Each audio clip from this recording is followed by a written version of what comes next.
Introduction. The Passion of the Monk. Follow your passion is dangerous advice. Thomas had this realization in one of the last places you might expect. He was walking a trail through the oak forest that outlines the southern bowl of Tremper Mountain.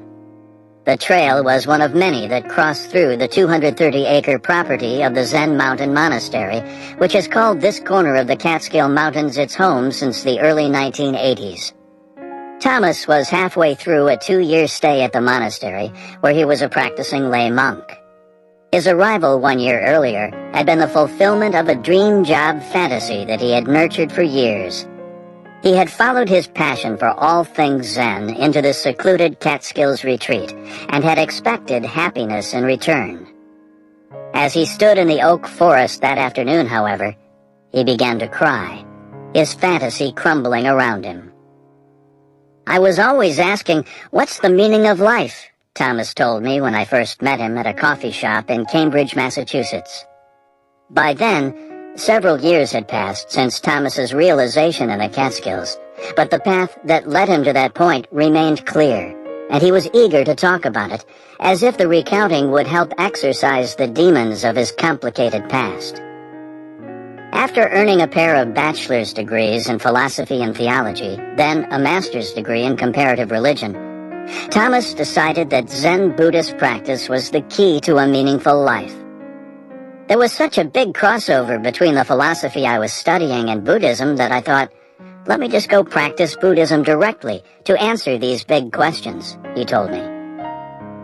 After graduation, however, Thomas needed money, so he took on a variety of jobs. He spent a year, for example, teaching English in Gumi, an industrial town in central South Korea. To many, life in East Asia might sound romantic, but this exoticism soon wore off for Thomas. Every Friday night after work, the men would gather at these street carts, which had tents extending out from them, Thomas told me. They gathered to drink soju, a distilled rice liquor, late into the night. During winter, there would be steam coming from these tents from all the men drinking. What I remember most, however, is that the next morning the streets would be covered in dry vomit. Thomas's search also inspired him to travel across China and into Tibet, and to spend time in South Africa, among other journeys, before ending up in London, working a rather dull job in data entry. Throughout this period, Thomas nurtured his conviction that Buddhism held the key to his happiness. Over time, this daydream evolved into the idea of him living as a monk. I had built up such an incredible fantasy about Zen practice and living in a Zen monastery, he explained to me. It came to represent my dream come true. All other work paled in comparison to this fantasy. He was dedicated to following his passion. It was while in London that Thomas first learned about the Zen Mountain Monastery, and he was immediately attracted to its seriousness. These people were practicing really intense and sincere Zen, he recalls. His passion insisted that the Zen Mountain Monastery was where he belonged. It took 9 months for Thomas to complete the application process. When he finally arrived at Kennedy Airport, having been approved to come live and practice at the monastery, he boarded a bus to take him into the Catskill countryside. The ride took 3 hours. After leaving the city sprawl, the bus proceeded through a series of quaint towns, with the scenery getting progressively more beautiful. In a scene of almost contrived symbolism, the bus eventually reached the foot of Tremper Mountain, where it stopped and let Thomas out at a crossroads. He walked from the bus stop down the road leading to the monastery entrance, which was guarded by a pair of wrought iron gates left open for new arrivals. Once on the grounds, Thomas approached the main building, a 4-story converted church, constructed from local bluestone and timbered with local oak. It is as if the mountain offered itself as a dwelling place for spiritual practice, is how the monks of the monastery describe it in their official literature. Pushing past the oaken double doors, Thomas was greeted by a monk who had been tasked with welcoming newcomers. Struggling to describe the emotions of this experience, Thomas finally managed to explain it to me as follows. It was like being really hungry, and you know that you're going to get this amazing meal. That is what this represented for me. Thomas's new life as a monk started well enough. He lived in a small cabin set back in the woods from the main building. Early in his visit, he asked a senior monk, who had been living in a similar cabin for over 15 years, if he ever got tired of walking the trail connecting the residences to the main building. "I'm only just starting to learn it," the monk replied mindfully. The days at the Zen Mountain Monastery started as early as 4:30 a.m., depending on the time of year. Remaining in silence, the monks would greet the morning with 40 to 80 minutes of meditation on mats arranged with geometric precision in the main hall. The view outside the Gothic windows at the front of the hall was spectacular, but the mats kept the meditators too low to see out. A pair of hall monitors sat at the back of the room, occasionally pacing among the mats. Thomas explained, "If you found yourself falling asleep, you could request that they hit you with a stick they kept for this purpose." After breakfast eaten in the same great hall, everyone was assigned jobs. Thomas spent time cleaning toilets and shoveling ditches as part of his house cleaning duties, but he was also assigned, somewhat anachronistically, to handle the graphic design for the monastery's print journal. A typical day continued with more meditation, interviews with senior practitioners, and often long, inscrutable Dharma lectures. The monks were given a break each evening before dinner. Thomas often took advantage of this respite to light the wood stove in his cabin, preparing for the cold Catskill nights. Thomas's problems began with the koans. A koan, in the Zen tradition, is a word puzzle often presented as a story or a question. They're meant to defy logical answers and therefore force you to access a more intuitive understanding of reality. In explaining the concept to me, Thomas gave the following example, which he had encountered early in his practice. "Show me an immovable tree in a heavy wind." "I don't even know what an answer to that would look like," I protested. "In an interview," he explained, "you have to answer right away, no thinking. If you pause like that, they kick you out of the room. The interview is over." "Okay, I would have been kicked out." "Here's the answer I gave to pass the koan," he said.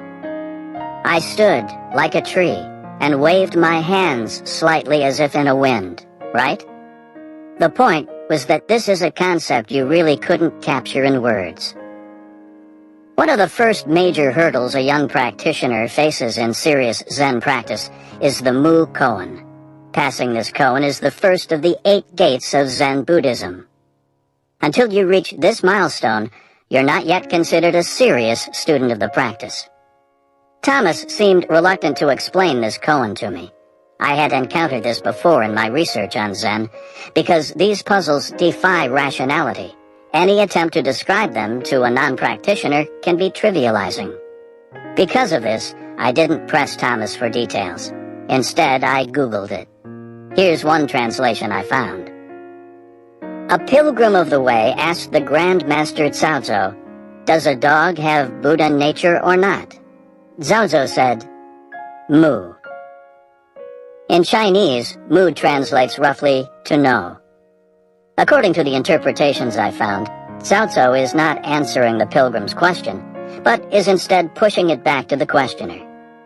Thomas struggled to pass this koan, focusing on it intensely for months. "I worked and worked on that koan," he told me. "I went to bed with it. I let it inhabit my whole body." Then he cracked it. One day I was walking in the forest, and a moment passed. I had been looking at these leaves, and I had disappeared. We all experience things like this, but don't attach any importance to them. But when I had this experience, I was prepared for it, and it clicked. I realized, this is the whole koan. Thomas had achieved a glimpse of the unity of nature that forms the core of the Buddhist understanding of the world. It was this unity that provided the answer to the koan. Excited at his next interview with a senior monk, Thomas made a gesture. A simple gesture, something you might do in everyday life, that made it clear that he had an intuitive understanding of the koan's answer. He had made it through the first gate, He was officially a serious student of Zen. It was not long after passing the Moo koan that Thomas had his realization about passion. He was walking in the same woods where he had cracked the koan. Armed with the insight provided by passing the Moo, he had begun to understand the once obtuse lectures given most days by the senior monks. As I walked that trail, I realized that these lectures were all talking about the same thing as the Moo koan, said Thomas. In other words, this was it. This was what life as a Zen monk offered, increasingly sophisticated musings on this one core insight. He had reached the zenith of his passion. He could now properly call himself a Zen practitioner, and yet, he was not experiencing the undiluted peace and happiness that had populated his daydreams. The reality was, nothing had changed. I was exactly the same person with the same worries and anxieties. It was late on a Sunday afternoon when I came to this realization, and I just started crying. Thomas had followed his passion to the Zen mountain monastery, believing, as many do, that the key to happiness is identifying your true calling and then chasing after it with all the courage you can muster. But as Thomas experienced that late Sunday afternoon in the oak forest, this belief is frighteningly naive. Fulfilling his dream to become a full-time Zen practitioner did not magically make his life wonderful. As Thomas discovered, the path to happiness, at least as it concerns what you do for a living, is more complicated than simply answering the classic question, what should I do with my life? A quest begins. By the summer of 2010, I had become obsessed with answering a simple question. Why do some people end up loving what they do, while so many others fail at this goal? It was this obsession that led me to people like Thomas, whose stories helped cement an insight I had long suspected to be true. When it comes to creating work you love, following your passion is not particularly useful advice. The explanation for what started me down this path goes something like this. During the summer of 2010, when this preoccupation first picked up steam, I was a postdoctoral associate at MIT, where I had earned my PhD in computer science the year before. I was on track to become a professor, which, at a graduate program like MIT's, is considered to be the only respectable path. If done right, a professorship is a job for life. In other words, in 2010 I was planning what might well be my first and last job hunt. If there was ever a time to figure out what generates a passion for one's livelihood, this was it. Tugging more insistently at my attention during this period was the very real possibility that I wouldn't end up with a professorship at all. Not long after meeting Thomas, I had set up a meeting with my advisor to discuss my academic job search. "How bad of a school are you willing to go to?" was his opening question. The academic job market is always brutal. But in 2010, with an economy still in recession, it was especially tough. To complicate matters, my research specialty hadn't proven to be all that popular in recent years. The last two students to graduate from the group where I wrote my dissertation both ended up with professorships in Asia, while the last two postdocs to pass through the group ended up in Lugano, Switzerland, and Winnipeg, Canada, respectively. I have to say I found the whole process to be pretty hard, stressful, and depressing, one of these former students told me.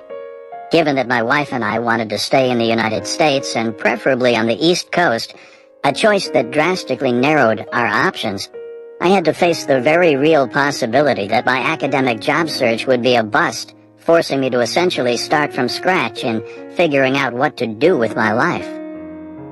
This was the backdrop against which I launched what I eventually began to refer to as my quest. My question was clear.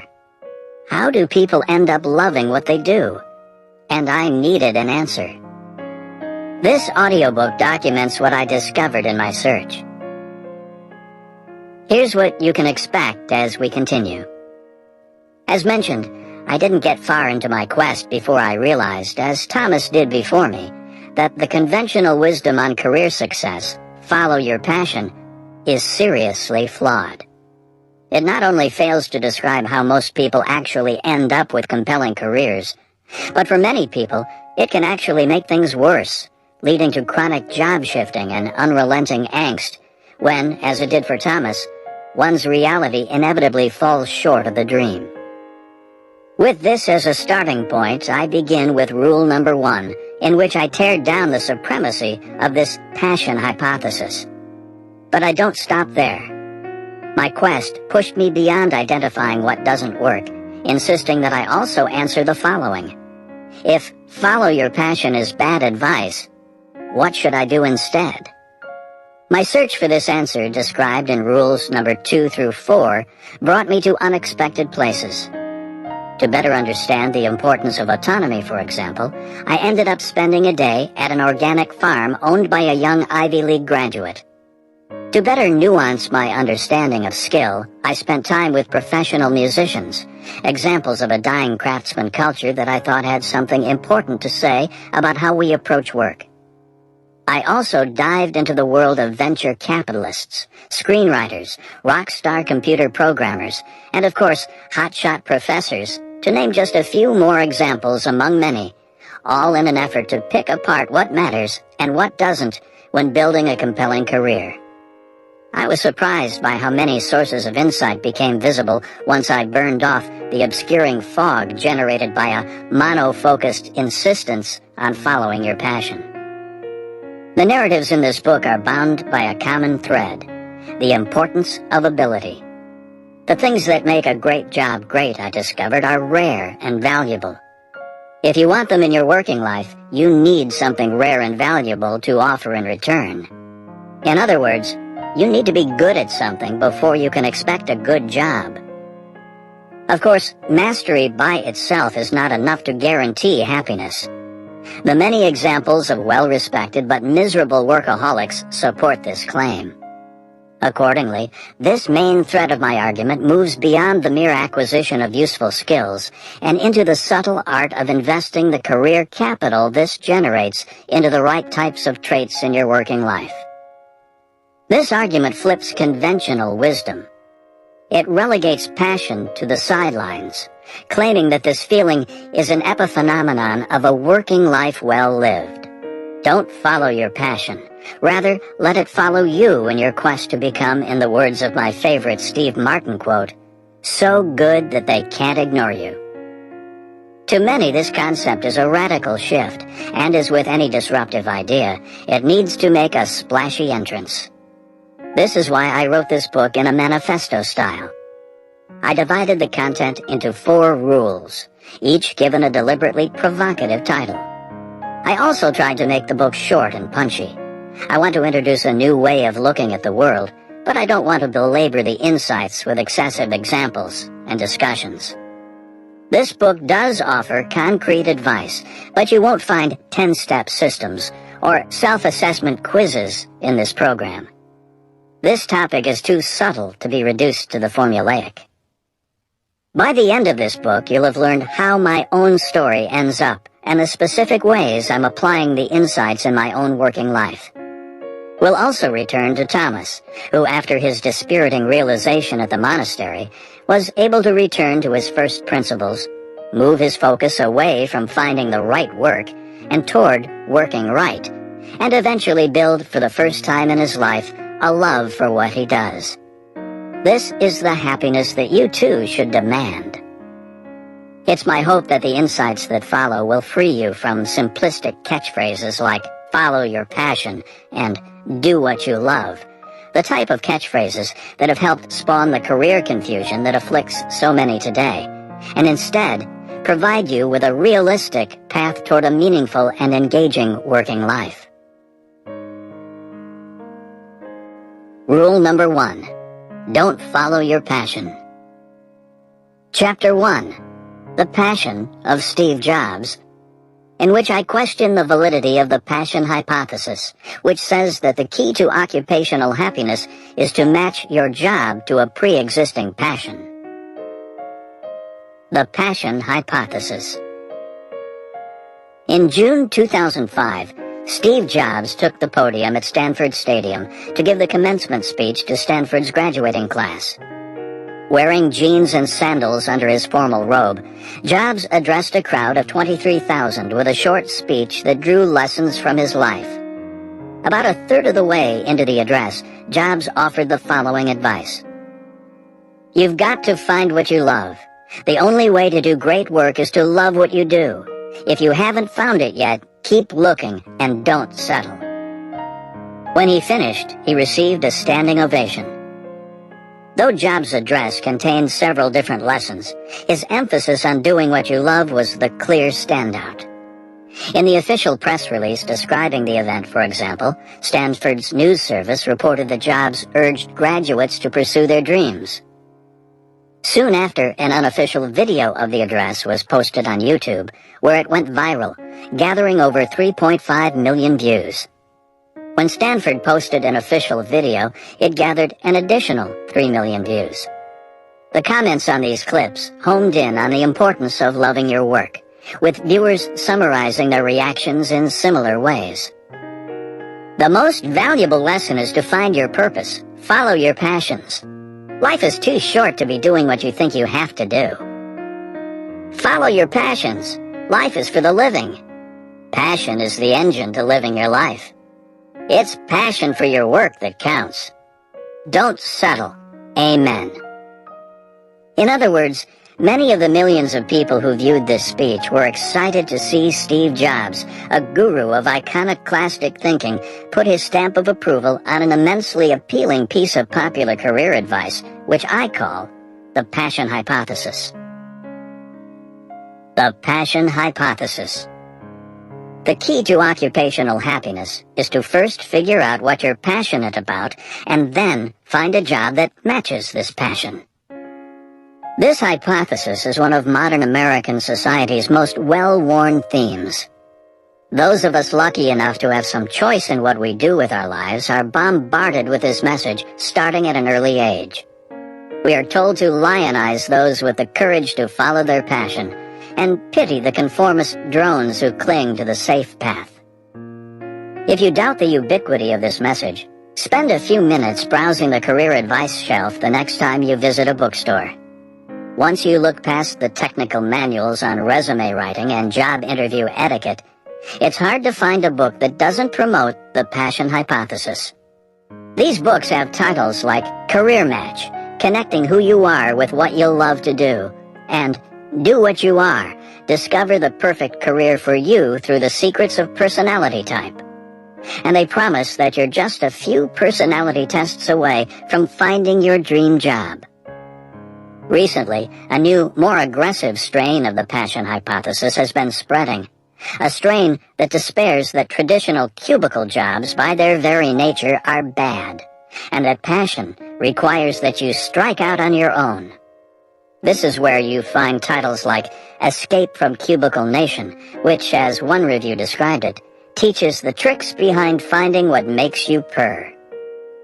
These books, as well as the thousands of full-time bloggers, professional counselors, and self-proclaimed gurus who orbit these same core issues of workplace happiness, all peddle the same lesson. To be happy, you must follow your passion. As one prominent career counselor told me, do what you love and the money will follow has become the de facto motto of the career advice field. There is, however, a problem lurking here. When you look past the feel-good slogans and go deeper into the details of how passionate people like Steve Jobs really got started, or ask scientists about what actually predicts workplace happiness, the issue becomes much more complicated. You begin to find threads of nuance that, once pulled, unravel the tight certainty of the passion hypothesis, eventually leading to an unsettling recognition. Follow your passion might just be terrible advice.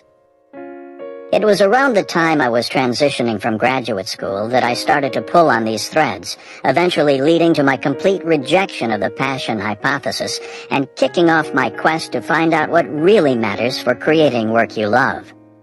Rule number 1 is dedicated to laying out my argument against passion, as this insight that follow your passion is bad advice provides the foundation for everything that follows.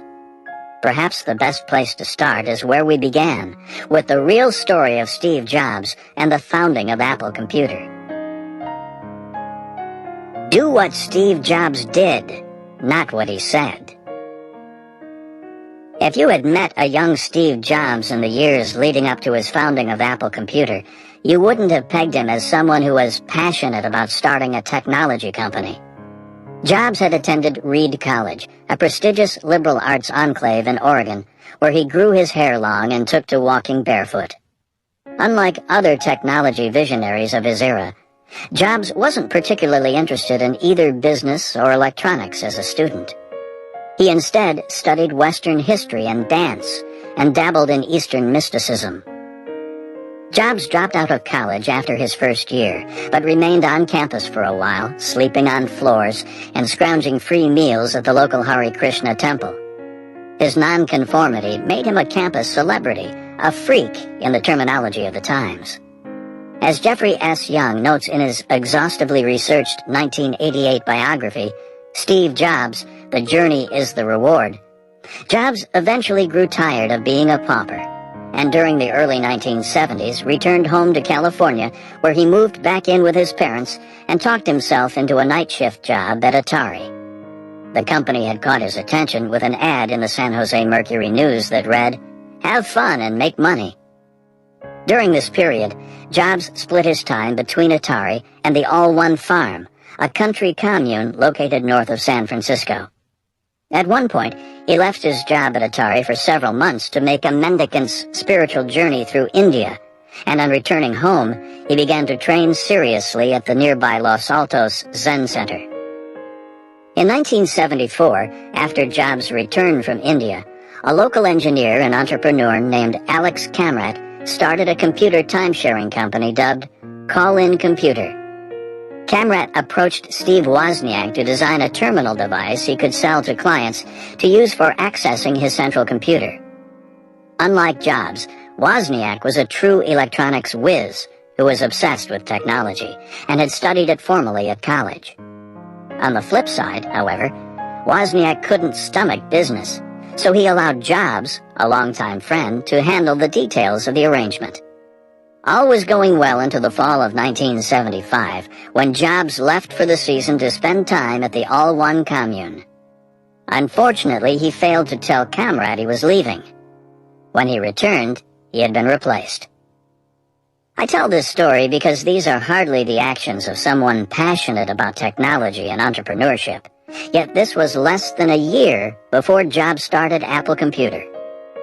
In other words, in the months leading up to the start of his visionary company, Steve Jobs was something of a conflicted young man, seeking spiritual enlightenment and dabbling in electronics only when it promised to earn him quick cash.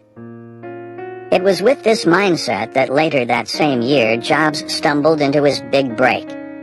He noticed that the local wireheads were excited by the introduction of model kit computers that enthusiasts could assemble at home.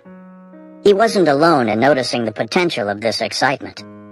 When an ambitious young Harvard student saw the first kit computer grace the cover of Popular Electronics magazine, he formed a company to develop a version of the basic programming language for the new machine, eventually dropping out of school to grow the business.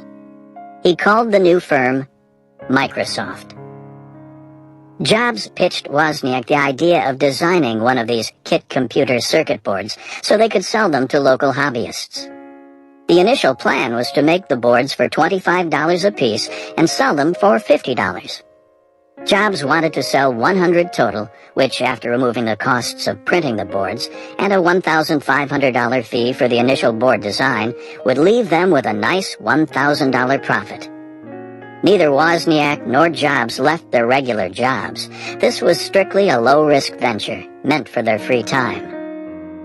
From this point, however, the story quickly veers into legend.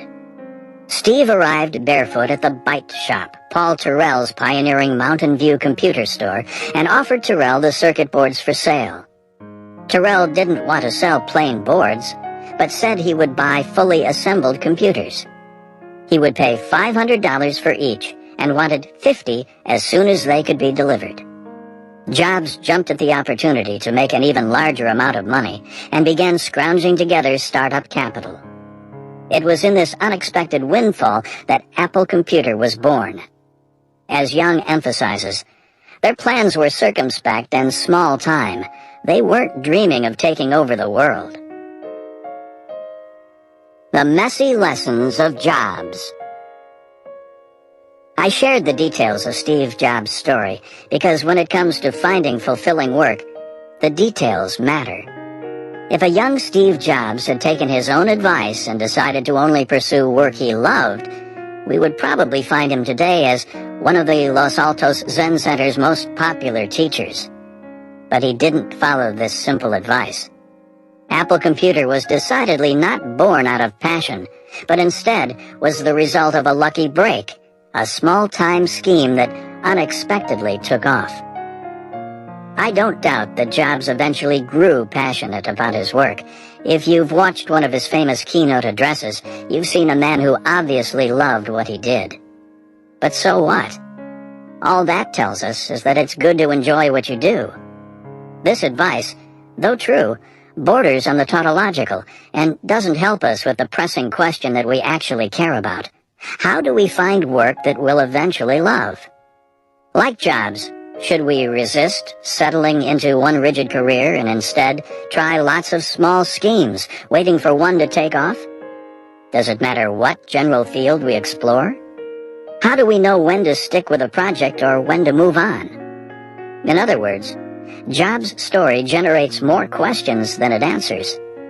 Perhaps the only thing it does make clear is that, at least for Jobs, follow your passion was not particularly useful advice. Chapter 2. Passion is rare. In which I argue that the more you seek examples of the passion hypothesis, the more you recognize its rarity. The Road Trip Nation Revelation. It turns out that Jobs' complicated path to fulfilling work is common among interesting people with interesting careers.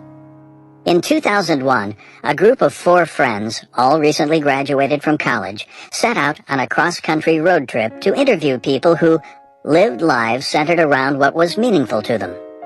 The friends sought advice for shaping their own careers into something fulfilling. They filmed a documentary about their trip, which was then expanded into a series on PBS. They eventually launched a nonprofit called Road Trip Nation, with the goal of helping other young people replicate their journey. What makes Road Trip Nation relevant is that it maintains an extensive video library of the interviews conducted for the project. There's perhaps no better single resource for diving into the reality of how people end up with compelling careers. When you spend time with this archive, which is available for free online, you soon notice that the messy nature of Steve Jobs' path is more the rule than the exception. In an interview with the public radio host Ira Glass, for example, a group of 3 undergraduates press him for wisdom on how to figure out what you want and know what you'll be good at. In the movies, there's this idea that you should just go for your dream, Glass tells them. But I don't believe that. Things happen in stages.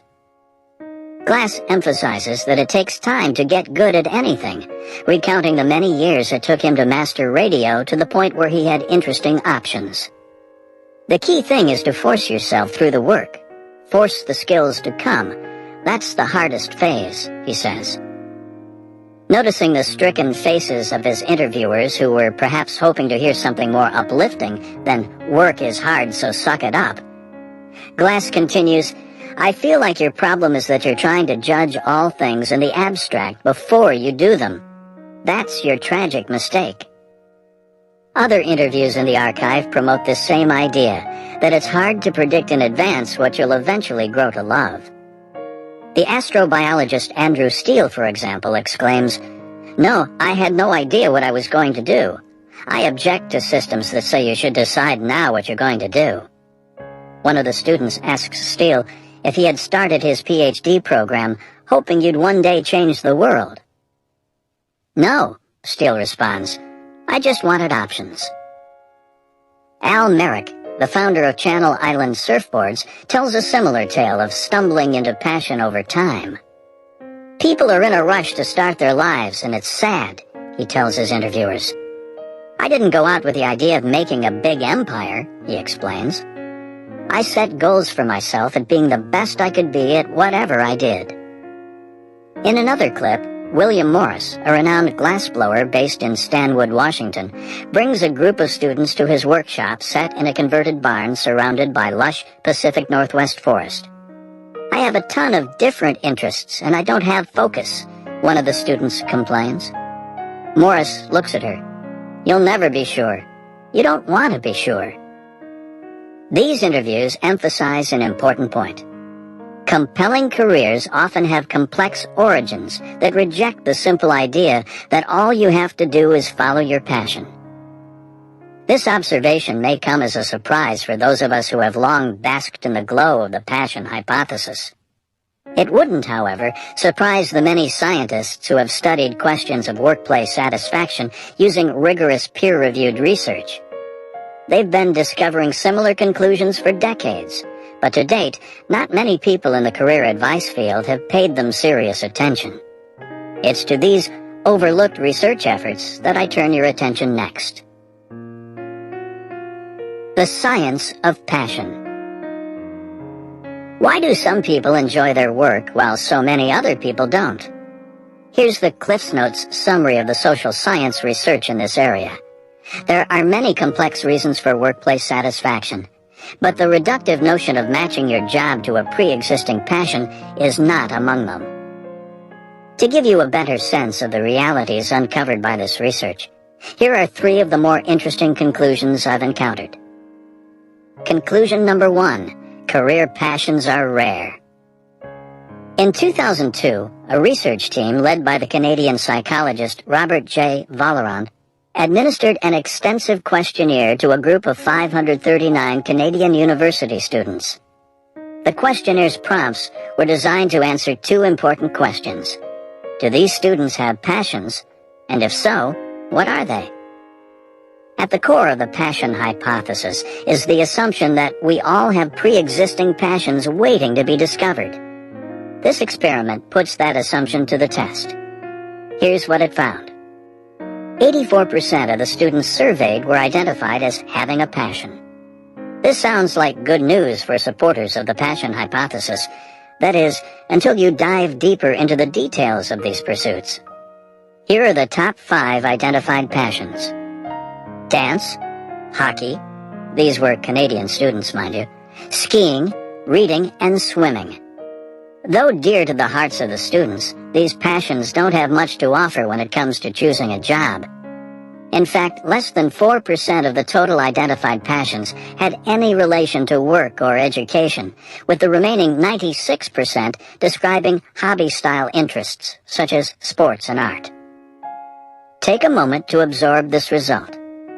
It deals a strong blow to the passion hypothesis. How can we follow our passions if we don't have any relevant passions to follow? At least for these Canadian college students, the vast majority will need a different strategy for choosing their career. Conclusion number 2. Passion takes time. Amy Wisniewski, a professor of organizational behavior at Yale University, has made a career studying how people think about their work. Her breakthrough paper, published in the Journal of Research in Personality while she was still a graduate student, explores the distinction between a job, a career, and a calling. A job, in Wisniewski's formulation, is a way to pay the bills. A career is a path toward increasingly better work. And a calling is work that's an important part of your life and a vital part of your identity. Wisniewski surveyed employees from a variety of occupations, from doctors to computer programmers to clerical workers, and found that most people strongly identify their work with one of these 3 categories. A possible explanation for these different classifications is that some occupations are better than others. The passion hypothesis, for example, predicts that occupations that match common passions, such as being a doctor or a teacher, should have a high proportion of people who experience the work as a true calling, while less flashy occupations, the type that no one daydreams about, should have almost no one experiencing the work as a calling. To test this explanation, Wisniewski looked at a group of employees who all had the same position and nearly identical work responsibilities: college administrative assistants. She found, to her admitted surprise, that these employees were roughly evenly split between seeing their position as a job, a career, or a calling. In other words, it seems that the type of work alone does not necessarily predict how much people enjoy it. Supporters of the passion hypothesis, however, might reply that a position like a college administrative assistant will attract a wide variety of employees. Some might arrive at the position because they have a passion for higher education and will therefore love the work, while others might stumble into the job for other reasons, perhaps because it's stable and has good benefits, and therefore will have a less exalted experience. But Wisniewski wasn't done. She surveyed the assistants to figure out why they saw their work so differently, and discovered that the strongest predictor of an assistant seeing her work as a calling was the number of years spent on the job. In other words, the more experience an assistant had, the more likely she was to love her work. This result deals another blow to the passion hypothesis. In Wisniewski's research, the happiest, most passionate employees are not those who followed their passion into a position, but instead those who have been around long enough to become good at what they do. On reflection, this makes sense. If you have many years' experience, then you've had time to get better at what you do and develop a feeling of efficacy. It also gives you time to develop strong relationships with your coworkers and to see many examples of your work benefiting others. What's important here, however, is that this explanation, though reasonable, contradicts the passion hypothesis, which instead emphasizes the immediate happiness that comes from matching your job to a true passion. Conclusion number 3. Passion is a side effect of mastery. Not long into his popular TED Talk, titled On the Surprising Science of Motivation, author Daniel Pink, discussing his book Drive, tells the audience that he spent the last couple of years studying the science of human motivation. "I'm telling you, it's not even close," he says. If you look at the science, there is a mismatch between what science knows and what business does. When Pink talks about what science knows, he's referring, for the most part, to a 40-year-old theoretical framework known as self-determination theory, SDT, which is arguably the best understanding science currently has for why some pursuits get our engines running while others leave us cold. SDT tells us that motivation in the workplace or elsewhere requires that you fulfill 3 basic psychological needs, factors described as the nutriments required to feel intrinsically motivated for your work. Autonomy, the feeling that you have control over your day and that your actions are important. Competence, the feeling that you are good at what you do. Relatedness, the feeling of connection to other people. The last need is the least surprising. If you feel close to people at work, you're going to enjoy work more. It's the first 2 needs that prove more interesting. It's clear, for example, that autonomy and competence are related. In most jobs, as you become better at what you do, not only do you get the sense of accomplishment that comes from being good, but you're typically also rewarded with more control over your responsibilities. These results help explain Amy Wisniewski's findings. Perhaps one reason that more experienced assistants enjoyed their work was because it takes time to build the competence and autonomy that generates this enjoyment. Of equal interest is what this list of basic psychological needs does not include.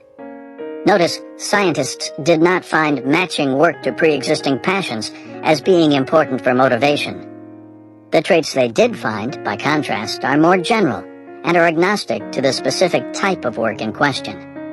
Competence and autonomy, for example, are achievable by most people in a wide variety of jobs, assuming they're willing to put in the hard work required for mastery. This message is not as inspiring as "follow your passion and you'll immediately be happy," but it certainly has a ring of truth. In other words, Working right trumps finding the right work. Chapter 3. Passion is Dangerous, in which I argue that subscribing to the passion hypothesis can make you less happy. The birth of the passion hypothesis. It's difficult to pinpoint the exact moment when our society began emphasizing the importance of following your passion, but a good approximation is the 1970 publication of What Color is Your Parachute? The author, Richard Bowles, was working at the time for the Episcopal Church, advising campus ministers, many of whom were in danger of losing their jobs. He published the first edition of Parachute as a straightforward collection of tips for those facing career change. The original print run was 100 copies. The premise of Bowles' guide sounds self-evident to the modern ear. Figure out what you like to do, and then find a place that needs people like you. But in 1970, this was a radical notion. At the time, the idea of doing a lot of pen and paper exercises in order to take control of your own career was regarded as a dilettante's exercise, Bowles recalls. The optimism of this message, however, caught on. You can control what you do with your life, so why not pursue what you love? There are now more than 6 million copies of Bowles' book in print. The decades since the publication of Bowles' book can be understood as a period of increasing dedication to the passion hypothesis. You can visualize this shift by using Google's Ngram viewer. This tool allows you to search Google's vast corpus of digitized books to see how often selected phrases turn up in published writing over time. If you enter "follow your passion," you see a spike in usage right at 1970, the year when Bowles' book was published, followed by a relatively steady high usage until 1990, at which point the graph curve swings upward. By 2000, the phrase "follow your passion" was showing up in print 3 times more often than in the 70s and 80s. Parachute, in other words, helped introduce the baby boom generation to this passion-centric take on career, a lesson they have now passed down to their children, the echo boom generation, which has since raised the bar on passion obsession. This young generation has high expectations for work, explains psychologist Jeffrey Arnett, an expert on the mindset of the modern postgrad. They expect work to be not just a job, but an adventure, a venue for self-development and self-expression, and something that provides a satisfying fit with their assessment of their talents. Even if you accept my argument that the passion hypothesis is flawed, it's at this point that you might respond, who cares? If the passion hypothesis can encourage even a small number of people to leave a bad job or to experiment with their career, you might argue, then it has provided a service. The fact that this occupational fairy tale has spread so far should not cause concern. I disagree. The more I studied the issue, the more I noticed that the passion hypothesis convinces people that somewhere there's a magic right job waiting for them, and that if they find it, they'll immediately recognize that this is the work they were meant to do. The problem, of course, is when they fail to find this certainty, bad things follow, such as chronic job hopping and crippling self-doubt. We can see this effect in the statistics. As I just established, the last several decades are marked by an increasing commitment to Bowles' contagious idea. And yet, for all of this increased focus on following our passion and holding out for work we love, we aren't getting any happier. The 2010 Conference Board survey of U.S. job satisfaction found that only 45% of Americans describe themselves as satisfied with their jobs. This number has been steadily decreasing from the mark of 61% recorded in 1987, the first year of the survey. As Lynn Franco, the director of the board's Consumer Research Center, notes, this is not just about a bad business cycle. Through both economic boom and bust during the past 2 decades, our job satisfaction numbers have shown a consistent downward trend. Among young people, the group perhaps most concerned with the role of work in their lives, 64% now say that they're actively unhappy in their jobs. This is the highest level of dissatisfaction ever measured for any age group over the full 2-decade history of the survey. In other words, our generation-spanning experiment with passion-centric career planning can be deemed a failure. The more we focused on loving what we do, the less we ended up loving it. These statistics, of course, are not clear-cut, as other factors play a role in declining workplace happiness. To develop a more visceral understanding of this unease, we can turn to anecdotal sources. Consider Alexandra Robbins and Abby Wilner's 2001 Ode to Youth Disaffection, Quarter-Life Crisis, The Unique Challenges of Life in Your 20s. This book chronicles the personal testimony of dozens of unhappy 20-somethings who feel adrift in the world of work. Take, for example, the tale of Scott, a 27-year-old from Washington, D.C. "My professional situation now couldn't be more perfect," Scott reports. "I chose to pursue the career I knew in my heart I was passionate about, politics. I love my office, my friends, even my boss." The glamorous promises of the passion hypothesis, however, led Scott to question whether his perfect job was perfect enough. "It's not fulfilling," he worries when reflecting on the fact that his job, like all jobs, includes difficult responsibilities.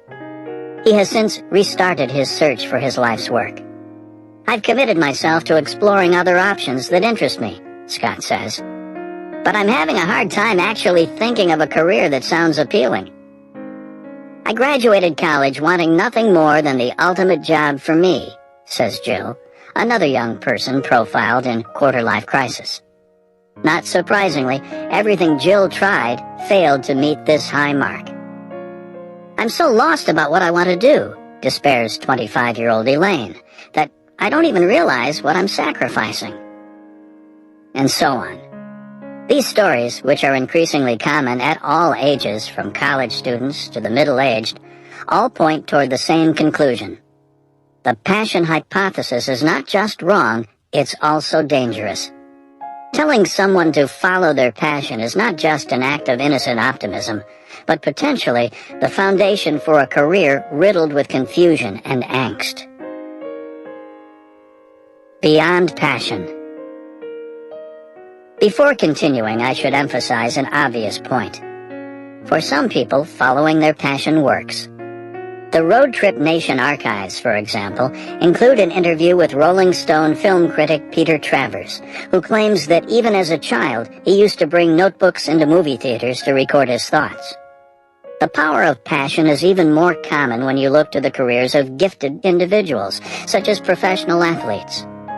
You'll be hard-pressed, for example, to find a professional baseball player who doesn't claim that he has been passionate about the sport as far back as he can remember. Some people I've talked to about my ideas have used examples of this type to dismiss my conclusions about passion. Here's a case where someone successfully followed their passion, they say. Therefore, follow your passion must be good advice. This is faulty logic. Observing a few instances of a strategy working does not make it universally effective. It is necessary instead to study a large number of examples and ask what worked in the vast majority of the cases. And when you study a large group of people who are passionate about what they do, as I did in researching this book, you'll find that most, not all, will tell a story more complex than simply identifying a pre-existing passion and then pursuing it. Examples such as Peter Travers and professional athletes, therefore, are exceptions. If anything, their rareness underscores my claim that for most people, follow your passion is bad advice. This conclusion inspires an important follow-up question. Without the passion hypothesis to guide us, what should we do instead? This is the question I take up in the 3 rules that follow. These rules chronicle my quest to figure out how people really end up loving what they do. They represent a shift away from the tone of lawyerly argument used here and into something more personal, evidence of my attempts to capture the complexity and ambiguity of my encounters with the reality of workplace happiness. With the thorny underbrush of the passion hypothesis cleared, we can only now bring light to a more realistic strain of career advice that has so long been strangled in the shadows. This is a process that begins in the next rule with my arrival at an unlikely source of insight. A group of bluegrass musicians practicing their craft in the suburbs of Boston. Rule number 2. Be so good they can't ignore you. Or the importance of skill. Chapter 4. The clarity of the craftsman, in which I introduce 2 different approaches to thinking about work. The craftsman mindset, a focus on what value you're producing in your job, and the passion mindset, a focus on what value your job offers you. Most people adopt the passion mindset, but in this chapter I argue that the craftsman mindset is the foundation for creating work you love. Upstairs at the Bluegrass Frat House. When I first rounded the corner onto Mapleton Street, the house, a careworn Victorian, blended in with its tidy suburban neighbors. It was only as I got closer that I noticed the eccentricities.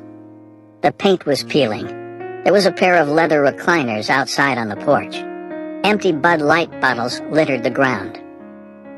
Jordan Tice, a professional guitar player of the new acoustic style, stood by the front door smoking a cigarette. He waved me over. As I followed him inside, I noticed that a small foyer set off the entry had been converted into a bedroom.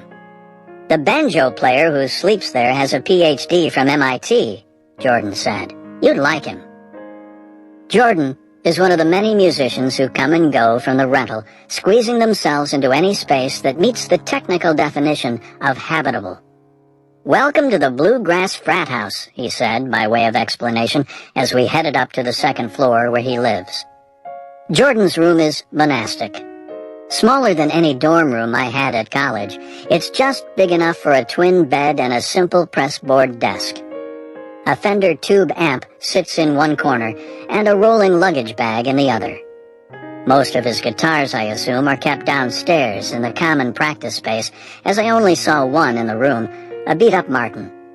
We had to borrow a chair from another room so that we could both sit. Jordan is 24. In the world of traditional work, this is young. But when you consider that he signed his first record deal while still in high school, it's clear that in the world of acoustic music, Jordan's no rookie. He's also painfully modest. One review of his third album, Long Story, began, "Music has always had its share of prodigies, from Mozart up to the current day." This is exactly the type of praise that Jordan would hate for me to write about. When I asked him why Gary Ferguson, a well-known bluegrass artist, chose Jordan at the age of 16 to tour with him, he could only stammer before lapsing into silence. "It's a big deal," I pushed. "He chose you to be his guitar player. He had his choice of lots of guitar players, and he chose a 16-year-old. "I don't derive any arrogance from that specific thing," he finally answered. Here's what does excite Jordan: his music. When I asked him, "What are you working on today?" his eyes lit up as he grabbed an open composition book from his desk.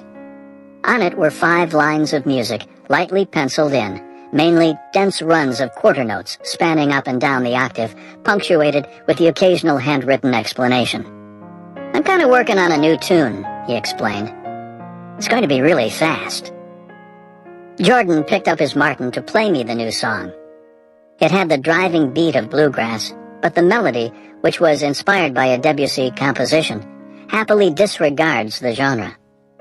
When Jordan played, he stared just beyond the fretboard and breathed in sharp, sporadic gasps. At one point he missed a note, which upset him. He backed up and started again, insisting on playing until he finished the full phrase without mistake. I told him I was impressed by the speed of the licks. "No, this is slow," he replied. He then showed me the pace he's working toward. It's at least twice as fast. "I can't quite make the lead trail yet," he apologized after it slipped away from him. "I guess I could do it, but I can't get the notes to pop out yet like I wanted."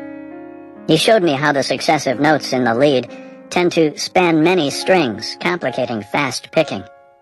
It's really wide. At my request, Jordan laid out his practice regimen for this song. He starts by playing slow enough that he can get the effects he desires. He wants the keynotes of the melody to ring while he fills the space in between with runs up and down the fretboard. Then he adds speed, just enough that he can't quite make things work. He repeats this again and again. It's a physical and mental exercise, he explained. You're trying to keep track of different melodies and things. In a piano, everything is laid out clearly in front of you, 10 fingers never getting in the way of one another. On the guitar, you have to budget your fingers. He called his work on this song his technical focus of the moment. In a typical day, if he's not preparing for a show, he'll practice with this same intensity, always playing just a little faster than he's comfortable, for 2 or 3 hours straight.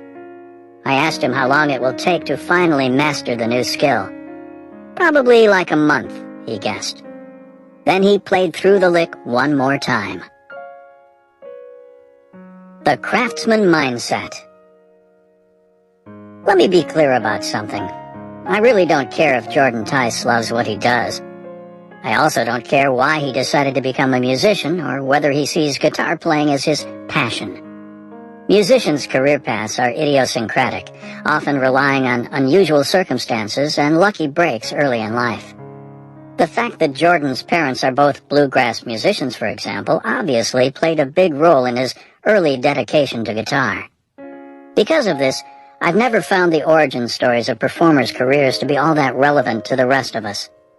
Here's what does interest me about Jordan: how he approaches his work on a daily basis.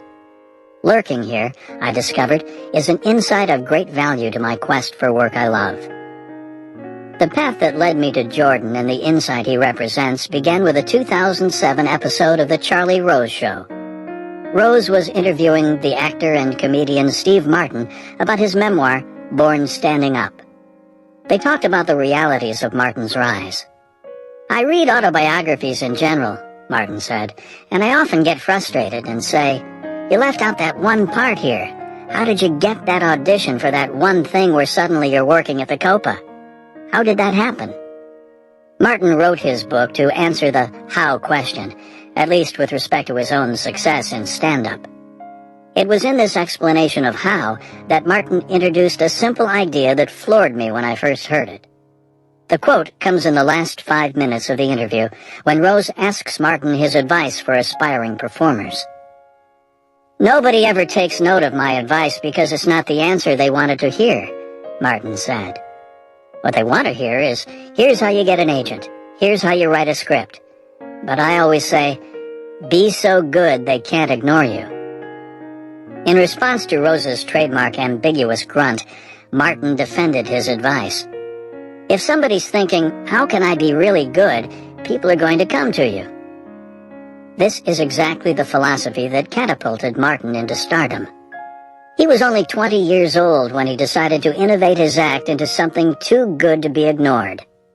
Comedy at the time was all setup and punchline, the cliched nightclub comedian rat-a-tat-tat, Martin explained to Rose.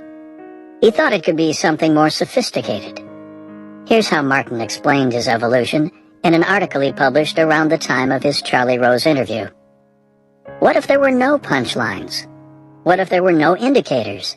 What if I created tension and never released it? What if I headed for a climax, but all I delivered was an anticlimax? In one famous bit, Martin tells the audience that it's time for his famous nose on the microphone routine. He then leans in and puts his nose on the microphone for several seconds, steps back, takes a long bow, and with gravitas, thanks the crowd. The laugh came not then, he explains, but only after they realized I had already moved on to the next bit.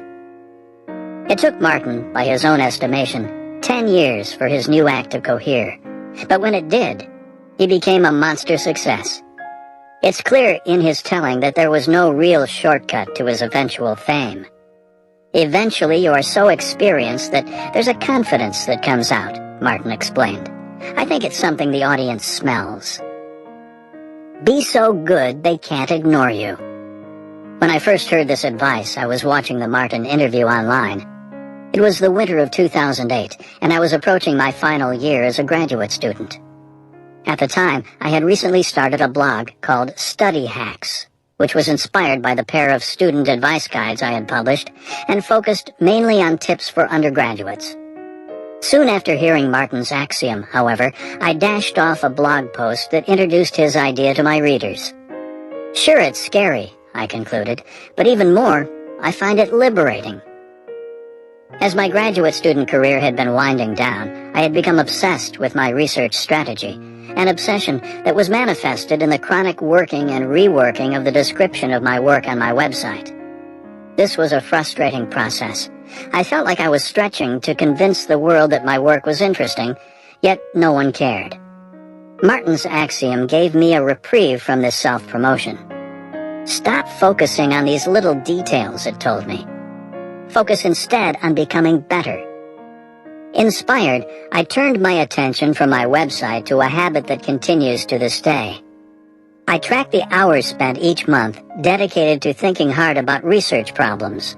In the month in which I first wrote this chapter, for example, I dedicated 42 hours to these core tasks. This hour-tracking strategy helped turn my attention back, above all else, to the quality of what I produce. At the same time, however, it also felt incremental, as if I hadn't yet grasped the full implications of Martin's radical idea. When I later launched my quest to uncover how people end up loving their work, it didn't take long for me to return to Martin's advice. Intuitively, I grasped that it played an important role in constructing a remarkable career. This is what led me to Jordan Tice. If I really wanted to understand this axiom, I figured, I needed to understand the people who live their lives by it. Listening to Tice talk about his routine, I was struck by his Martin-esque focus on what he produces. As you'll recall, he's happy to spend hours every day, week after week, in a barely furnished monastic room, exhausting himself in pursuit of a new flat-picking technique, all because he thinks it will add something important to the tune he's writing. This dedication to output, I realized, also explains his painful modesty. To Jordan, arrogance doesn't make sense.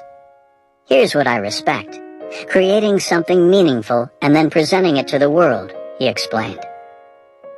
Inspired by meeting Jordan, I got in touch with Mark Castevens to gain a cynical veteran's perspective on the performer's mindset. Mark is a studio musician from Nashville who has certainly earned his stripes. He's played on 99 number-one hit singles on the Billboard charts. When I told Mark about Jordan, he agreed that an obsessive focus on the quality of what you produce is the rule in professional music. It trumps your appearance, your equipment, your personality, and your connections, he explained. Studio musicians have this adage: the tape doesn't lie. Immediately after the recording comes the playback. Your ability has no hiding place. I like that phrase, the tape doesn't lie, as it sums up nicely what motivates performers such as Jordan, Mark, and Steve Martin. If you're not focusing on becoming so good they can't ignore you, you're going to be left behind. This clarity was refreshing. To simplify things going forward, I'll call this output-centric approach to work the craftsman mindset.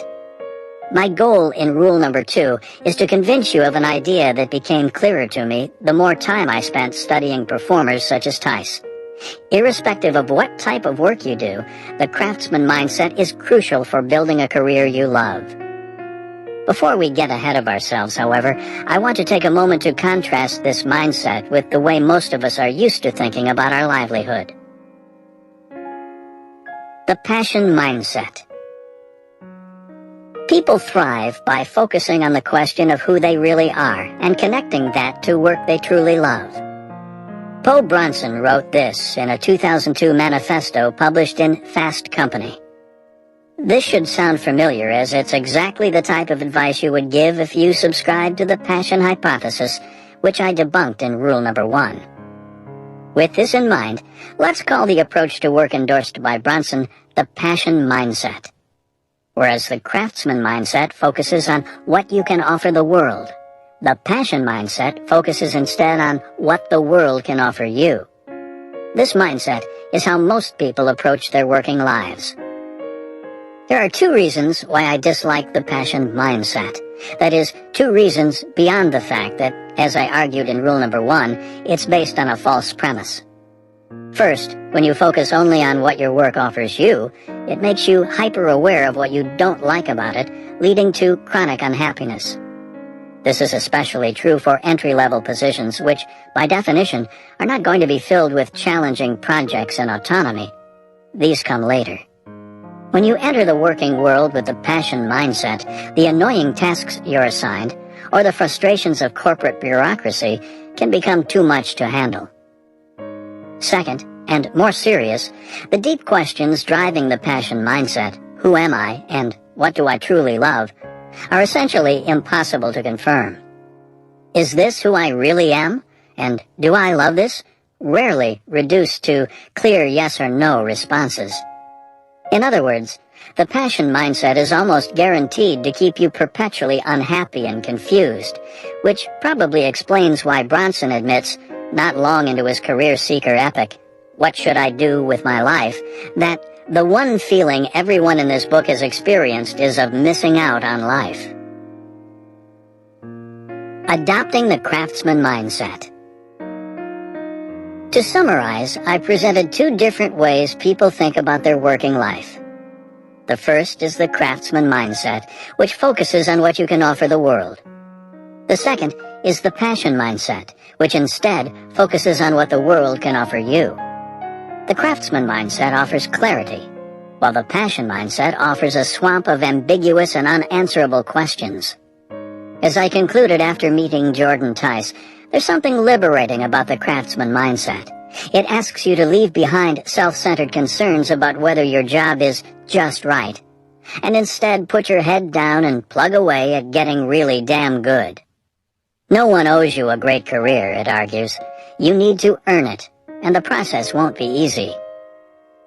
With this in mind, it's only natural to envy the clarity of performers like Jordan Tice. But here's the core argument of rule number 2. You shouldn't just envy the craftsman mindset, you should emulate it. In other words, I'm suggesting that you put aside the question of whether your job is your true passion, and instead turn your focus toward becoming so good they can't ignore you. That is, regardless of what you do for a living, approach your work like a true performer. This shift in mindset proved an exciting development in my own quest. But as I discovered, it comes more easily for some than for others. When I began exploring the craftsman mindset on my blog, some of my readers became uneasy. I noticed them starting to hone in on a common counter-argument, which I should address before we continue.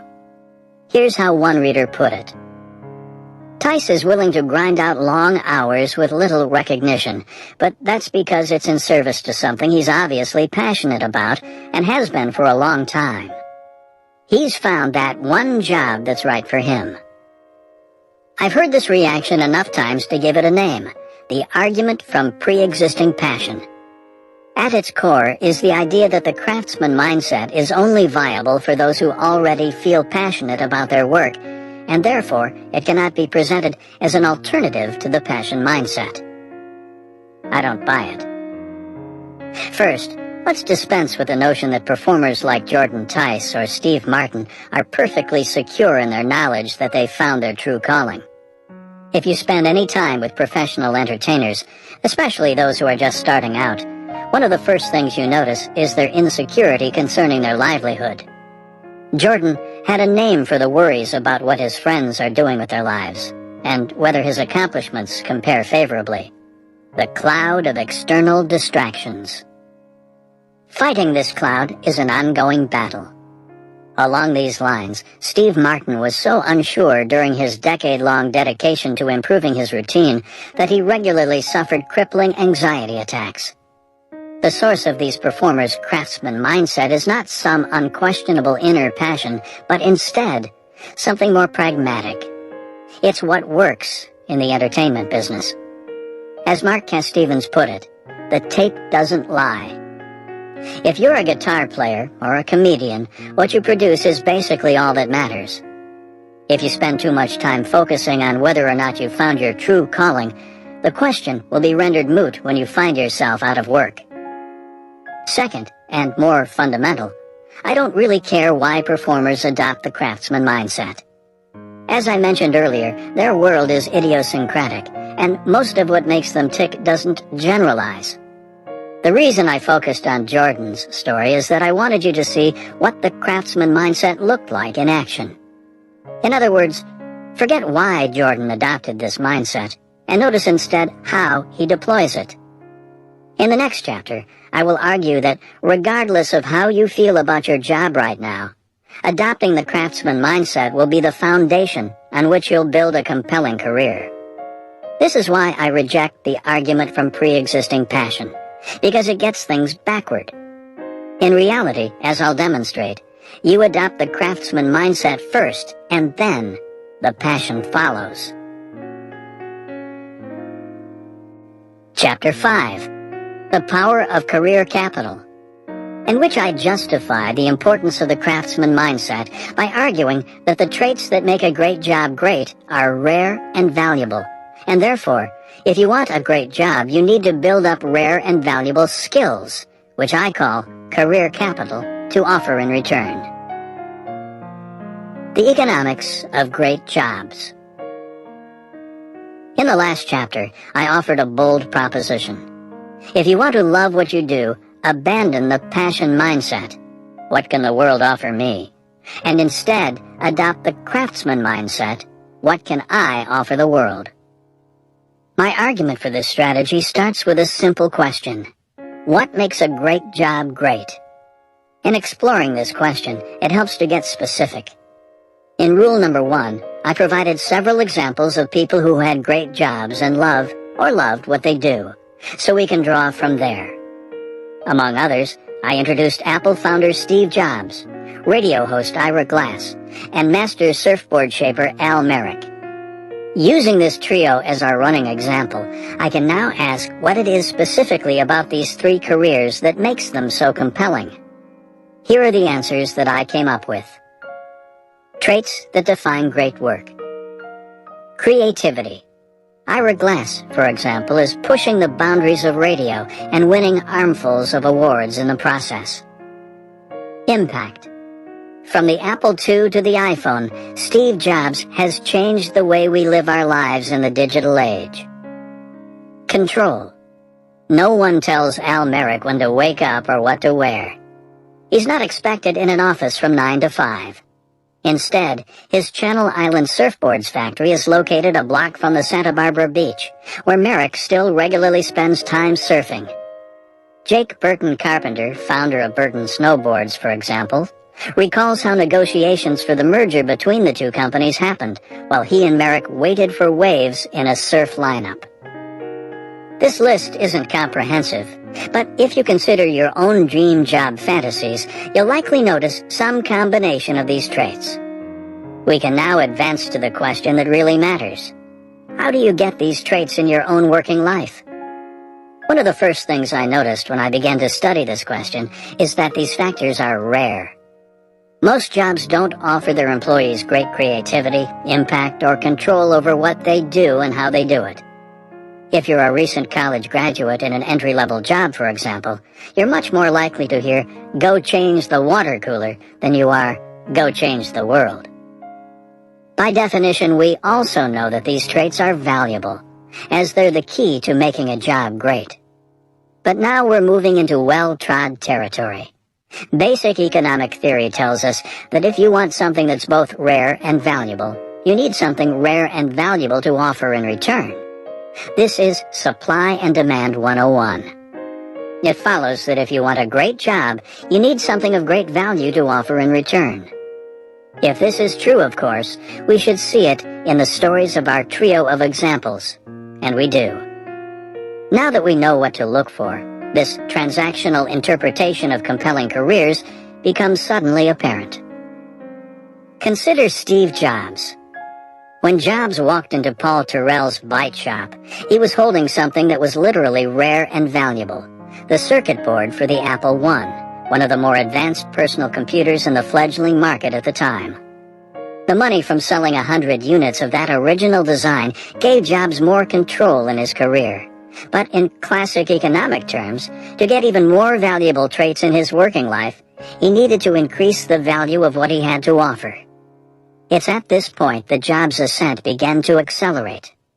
He takes on $250,000 in funding from Mark Markula and works with Steve Wozniak to produce a new computer design that is unambiguously too good to be ignored.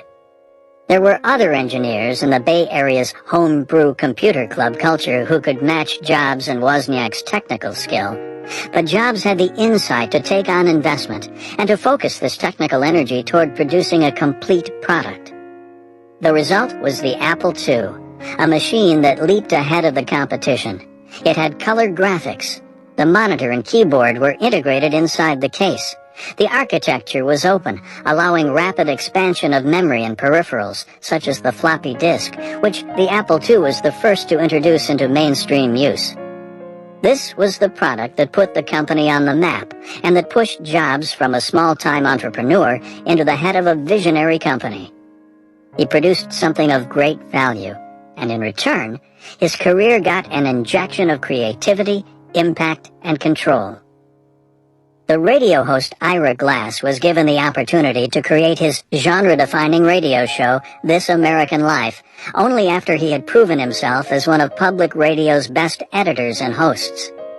Glass started as an intern, and then moved on to become a tape cutter for All Things Considered. There are many young people who start down the same path as Glass, landing an internship at a local NPR station, and then moving up to a low-level production position. But Glass began to break away from the pack when he turned his focus on making his skills more rare and more valuable. The crispness of his segment editing eventually gained him the opportunity to host a few of his own segments on air. And even though Glass has a voice that mocks everything sacred about what a radio personality should sound like, he began to win awards for his segments. It's possible that a latent natural talent for editing may be playing a role here. But recall from rule number 1 that Glass emphasizes the importance of the hard work required to develop skill. All of us who do creative work, you get into this thing and there's like a gap. What you're making isn't so good, okay? It's trying to be good, but it's just not that great, he explained in an interview about his career. The key thing is to force yourself through the work, force the skills to come. That's the hardest phase, he elaborated in his Road Trip Nation session. In other words, this is not the story of a prodigy who walked into a radio station after college and walked out with a show.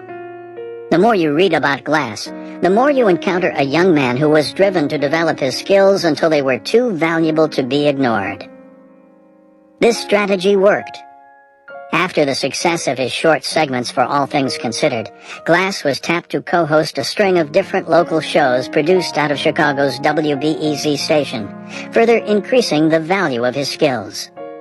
In 1995, when the station manager at WBEZ decided to put together a free-form show with an eye toward national syndication, a show called This American Life, Glass was at the top of his list. His career today is rich with creativity, impact, and control. But when you read his story, the economic undertones are unmistakable. Glass exchanged a collection of hard-won, rare, and valuable skills for his fantastic job. With Al Merrick, not surprisingly, we get the same style of story. The rare and valuable skill that launched Merrick's career as a professional surfboard shaper is crystal clear. His boards won competitions. What's important to note is that this was not always the case. Merrick picked up the trade of fiberglass shaping from his years spent as a boat builder, and he knew about surfing from his own on-again, off-again relationship with the sport, but it took an abundance of hard work to get his board crafting skills to the place where they were valuable. Starting out, a lot of time you're afraid that you're going to be a failure, that this guy you're making a board for is a world champion and his boards won't be working right, he recalled in his Road Trip Nation session. It just makes me work harder and try harder to accomplish what I'm trying to accomplish with a surfboard. Having an office a block from the beach with the freedom to take off to surf on a moment's notice sounds great, but it's not the type of job that is just being handed out. To get it, Merrick realized he needed a rare and valuable skill to offer in exchange. Once he had surf pros like Kelly Slater riding his boards, and winning, he became free to dictate the terms of his working life. Here, then, are the main strands of my argument. The career capital theory of great work. The traits that define great work are rare and valuable. Supply and demand says that if you want these traits, you need rare and valuable skills to offer in return. Think of these rare and valuable skills you can offer as your career capital. The craftsman mindset, with its relentless focus on becoming so good they can't ignore you, is a strategy well suited for acquiring career capital. This is why it trumps the passion mindset if your goal is to create work you love. Jobs, Glass, and Merrick all adopted the craftsman mindset. Some even use these exact words in describing themselves. "I was a craftsman," said Merrick in an interview on his early days as a board shaper. Career capital theory tells us that this is no coincidence. The traits that define great work require that you have something rare and valuable to offer in return, skills I call career capital. The craftsman mindset, with its relentless focus on what you produce, is exactly the mindset you would adopt if your goal was to acquire as much career capital as possible. Ultimately, this is why I promote the craftsman mindset over the passion mindset. This is not some philosophical debate on the existence of passion or the value of hard work. I'm being intensely pragmatic. You need to get good in order to get good things in your working life. And the craftsman mindset is focused on achieving exactly this goal. But there is, I must admit, a darker corollary to this argument. The passion mindset is not just ineffective for creating work you love. In many cases, it can actively work against this goal, sometimes with devastating consequences. From courage to food stamps. A pair of articles published within 2 days of each other in the New York Times in the summer of 2009 emphasized the contrast between the passion mindset and the craftsman mindset. The first article concerned Lisa Fewer. At the age of 38, Fewer quit her career in advertising and marketing. Chafing under the constraints of corporate life, she started to question whether this was her calling. "I'd watched my husband go into business for himself, and I felt like I could do it too," she said. So she decided to give entrepreneurship a try. As reported by the Times, Fewer enrolled in a 200-hour yoga instruction course, tapping a home equity loan to pay the $4,000 tuition. Certification in hand, she started Karma Kids Yoga, a yoga practice focused on young children and pregnant women. "I love what I do," she told the reporter when justifying the difficulties of starting a freelance business. The passion mindset supports Fewer's decision. To those enthralled by the myth of a true calling, there's nothing more heroic than trading comfort for passion. Consider, for example, the author Pamela Slim, a believer in the passion mindset, who wrote the popular book Escape from Cubicle Nation. Slim describes on her website the following sample dialogue, which she claims she has often. Me. "So, are you ready to move forward with your plan?" Them. "I know what I have to do, but I don't know if I can do it. Who am I to pretend to be a successful artist, coach, consultant, masseuse? What if everyone looks at my website and laughs hysterically that I would even consider selling my services? Why would anyone ever want to connect with me?" Me. Time for a little work on your backbone. Motivated by these encounters, Slim launched a phone seminar product called Rebuild Your Backbone. Its goal is to convince more people to be like Lisa Fewer by finding the courage to follow their dreams. The course description says Slim will answer questions like, "Why do we get stuck living other people's models of success?" And "How do we get the courage to do big things in the world?" It costs $47. Rebuild Your Backbone is an example of the courage culture, a growing community of authors and online commentators pushing the following idea: the biggest obstacle between you and work you love is a lack of courage. The courage required to step away from other people's definition of success and to follow your dream. It's an idea that makes perfect sense when presented against the backdrop of the passion mindset. If there's some perfect job waiting for us out there, every day we're not following this passion is a wasted day. When viewed from this perspective, Fewer's move appears courageous and long overdue. She could be a guest lecturer in Pamela Slim's teleseminar. But this idea crumbles when viewed from the perspective of career capital theory, a perspective that makes Karma Kid's yoga suddenly seem like a poor gamble. The downside of the passion mindset is that it strips away merit. For passion proponents like Slim, launching a freelance career that gives you control, creativity, and impact is easy. It's just the act of getting started that trips us up. Career capital theory disagrees. It tells us that great work doesn't just require great courage, but also skills of great and real value. When Fewer left her advertising career to start a yoga studio, not only did she discard the career capital acquired over many years in the marketing industry, but she transitioned into an unrelated field where she had almost no capital. Given yoga's popularity, a 1-month training program places Fewer pretty near the bottom of the skill hierarchy of yoga practitioners, making her a long way from being so good she can't be ignored. According to career capital theory, she therefore has very little leverage in her yoga working life. It's unlikely, therefore, that things will go well for Fewer, which, unfortunately, is exactly what ended up happening. As the recession hit in 2008, Fewer's business struggled. One of the gyms where she taught closed.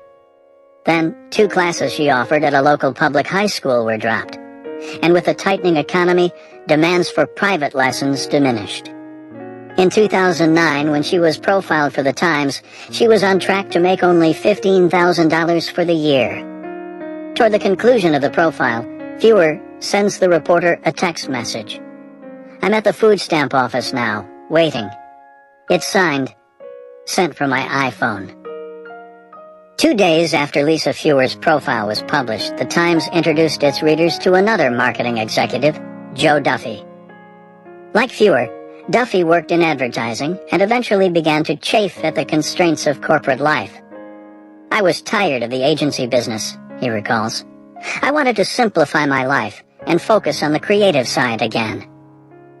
Given that Duffy's original training was as an artist, he had entered the advertising industry as a technical illustrator only after he had a hard time making a living with his paintings. Supporters of the passion mindset might encourage someone in Duffy's situation to leave advertising behind and return to his passion for the creative arts. Duffy, it turns out, is from the craftsman school of thought. Instead of fleeing the constraints of his current job, he began acquiring the career capital he'd need to buy himself out of them. His specialty became international logos and brand icons. As his ability grew, so did his options. Eventually, he was hired away by the Minneapolis-based Fallon McElligott agency, which allowed him to run his own subsidiary within the larger organization, calling it Duffy Designs. In other words, his capital had bought him more autonomy. After 20 years at Fallon McElligott, working on logos for major companies such as Sony and Coca-Cola, Duffy once again invested his capital to gain more autonomy, this time by starting his own 15-person shop, Duffy & Partners. This entrepreneurial move contrasts sharply with Fewer's. Duffy started his own company with enough career capital to immediately thrive. He was one of the world's best logo men and had a waiting list of clients. Fewer started her company with only 200 hours of training and an abundance of courage. It's fair to guess that by the time Duffy recently retired, he loved what he did. His work gave him heaps of control and respect, and, depending on your view of the importance of advertising, also had a great impact on the world. To me, however, the most vivid contrast to Fewer's story was Duffy's purchase of Duffy Trails, a 100-acre retreat on the banks of Wisconsin's Tobatic River. Duffy is an avid cross-country skier, and the 5 miles of wooded trails, skiable from November through March, made the retreat irresistible. As reported by the New York Times, the property can comfortably house at least 20 guests, spread over 3 different residential outbuildings, but on the hottest summer nights, it's the screen gazebo by the retreat's 16-acre Bass Stock Lake that attracts the most visitors. Duffy purchased this property at the age of 45. In other words, not long after the age at which Fewer left advertising to pursue her yoga business. It's this parallel that gives this pair of stories their Frostian undertones. 2 roads diverged in a yellow wood, and one traveler chose the path to mastery, while the other was called toward passion's glow. The former ended up celebrated in the industry, in control of his own livelihood, and weekending with his family in a forested retreat. The latter ended up on food stamps. This comparison is not necessarily fair. We don't know that Fewer could have replicated Duffy's success if she had stayed in marketing and advertising and had focused her restless energy on becoming excellent. But as a metaphor, the story works nicely. The image of Fewer waiting in line for food stamps, while Duffy, at a similar age, returns from a successful overseas trip to spend a relaxing weekend skiing at Duffy Trails, is striking. It captures well both the risk and the illogic of starting from scratch, as contrasted with the leverage gained by instead acquiring more career capital. Both Fewer and Duffy had the same issues with their work. These issues emerged at around the same time, and they both had the same desire to love what they do. But they had 2 different approaches to tackling these issues. In the end, it was Duffy's commitment to craftsmanship that was the obvious winner. When craftsmanship fails. Not long before I started writing this chapter, I received an email from John, a recent college graduate and longtime reader of my blog. He was concerned about his new job as a tax consultant. Though he found the work to be sometimes interesting, the hours were long and the tasks were fiercely prescribed, making it difficult to stand out. Aside from not liking the lifestyle, John complained, I'm concerned that my work doesn't serve a larger purpose, and in fact, that it actively hurts the most vulnerable. This chapter has argued in favor of the craftsman mindset and against its passion-centric alternative. Part of what makes the craftsman mindset thrilling is its agnosticism toward the type of work you do. The traits that define great work are bought with career capital, the theory argues. They don't come from matching your work to your innate passion. Because of this, you don't have to sweat whether you've found your calling. Most any work can become the foundation for a compelling career. John had heard this argument and wrote me because he was having a hard time applying it to his life as a tax consultant. He didn't like his work, and he wanted to know if, like a good craftsman, he should just suck it up and continue to focus on getting good. This is an important question, and here's what I told John. It sounds like you should leave your job. On reflection, it became clear to me that certain jobs are better suited for applying career capital theory than others.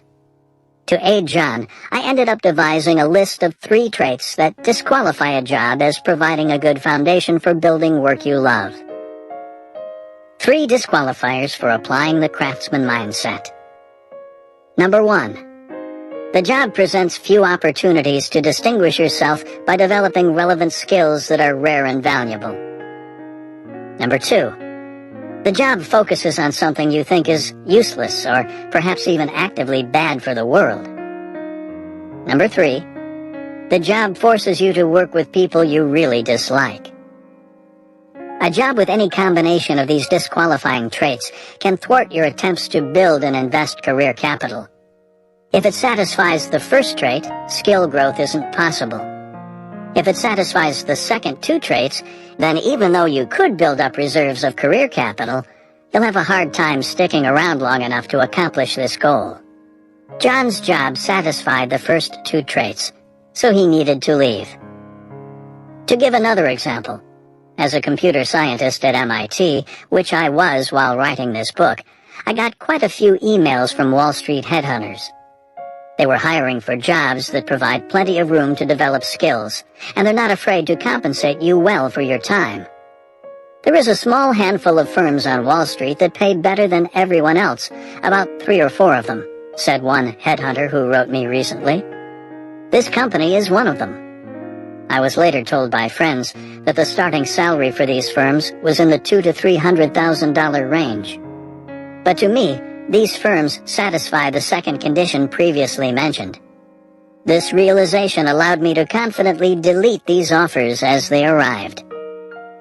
The big picture point worth noting here, however, is that these disqualifying traits still have nothing to do with whether a job is the right fit for some innate passion.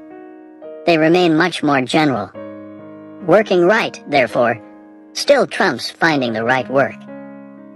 Now that I've made my pitch for the craftsman mindset and moderated it with the exceptions previously mentioned, it's time to see it in action. Chapter 6. The Career Capitalists, in which I demonstrate the power of career capital in action with 2 profiles of people who leverage the craftsman mindset to construct careers they love. 2 career capitalists. Alex Berger is 31. He's a successful television writer and he loves his work. Mike Jackson is 29. He's a clean tech venture capitalist and he also loves his work. This chapter is dedicated to telling their stories, as they both highlight the somewhat messy reality of using the craftsman mindset to generate fantastic livelihoods. Alex and Mike both focused on getting good, not finding their passion, and then used the career capital this generated to acquire the traits that made their careers compelling. The closed-off world of television kabillionaires. Let's assume for the moment that you want to be hired as a television writer on a network series. Your first step is to get past someone like Jamie. Jamie, who is in his late 20s, was recently involved in the writer staffing process for a network show. He agreed to provide me a glimpse into his world so long as I kept him and his show anonymous. Here's what I learned. TV writing is not an easy gig to land. According to Jamie, the process unfolds as follows. First, the producers put out a call to talent agencies to send over sample scripts from their writers. For his particular show, Jamie received around 100 packages, each containing a sample script, which Jamie read, reviewed, and graded. Only around the best 20 or so from this pile will be passed on to the producers for additional consideration. Keep in mind that the producers have already hired their favored veteran writers, so there are precious few spots left to be filled from this open call. To provide a sense of the competitiveness of this process, Jamie sent me a copy of his script evaluations. Out of the 100 or so writers who submitted scripts, all but 14 sent a script that had already been produced and aired on television. Of the 14 who had not yet broken into the industry, the highest score any received from Jamie was a 6.5 out of 10. Most of this group, however, fared much worse. It was flat, without any interesting storytelling, engaging act-outs, or smart dialogue, he wrote about one such script. Score, 4 out of 10. I only read about a quarter of this script, but it's clearly pretty subpar, he said about another.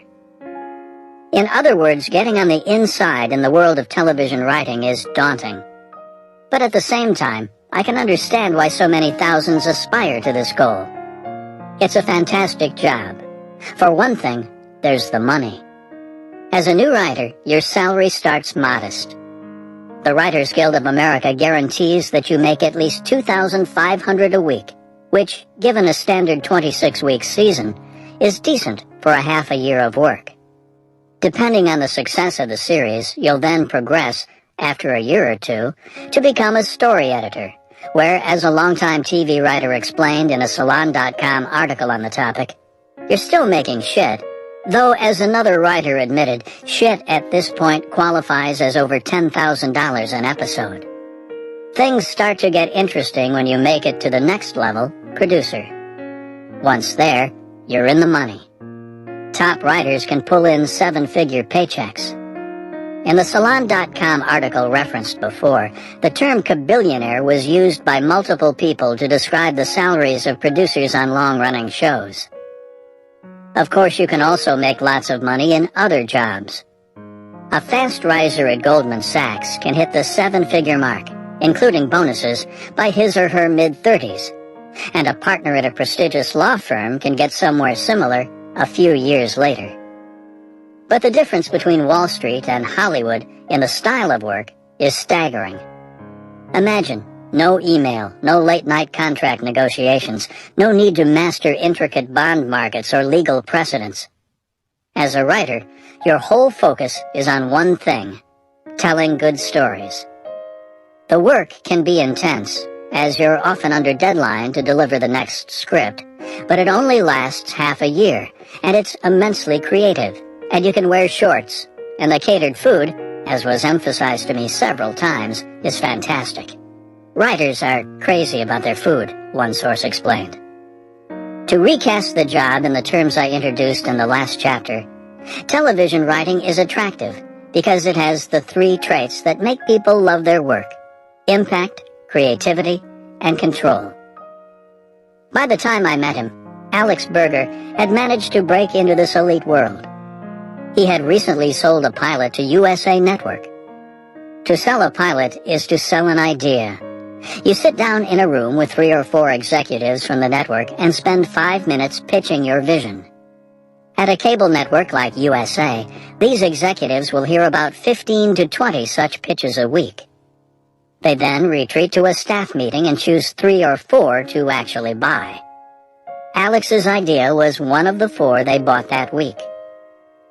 Alex has a few more hurdles to leap before his show makes it on the air at USA, but selling a pilot by itself is seen as impressive in the industry, a mark that you know what you're doing. As if to emphasize this impressiveness, one of the executives at USA who liked Alex's work helped staff him on an already running show, the hit spy drama Covert Affairs, so that he'd have something to do while waiting for the pilot decisions to be made.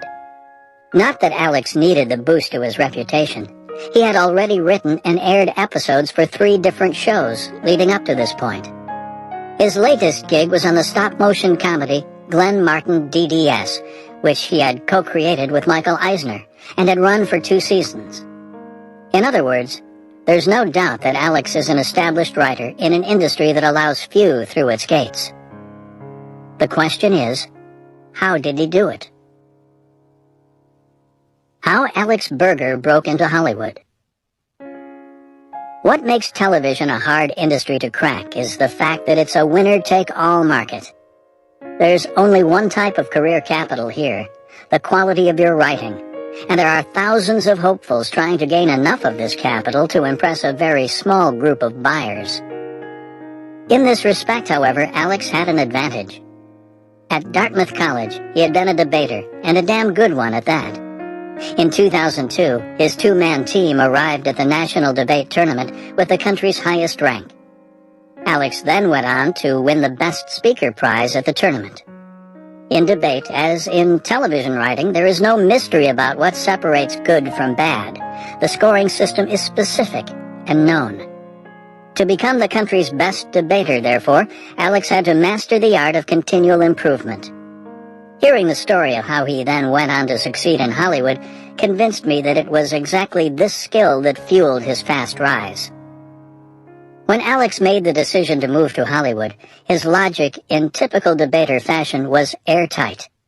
I figured I could always apply to law school, he recalled thinking, but realistically this would be my only chance to try out writing.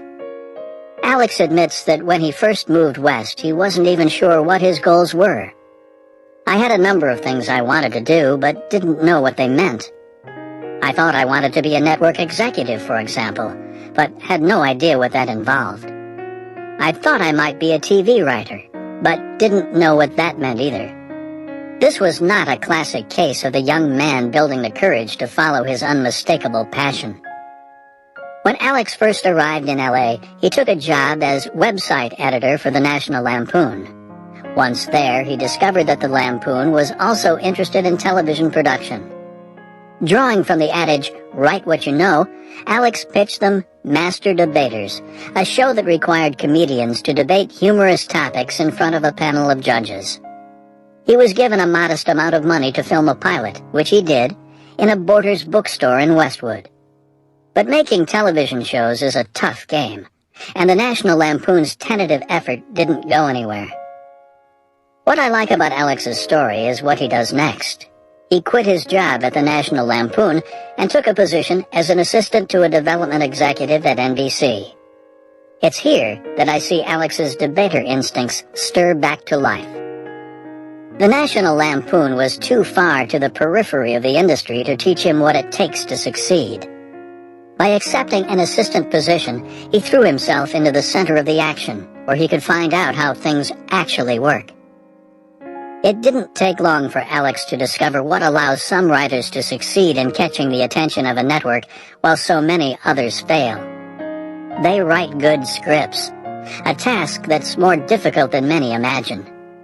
Spurred by this insight, Alex turned his attention to writing, lots of writing. During the 8 months he spent as an assistant, he dedicated his nights to working on a trio of different writing projects. First, before Alex left the National Lampoon, they had optioned his Master Debaters idea to VH1. While an assistant, Alex was still polishing the script for the VH1 version of the pilot. In the end, like most pilots, nothing ever came of the VH1 option. At the same time, he was working on a pilot for an unrelated show along with a producer he had met at the Lampoon. And on his own, he was writing a screenplay about his life growing up in Washington, D.C. I might finish writing at 2 or 3 a.m., then have to leave at 8 the next morning to get back to my job at NBC on time, Alex recalls. It was a busy period. After 8 months as an assistant, Alex heard about a job opening for a script assistant on Commander-in-Chief, a West Wing copycat helmed by Gina Davis. He jumped at the chance to observe professional TV writers up close, even though it was still a low-level position. On the side, he also added to his portfolio a spec script in progress for the HBO series Curb Your Enthusiasm, aggressively seeking feedback on his early drafts. I thought I needed more samples to get work, he recalls. While working as a script assistant for Commander-in-Chief, Alex started to pitch episode ideas to the room. One of the privileges of being a script assistant is that you can always get a quick consideration of your pitch. Not long before the show was canceled, he finally caught the attention of the room with an episode idea about lost missiles from a plane crash in Pakistan and the political fallout of a gay commitment ceremony. Working with Cynthia Cohen, one of the staff writers on the show, he produced a draft of the episode. For those with free TiVo space, I recommend giving the thumbs up to a groundbreaking episode of Commander-in-Chief this Thursday at 10, Alex wrote in an email to friends around this time. Why groundbreaking, you ask? Because within the first 10 minutes, for the first time in the history of network television, the words Alex and Burger will appear, in succession, mind you, just underneath the words written by. With his first produced television script now in hand, things began to move quickly for Alex. After Commander-in-Chief was canceled, he took another low-level job, this time working with the producer, Jonathan Lisco, in the run-up for his new show, K-ville, a post-Katrina New Orleans drama being developed for Fox. Given his writing credit, however, and a collection of increasingly polished spec scripts, this job became an informal tryout for Alex. He was given the chance to impress Lisco, which he did. When a spot opened on the writing staff for K-ville, it was given to Alex, his first official position as a staff writer. He went on to write and air 2 episodes before the show was canceled. After K-ville, a mutual friend set up a meeting between Alex and Michael Eisner, who, fresh from leaving Disney, was looking to create a television comedy as his first project as an independent producer. Alex got the meeting because he was a former staff writer for a network show, but it was his Curb Your Enthusiasm script that convinced Eisner to ask him to write a pilot for his new idea. Eisner liked the pilot draft, and Alex went on to help him co-create the show, Glenn Martin, DDS, which aired for 2 seasons as a flagship program for Nickelodeon's Nick at Night block. It was as Glenn Martin was winding down that Alex sold his pilot to USA and was staffed on one of their hit shows, Covert Affairs, the setting where I first introduced him to you. Alex's Capital. To understand Alex Berger's various breaks, you need to understand the career capital that enabled them. For example, it was certainly a big deal for Michael Eisner to ask Alex to help him create a show, but think about what this break required. At the time, Alex had been a staff writer for a network show and had a quality comedy spec script polished over many rounds of aggressive feedback in his portfolio. That's an important collection of capital. If you rewind the clock more and ask how Alex got a staff spot on K-ville, you once again discover a capital transaction. He had already written and aired an episode of another network drama, Commander-in-Chief. Another important collection of capital. Rewind the clock further and ask how Alex, as a lowly script assistant, got a script aired on Commander-in-Chief, and you encounter the writing skill he had developed over the previous years spent obsessively honing his craft. A period where he was often working on 3 or 4 scripts at a time, always seeking feedback for how he could make them better. The Alex Berger who first arrived in LA fresh out of college did not have this writing skill capital. By the time he was working for Commander-in-Chief, however, he was ready for his first major transaction. In this telling, the story of Alex's fast rise is not one of passion triumphing over setbacks. It's much less dramatic. Alex, the former debate champion, coolly assessed what career capital was valuable in this market. He then set out with the intensity once reserved for debate prep to acquire this capital as fast as possible. What this story lacks in pizzazz, it makes up in repeatability. There's nothing mysterious about how Alex Berger broke into Hollywood. He simply understood the value and difficulty of becoming good. The most desirable job in Silicon Valley. Mike Jackson is a director at the Westlake Group, a clean tech venture capital firm on Silicon Valley's famous Sand Hill Road. To say that Mike has a desirable job is an understatement. I have a friend who recently had dinner with the dean in charge of a top-tier business school, he told me. And at this dinner, the dean said that everyone in their graduating class right now wants to be a clean tech VC. Mike has experienced this firsthand. He receives dozens of emails from business school students asking him about his path. He used to try to answer them, but now, due to time constraints, he mostly ignores them. Everyone wants my job, he explained. The fact that people covet his position isn't surprising. Clean energy is hot. It's a way to help the world, while at the same time, as Mike admitted, you make a lot of money. In his position, Mike has traveled the world, met senators, and spent time with the mayors of both Sacramento and Los Angeles. During one of our conversations, he mentioned that David Plouffe, Barack Obama's campaign manager, had been hanging around the office. What interests me about Mike is that, like Alex Berger, he didn't arrive at his outstanding job by following a clear passion. Instead, he carefully and persistently gathered career capital, confident that valuable skills would translate into valuable opportunities. Unlike Alex, however, Mike started gathering capital before he knew what he wanted to do with it. In fact, he had never given a moment's thought to clean tech venture capital until a couple of weeks before his first interview. How Mike Jackson became a venture capitalist. Mike majored in biology and earth systems at Stanford. After earning his bachelor's degree, Mike elected to stay for a 5th year to earn a master's. The professor who supervised his master's was trying to decide whether or not to launch a major research project studying the natural gas sector in India, so he arranged Mike's thesis to act as an exploration of the project's viability. In the fall of 2005, after Mike finished his graduate degree, his supervisor decided he liked what he saw and launched the major research project. Not surprisingly, he asked Mike to help him lead it. At this point, Mike had just spent a year getting up to speed on its details. Mike, who is competitive by nature, tackled the project with intensity, driven by the belief that the better he did now, the better his options would be later. During this time, I traveled to India 10 times and to China 4 or 5 times, in addition to quite a bit of travel in Europe, he recalls. I met with the heads of major utilities, and I learned how the global energy market really works. When the project concluded in the fall of 2007, Mike and his professor held a major international conference to release and discuss the results. Academics and government officials from around the world attended.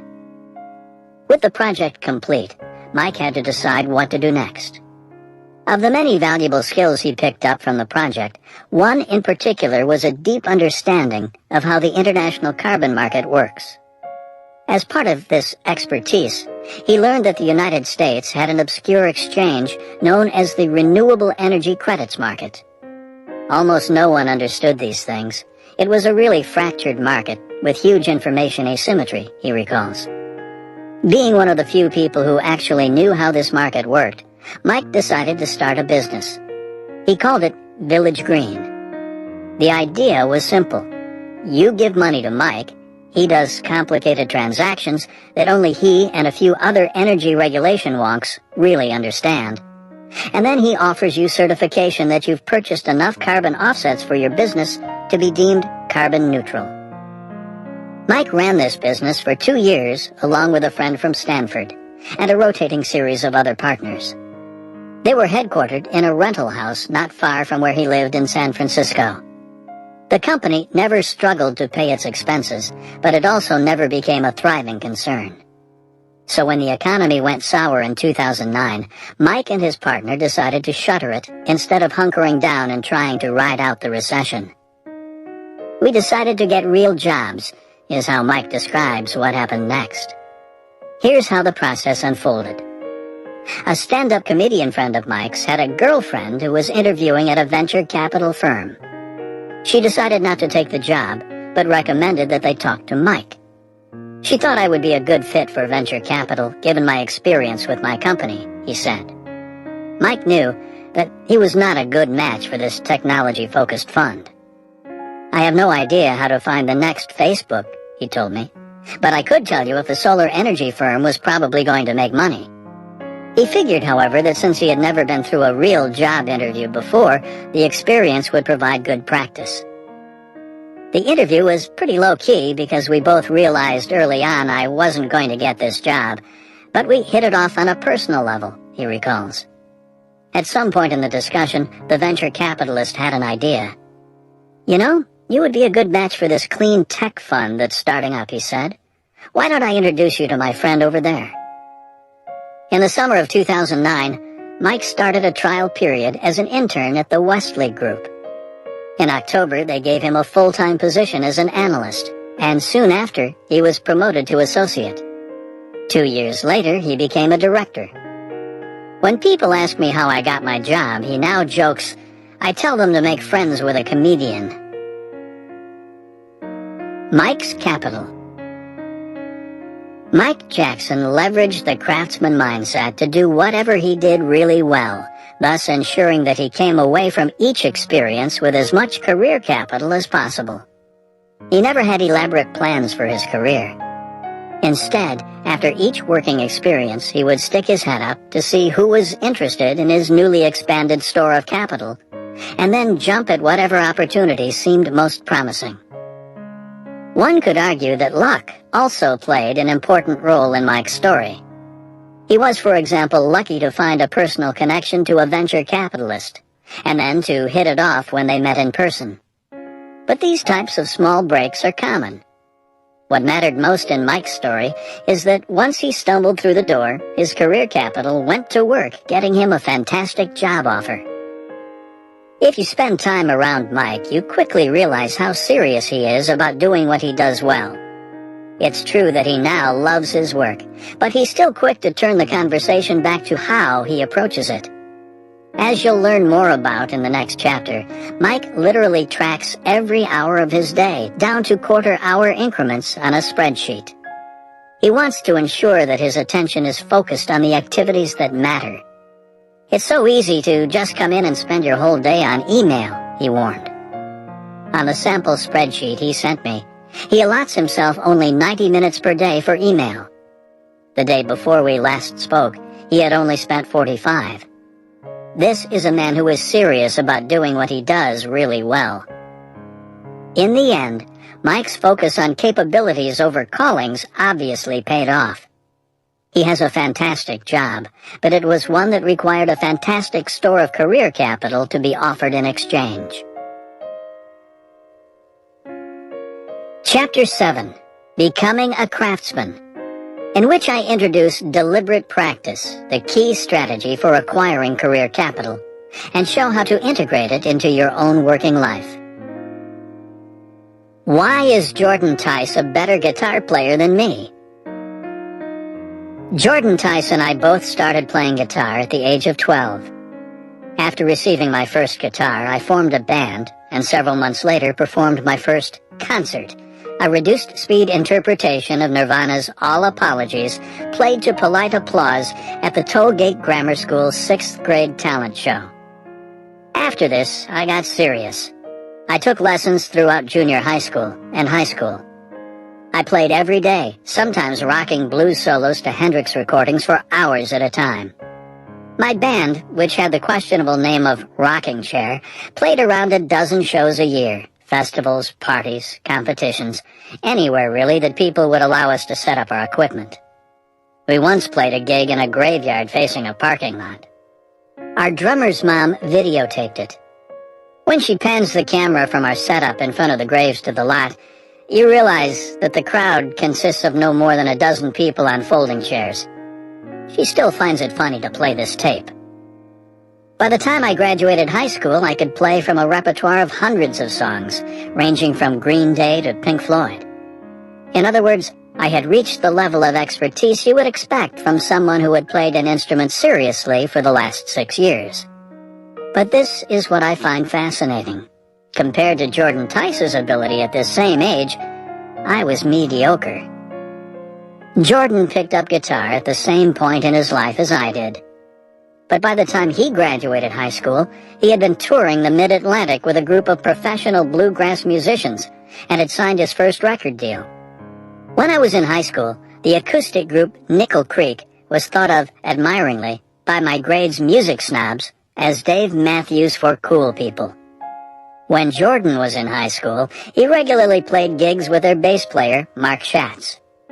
The question hanging over this comparison is why, even though we had both played seriously for the same amount of time, did I end up an average high school strummer, while Jordan became a star? It didn't take long into my visit with Jordan to understand the answer to this question. The difference in our abilities by the age of 18 had less to do with the number of hours we practiced, though he probably racked up more total practice hours than I did. We weren't all that far apart. And more to do with what we did with those hours. One of my most vivid memories of Rocking Chair, for example, was my discomfort playing anything I didn't know really well. There's a mental strain that accompanies feeling your way through a tune that's not ingrained in muscle memory, and I hated that feeling. I learned songs reluctantly, then clung to them fiercely once they had become easy for me.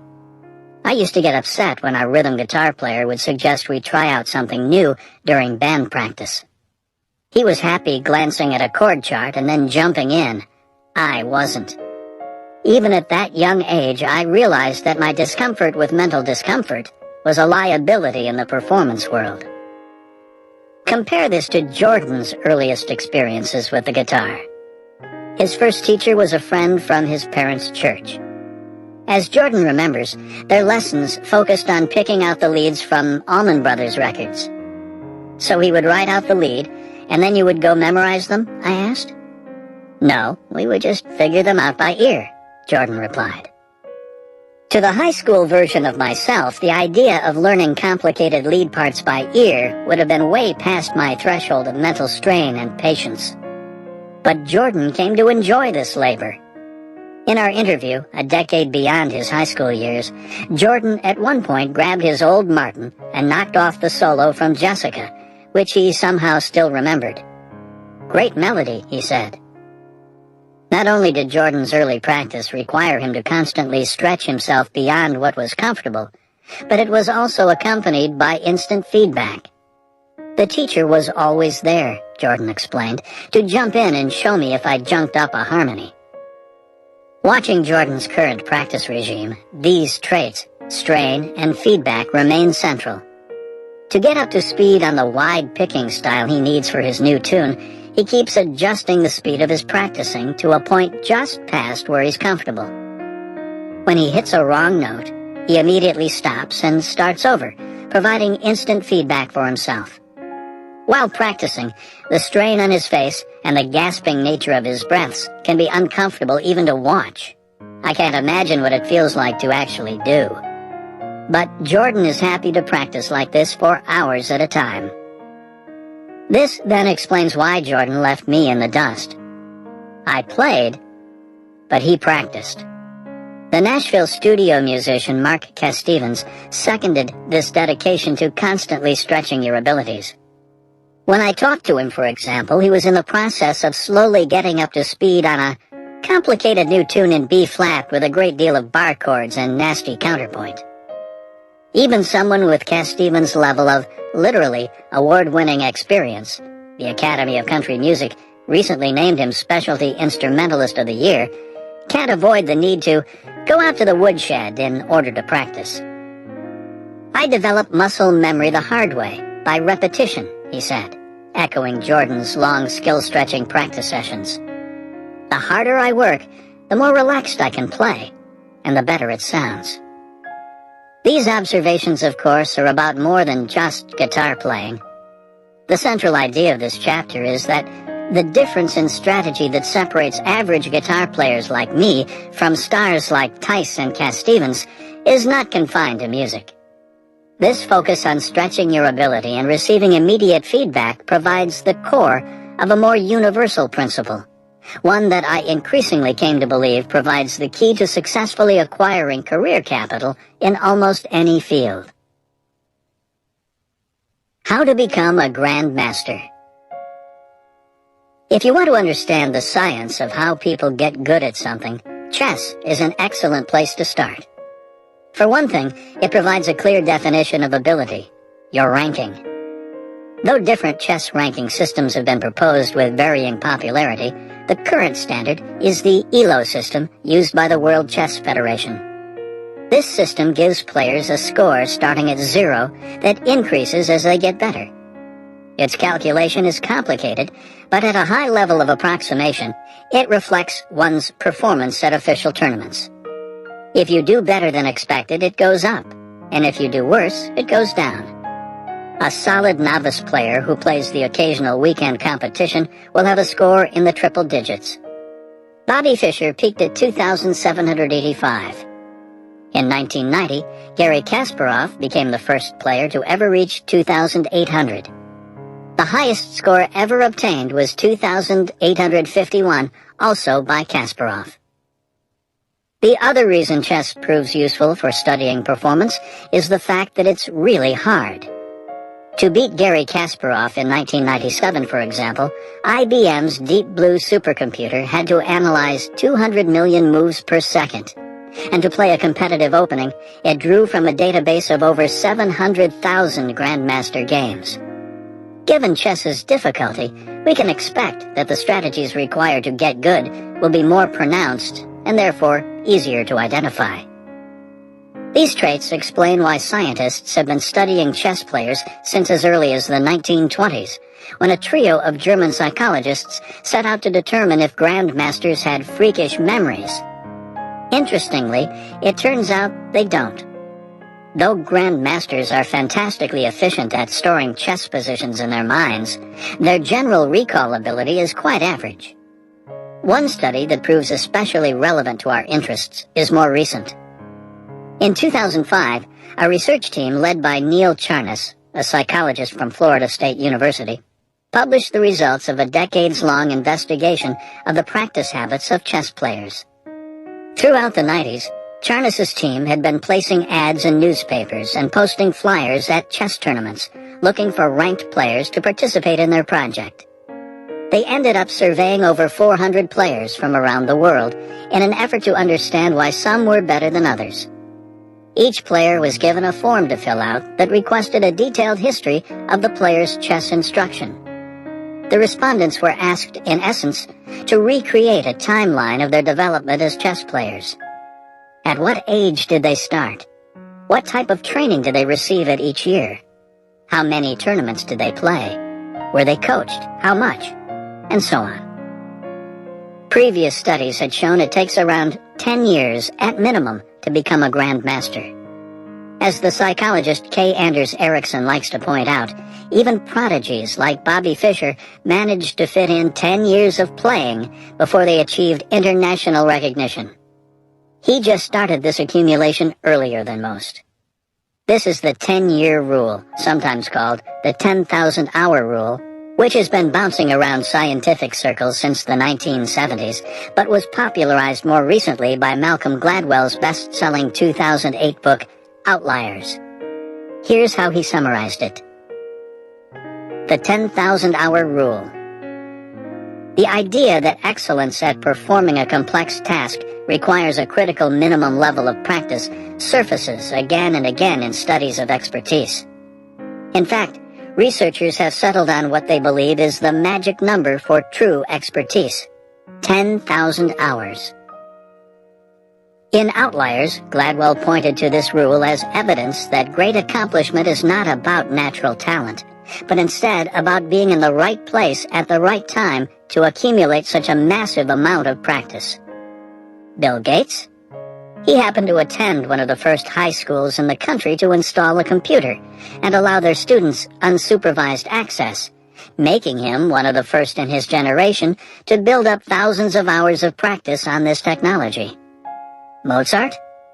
His dad was a fanatic about practicing.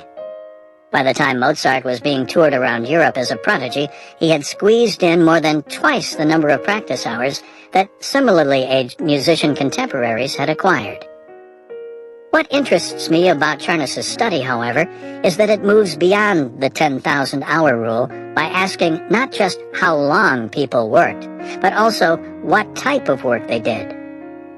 In more detail, they studied players who had all spent roughly the same amount of time, around 10,000 hours, playing chess. Some of these players had become grandmasters, while others remained at an intermediate level. Both groups had practiced the same amount of time, so the difference in their ability must depend on how they used these hours. It was these differences that Charnas sought. In the 1990s, this was a relevant question. There was debate in the chess world at the time surrounding the best strategies for improving. One camp thought tournament play was crucial, as it provides practice with tight time limits and working through distractions. The other camp, however, emphasized serious study, poring over books and using teachers to help identify and then eliminate weaknesses. When surveyed, the participants in Charnas' study thought tournament play was probably the right answer. The participants, as it turns out, were wrong. Hours spent in serious study of the game was not just the most important factor in predicting chess skill, it dominated the other factors. The researchers discovered that the players who became grandmasters spent 5 times more hours dedicated to serious study than those who plateaued at an intermediate level. The grandmasters, on average, dedicated around 5,000 hours out of their 10,000 hours to serious study. The intermediate players, by contrast, dedicated only around 1,000 to this activity. On closer examination, the importance of serious study becomes more obvious. In serious study, Charnas concluded, materials can be deliberately chosen or adapted, such that the problems to be solved are at a level that is appropriately challenging. This contrasts with tournament play, where you are likely to draw an opponent who is either demonstrably better or demonstrably worse than yourself. Both situations where skill improvement is likely to be minimized. Furthermore, in serious study, feedback is immediate, be it from looking up the answer to a chess problem in a book, or as is more typically the case for serious players, receiving immediate feedback from an expert coach. The Norwegian chess phenom Magnus Carlsen, for example, paid Garry Kasparov over $700,000 a year to add polish to his otherwise intuitive playing style. Notice how well chess fits with our earlier discussion of guitar practice. The serious study employed by top chess players sounds similar to Jordan Tice's approach to music. They're both focused on difficult activities, carefully chosen to stretch your abilities where they most need stretching, and that provide immediate feedback. At the same time, notice how chess tournament play sounds a lot like my approach to guitar. It's enjoyable and exciting, but it's not necessarily making you better. I spent many hours playing songs I knew, including dozens and dozens of hours spent on stage. Like the intermediate players in the Charnas study, I was letting this satisfying work pile up ineffectively, while Jordan, during these same ages, was painstakingly squirreling away the serious study that would make him exceptional.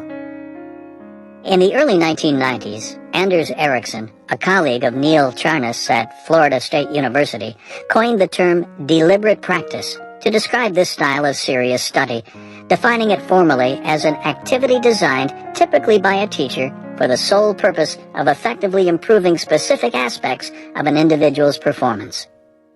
As hundreds of follow-up studies have since shown, deliberate practice provides the key to excellence in a diverse array of fields, among which are chess, medicine, auditing, computer programming, bridge, physics, sports, typing, juggling, dance, and music.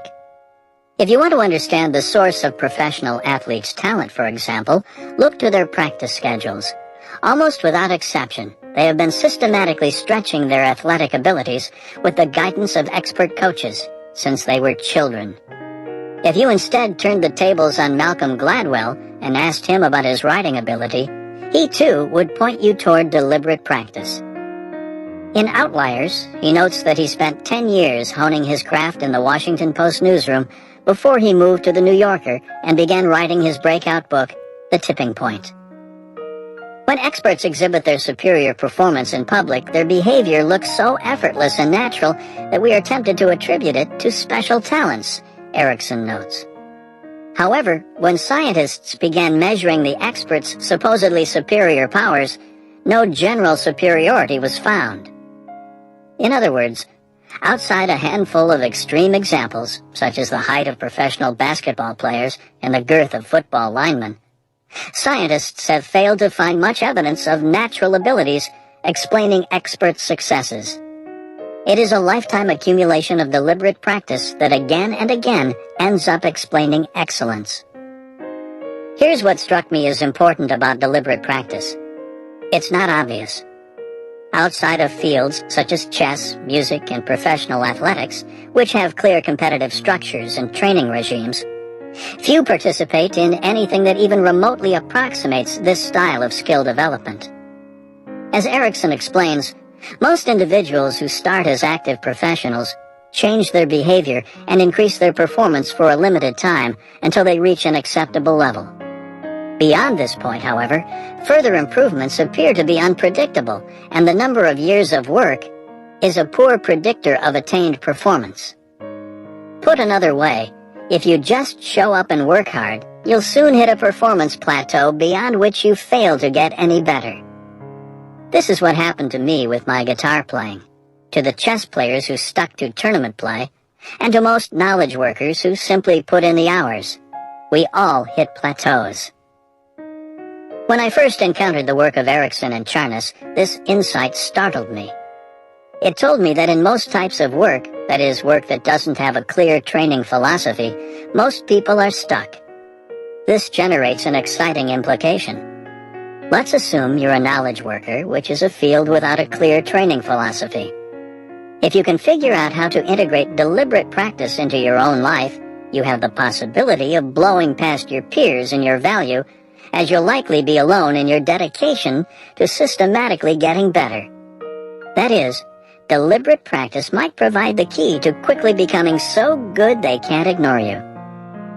To successfully adopt the craftsman mindset, therefore, we have to approach our jobs in the same way that Jordan approaches his guitar playing, or Garry Kasparov his chess training, with a dedication to deliberate practice.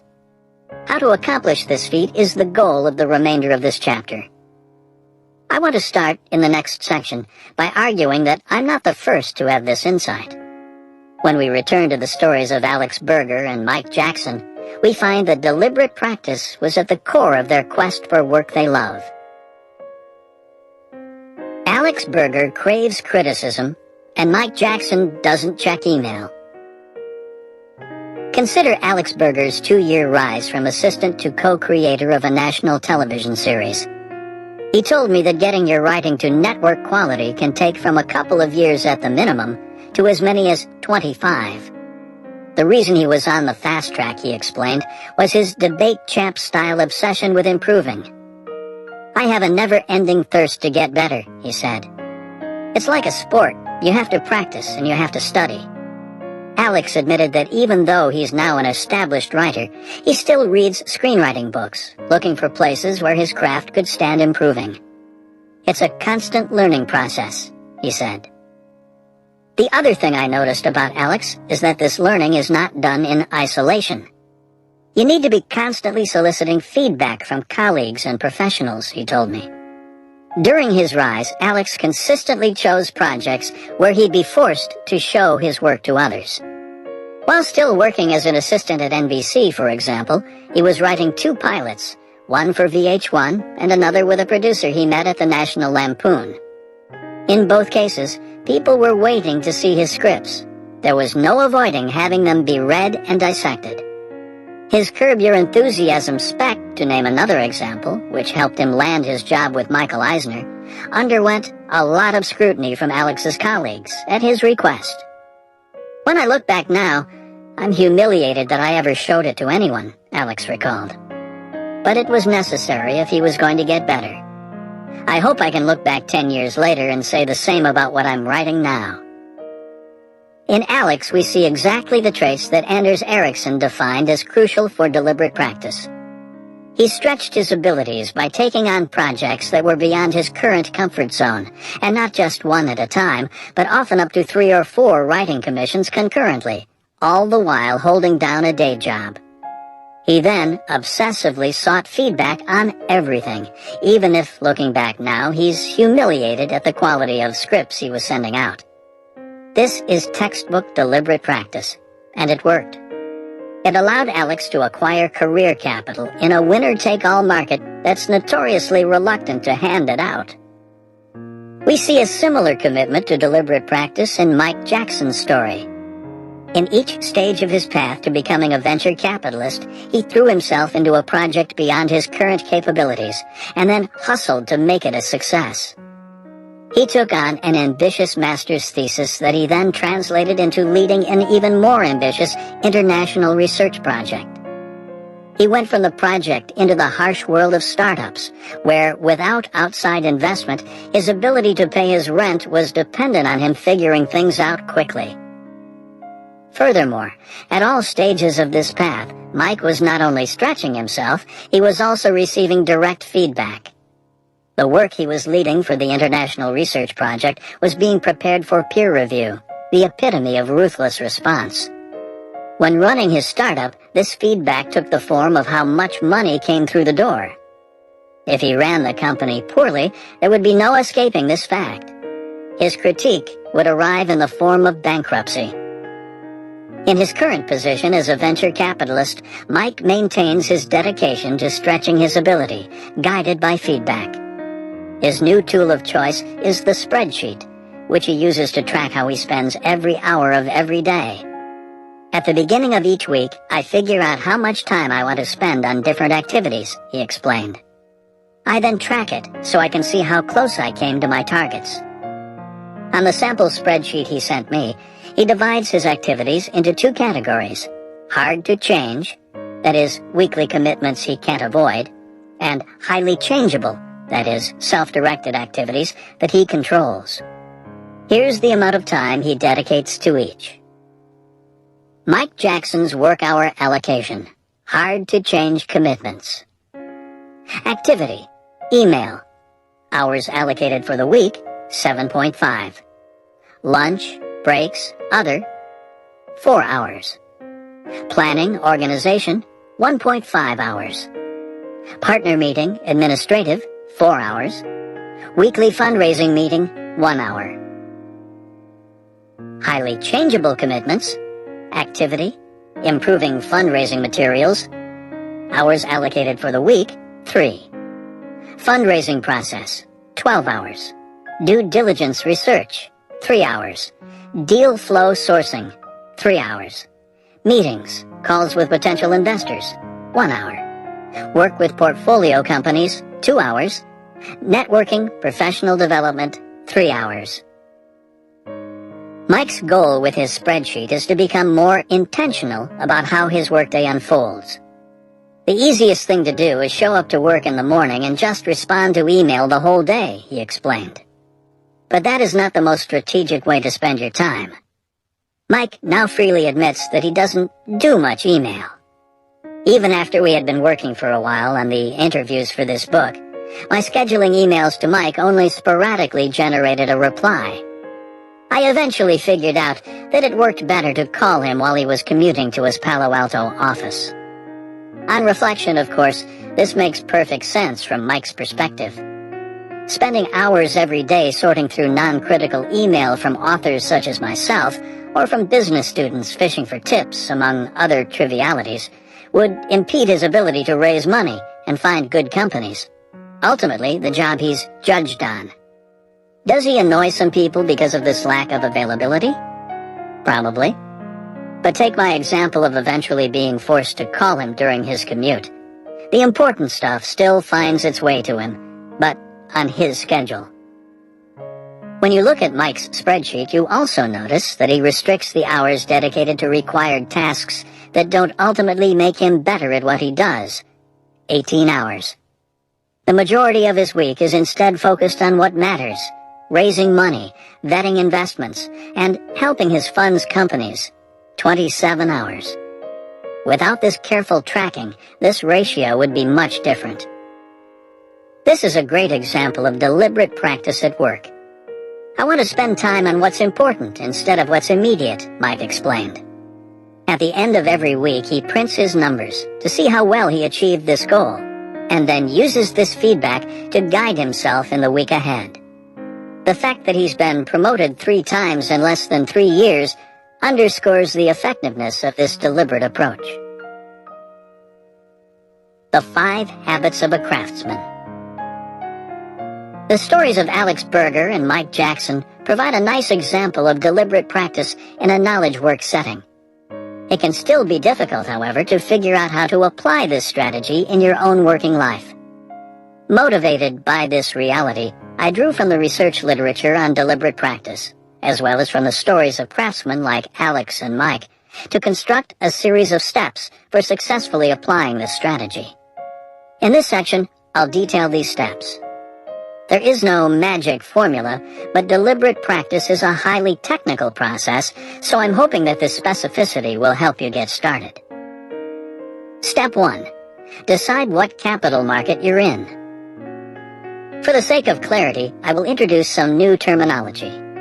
When you are acquiring career capital in a field, you can imagine that you are acquiring this capital in a specific type of career capital market. There are 2 types of these markets: winner-take-all and auction. In a winner-take-all market, there is only one type of career capital available, and lots of different people competing for it. Television writing is a winner-take-all market because all that matters is your ability to write good scripts. That is, the only capital type is your script writing capability. An auction market, by contrast, is less structured. There are many different types of career capital, and each person might generate a unique collection. The clean tech space is an auction market.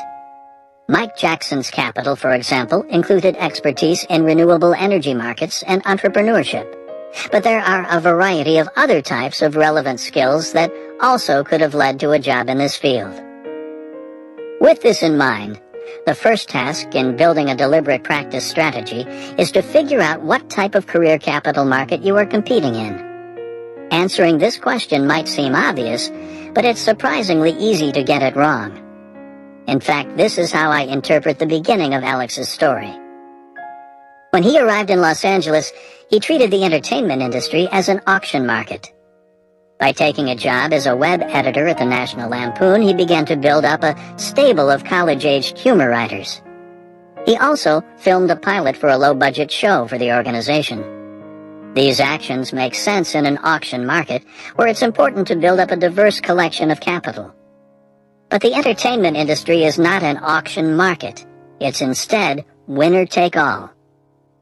If you want a career in television writing, as Alex discovered, only one thing matters: the quality of your scripts.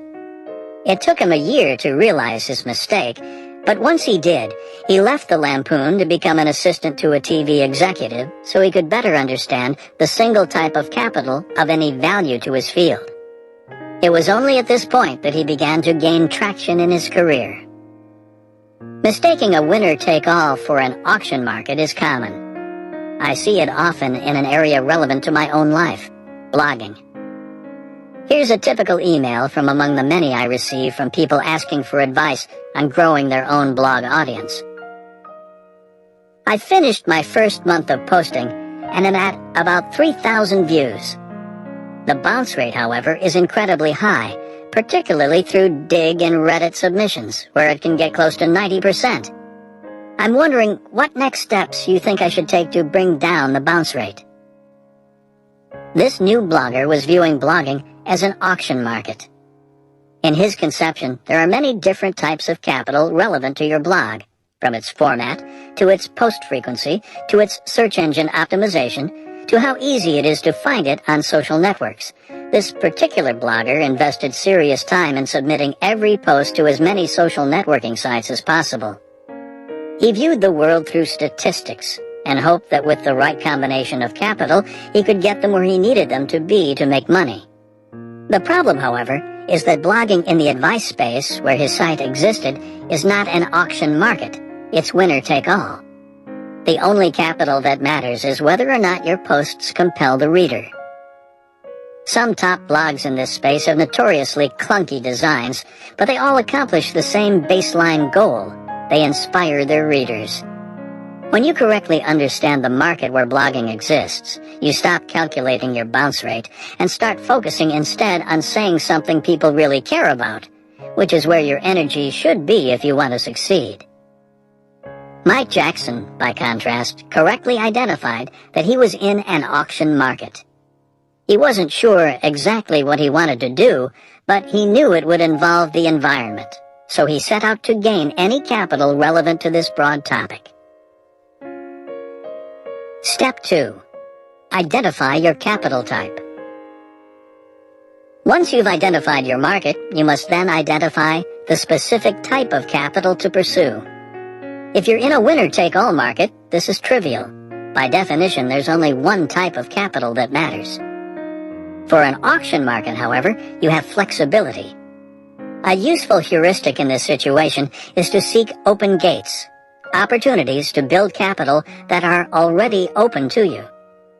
For example, Mike Jackson's next step after his degree was to work with a Stanford professor on his environmental policy research. This decision helped Mike acquire a key type of career capital, a nuanced understanding of international energy markets. At the same time, however, keep in mind that this was also an opportunity that was open to Mike because he was already a Stanford student, earning a degree in the field. This made it relatively easy for him to jump into this new role. For someone outside of Stanford, by contrast, being put in charge of such an important project would have been a much less likely proposition. The advantage of open gates is that they get you farther faster in terms of career capital acquisition than starting from scratch. It helps to think about skill acquisition like a freight train. Getting it started requires a huge application of effort, but changing its track once it's moving is easy. In other words, it's hard to start from scratch in a new field. If, for example, Mike had decided to leave Stanford to go to work for a private sustainability nonprofit, he would have been starting at the ground floor with no particular leg up. By instead leveraging his Stanford education to gain a position with a Stanford professor, he was acquiring valuable capital much sooner. Step number 3. Define good. It's at this point, once you've identified exactly what skill to build, that you can, for guidance, begin to draw from the research on deliberate practice. The first thing this literature tells us is that you need clear goals. If you don't know where you're trying to get to, then it's hard to take effective action. Jeff Colvin, an editor at Fortune magazine who wrote a book on deliberate practice, put it this way in an article that appeared in Fortune. Deliberate practice requires good goals. When you ask a musician like Jordan Tice, for example, there's little ambiguity about what getting good means to him at that moment. There's always some new, more complicated technique to master. For Alex Berger, the definition of good was also clear. His scripts being taken seriously. To give a concrete example, one of the projects he was working on while still an assistant was the development of a spec script to submit to talent agencies. For him, at this early stage of his career capital acquisition, good meant having a script good enough to land him an agent. There was no ambiguity about what it meant to succeed at this goal. Step 4. Stretch and destroy. Returning to Jeff Colvin, in the article cited previously, he gives the following warning about deliberate practice. Doing things we know how to do well is enjoyable, and that's exactly the opposite of what deliberate practice demands. Deliberate practice is, above all, an effort of focus and concentration. That is what makes it deliberate, as distinct from the mindless playing of scales or hitting of tennis balls that most people engage in. If you show up and do what you're told, you will, as Anders Ericsson explained earlier in this chapter, reach an acceptable level of ability before plateauing. The good news about deliberate practice is that it will push you past this plateau and into a realm where you have little competition. The bad news is that the reason so few people accomplish this feat is exactly because of the trait Colvin warned us about. Deliberate practice is often the opposite of enjoyable. I like the term stretch for describing what deliberate practice feels like, as it matches my own experience with the activity.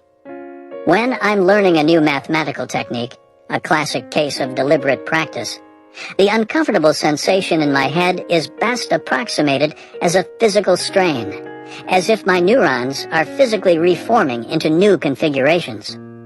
As any mathematician will admit, this stretching feels much different than applying a technique you've already mastered, which can be quite enjoyable. But this stretching, as any mathematician will also admit, is the precondition to getting better. This is what you should experience in your own pursuit of good. If you're not uncomfortable, then you're probably stuck at an acceptable level. Pushing past what's comfortable, however, is only one part of the deliberate practice story. The other part is embracing honest feedback, even if it destroys what you thought was good. As Colvin explains in his Fortune article, you may think that your rehearsal of a job interview was flawless, but your opinion isn't what counts. It's so tempting to just assume what you've done is good enough and check it off your to-do list, but it's an honest, sometimes harsh feedback that you'll learn where to retrain your focus in order to continue to make progress. Alex Berger, for example, went to elaborate lengths to keep a constant stream of feedback coming. Recall that during his first year of seriously pursuing career capital in television writing, he was working on 2 pilots, one for VH1 and another with a producer he met at the National Lampoon. In both cases, he was working with professionals who wouldn't hesitate to let him know what was working and what was not in his writing. Though he now describes himself as being somewhat humiliated by the quality of writing he was putting out for feedback at this stage, he also recognizes that the continuous and harsh feedback he received accelerated the growth of his ability. Step number 5. Be patient. In his 2007 interview with Charlie Rose, here's how Steve Martin explained his strategy for learning the banjo. I thought, if I stay with it, then one day I will have been playing for 40 years, and anyone who sticks with something for 40 years will be pretty good at it. To me, this is a phenomenal display of patience. Learning claw-hammer banjo is hard, and because of this, Martin was willing to look 40 years into the future for the payoff, a recognition of the frustrating months of hard work and mediocre playing ahead. In his memoir, Martin expounds on this idea when he discusses the importance of diligence for his success in the entertainment business. What's interesting is that Martin redefines the word so that it's less about paying attention to your main pursuit, and more about your willingness to ignore other pursuits that pop up along the way to distract you. The final step for applying deliberate practice to your working life is to adopt this style of diligence. The logic works as follows. Acquiring capital can take time. For Alex, it took about 2 years of serious, deliberate practice before his first television script was produced. Mike Jackson was a half-decade out of college before cashing in his capital to land a dream job. This is why Martin's diligence is so important. Without this patient willingness to reject shiny new pursuits, you'll derail your efforts before you acquire the capital you need. I think the image of Martin returning to his banjo day after day for 40 years is poignant. It captures well the feel of how career capital is actually acquired. You stretch yourself day after day, month after month, before finally looking up and realizing, hey, I've become pretty good, and people are starting to notice. Summary of rule number 2. Rule number 1 took on the conventional wisdom about how people end up loving what they do. It argued that the passion hypothesis, which says that the key to loving your work is to match a job to a pre-existing passion, is bad advice. There's little evidence that most people have pre-existing passions waiting to be discovered, and believing that there's a magical right job lurking out there can often lead to chronic unhappiness and confusion when the reality of the working world fails to match this dream. Rule number 2 was the first to tackle the natural follow-up question. If follow your passion is bad advice, what should you do instead? It contended that the traits that define great work are rare and valuable. If you want these traits in your own life, you need rare and valuable skills to offer in return. I called these rare and valuable skills career capital, and noted that the foundation of constructing work you love is acquiring a large store of this capital. With this in mind, we turned our attention to this process of capital acquisition. I argued that it's important to adopt the craftsman mindset, where you focus relentlessly on what value you're offering the world. This stands in stark contrast to the much more common passion mindset, which has you focus only on what value the world is offering you. Even with the craftsman mindset, however, becoming so good they can't ignore you is not trivial. To help these efforts, I introduced the well-studied concept of deliberate practice, an approach to work where you deliberately stretch your abilities beyond where you're comfortable, and then receive ruthless feedback on your performance. Musicians, athletes, and chess players know all about deliberate practice. Knowledge workers, however, do not. This is great news for knowledge workers. If you can introduce this strategy into your working life, you can vault past your peers in your acquisition of career capital. Rule number 3, turn down a promotion, or the importance of control. Chapter 8, The Dream Job Elixir, in which I argue that control over what you do and how you do it is one of the most powerful traits you can acquire when creating work you love. The mysterious red fire appeal. When Ryan Boylan graduated college in 2000 with an Ivy League diploma in hand, he didn't follow his classmates into the big city banks or management consultancies.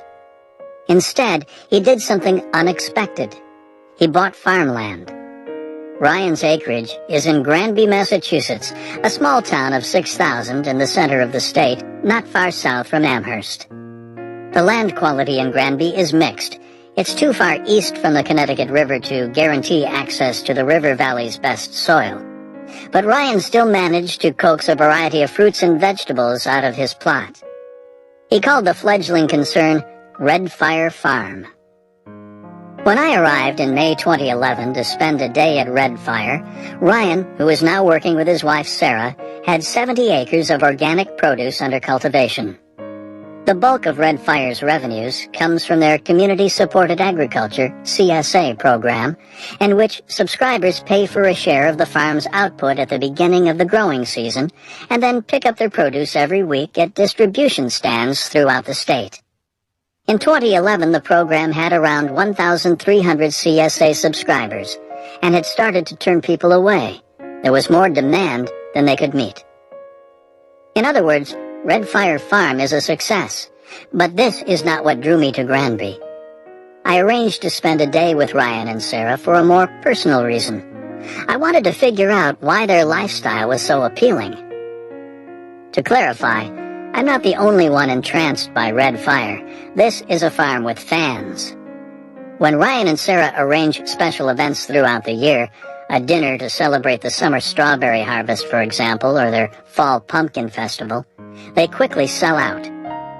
During my last visit, I overheard a middle-aged woman tell her friend, "I just love Ryan and Sarah," and I'm pretty sure they'd never actually met.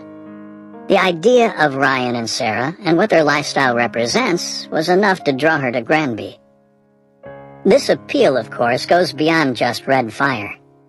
The dream of leaving the rat race to start a farm or otherwise live in harmony with the land is the perennial fantasy of the cubicle bound.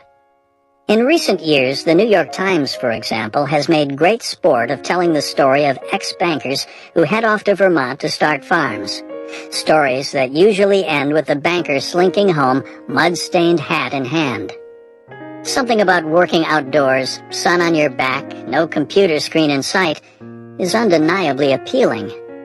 But why? This question motivated my visit to Red Fire.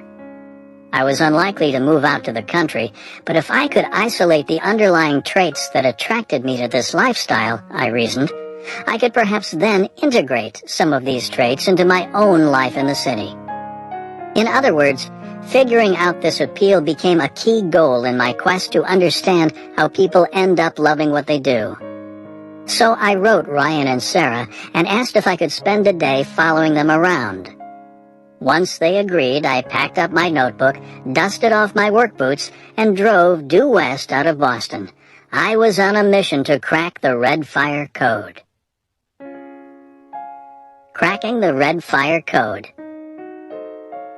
Not long into my visit, I joined Ryan and Sarah for lunch at their farmhouse. Their kitchen was small but well used, packed with cookbooks and hand-labeled herb jars. They served bean sandwiches, open-faced on local 9-grain bread and topped with thick-cut cheddar. As we ate, I asked Ryan how he ended up becoming a full-time farmer. I figured that if I wanted to understand what made his life appealing today, I needed to first understand how he got here. As you encountered in rule number 1 and rule number 2 of this book, by this point in my quest, I had developed an unconventional theory on how people end up loving what they do. I argued in rule number 1 that follow your passion is bad advice, as the vast majority of people don't have pre-existing passions waiting to be discovered and matched to a job. In rule number 2, I then countered that people with compelling careers instead start by getting good at something rare and valuable, building what I called career capital, and then cashing in this capital for the traits that make great work great. In this understanding, finding the right work pales in importance to working right. As Ryan told me his story over lunch, I was gratified to realize that his life provides a terrific case study of these ideas in action. To start, I'll emphasize that Ryan did not follow his passion into farming. Instead, like many people who end up loving what they do, he stumbled into his profession and then found that his passion for the work increased along with his expertise. Ryan grew up in Granby, but is not from a farming family. Growing up, I had little exposure to professional growing, he explained. In middle school, Ryan was drawn to a universal interest, making extra spending cash. This entrepreneurial streak led him to a series of schemes, from taking on a paper route to collecting cans for the local recycling center. His business breakthrough, however, came when he started collecting wild blueberries and selling them by the carton. "I put up an umbrella next to the road," he told me, "and started my first farm stand." This, he discovered, was a good way to make a buck. Ryan advanced from wild-picked berries to selling extra produce from his parents' backyard garden. Looking to increase revenue, he then talked his parents into letting him take over their garden. "My dad was more than happy with that arrangement," he recalls. It was here that Ryan decided to get serious about career capital acquisition.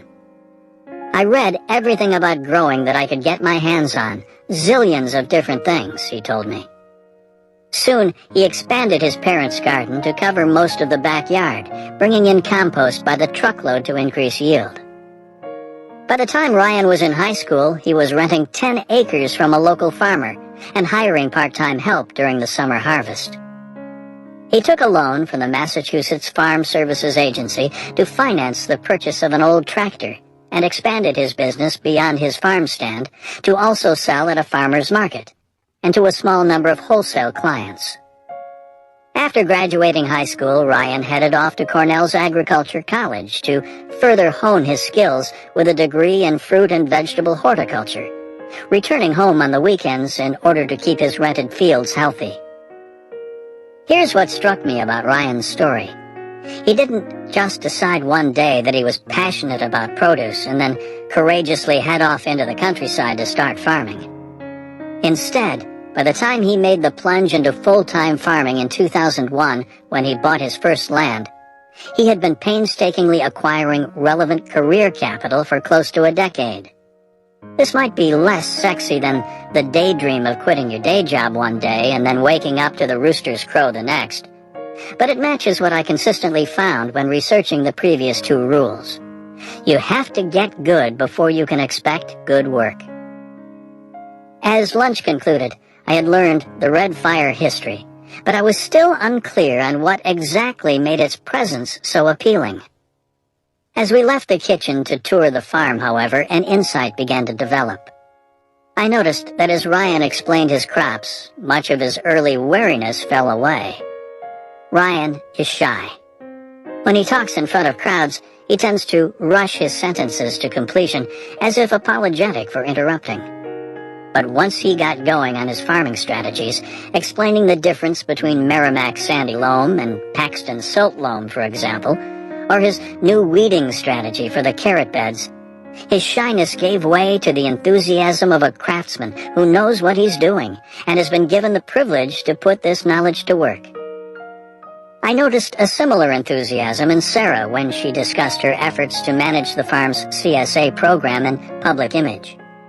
When Sarah joined Ryan in Granby in 2007, she was already an advocate for both organic farming and community-supported agriculture. She had studied environmental policy at Vassar, where she'd stumbled on the college's Poughkeepsie Farm Project CSA. Inspired, she started her own small-scale CSA program after graduating in nearby Stafford Springs, Connecticut. Coming to Red Fire gave Sarah the opportunity to promote these beliefs on a larger scale, a challenge she clearly relishes. This, I came to realize, is what's so appealing about the Red Fire lifestyle. Control.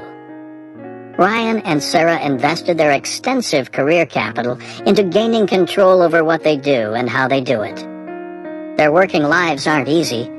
If I learned anything from my visit to Red Fire, it's that farming is a complicated and stressful pursuit, but their lives are their own to direct, and they're good at this.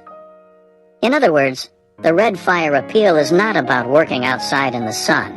To farmers, I learned, the weather is something to battle, not to enjoy.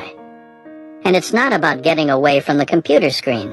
Ryan spends all winter using Excel spreadsheets to plan his crop beds, while Sarah spends a healthy chunk of each day managing the farm operations on the office computer. It is instead autonomy that attracts the Granby groupies. Ryan and Sarah live a meaningful life on their own terms. As I'll argue next, control isn't just the source of Ryan and Sarah's appeal, but it turns out to be one of the most universally important traits that you can acquire with your career capital. Something so powerful and so essential to the quest for work you love that I've taken to calling it the dream job elixir. The power of control. Ryan and Sarah have heaps of control in their working lives, and this is what makes the Red Fire lifestyle so appealing. The appeal of control, however, is not limited to farmers. Decades of scientific research have identified this trait as one of the most important you can pursue in the quest for a happier, more successful, and more meaningful life. Dan Pink's 2009 best-selling book, Drive, for example, reviews the dizzying array of different ways that control has been found to improve people's lives. As Pink summarizes the literature, more control leads to better grades, better sports performance, better productivity, and more happiness. In one such study mentioned in Pink's book, researchers at Cornell followed over 300 small businesses, half of which focused on giving control to their employees, and half which did not. The control-centric businesses grew at 4 times the rate of their counterparts. In another study, which I found during my own research, giving autonomy to middle school teachers in a struggling school district not only increased the rate at which the teachers were promoted, but also, to the surprise of the researchers, reversed the downward performance trend of their students. If you want to observe the power of control up close in the workplace, look toward companies embracing a radical new philosophy called Results-Only Work Environment, or ROWE for short. In a ROWE company, all that matters is your results. When you show up to work, and when you leave, when you take vacations, and how often you check email are all irrelevant. They leave it to the employee to figure out whatever works best for getting the important things done. No results, no job. It's that simple, as ROWE supporters like to say.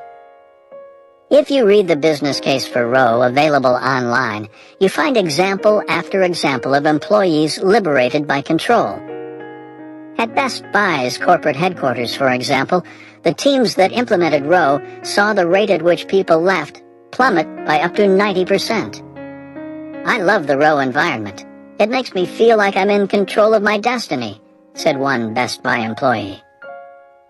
At the Gap's headquarters, employees in a ROWE pilot study found their happiness and performance improved.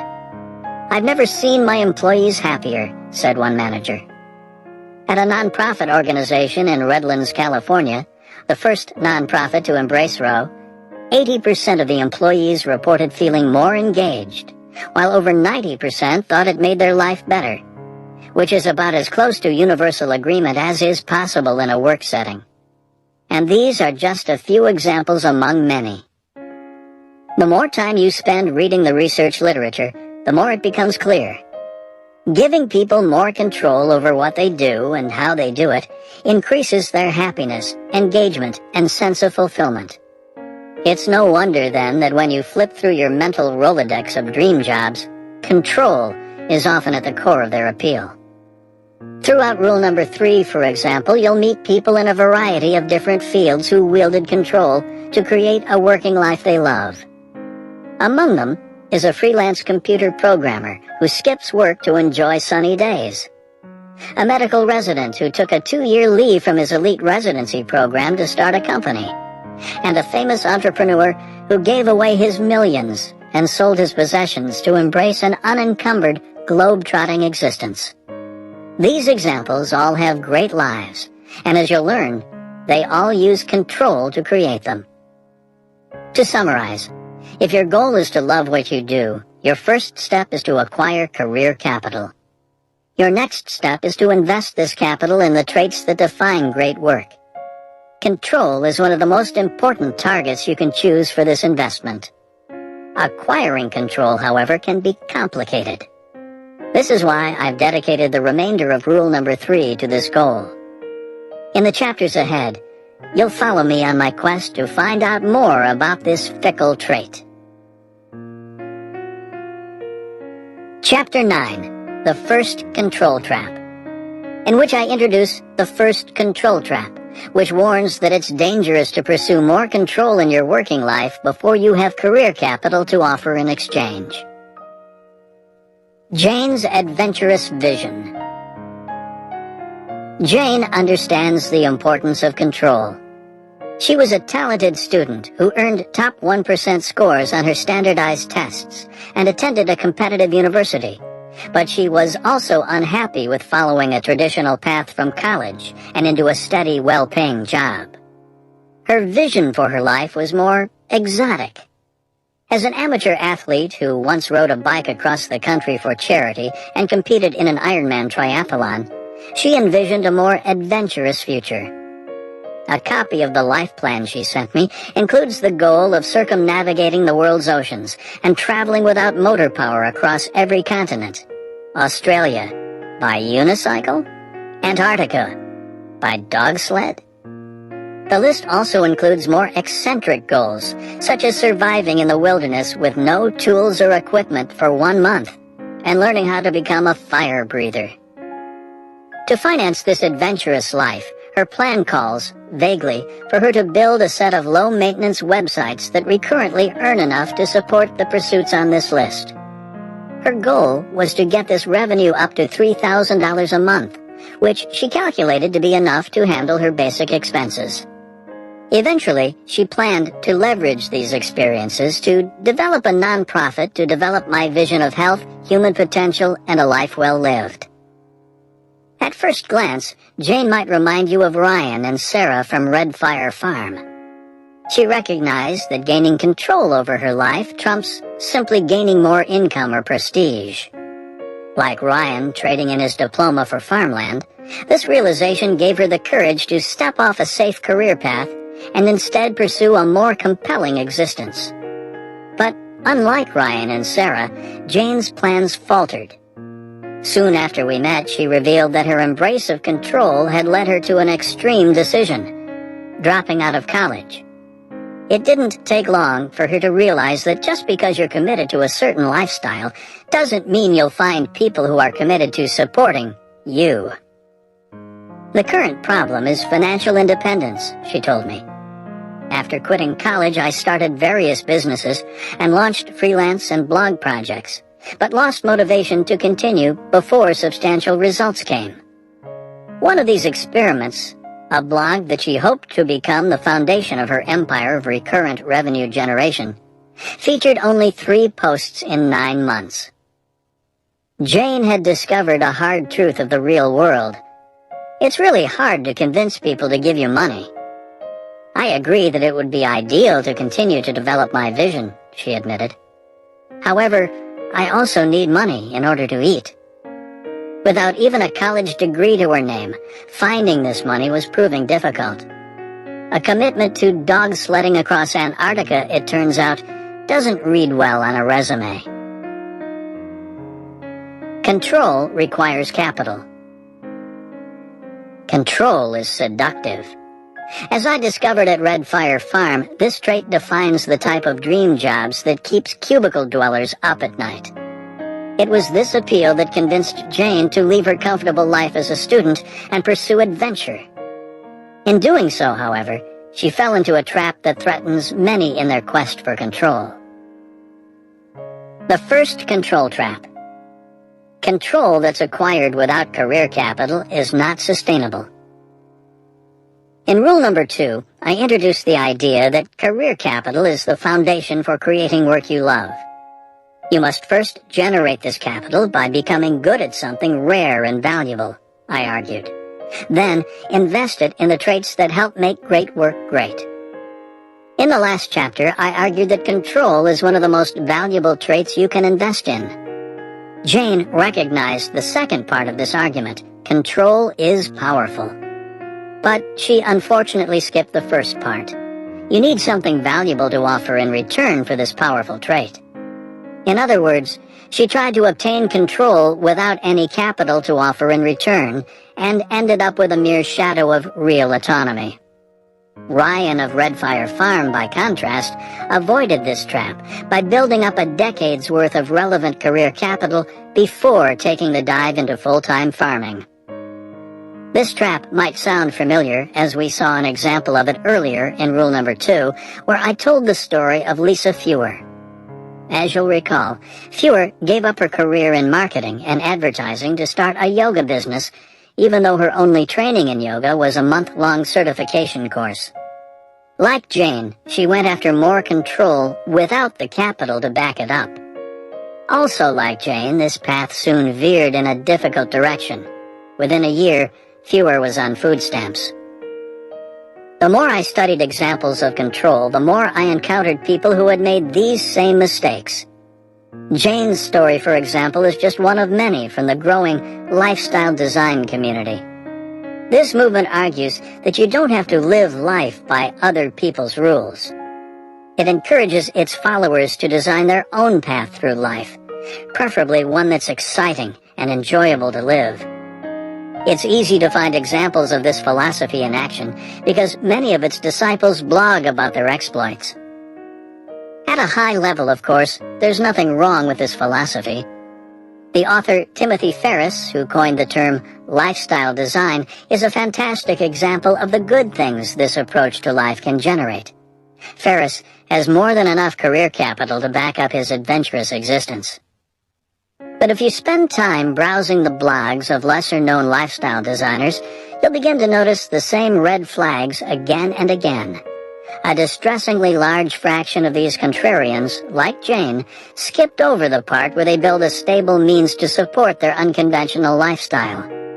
They assume that generating the courage to pursue control is what matters, while everything else is just a detail that is easily worked out.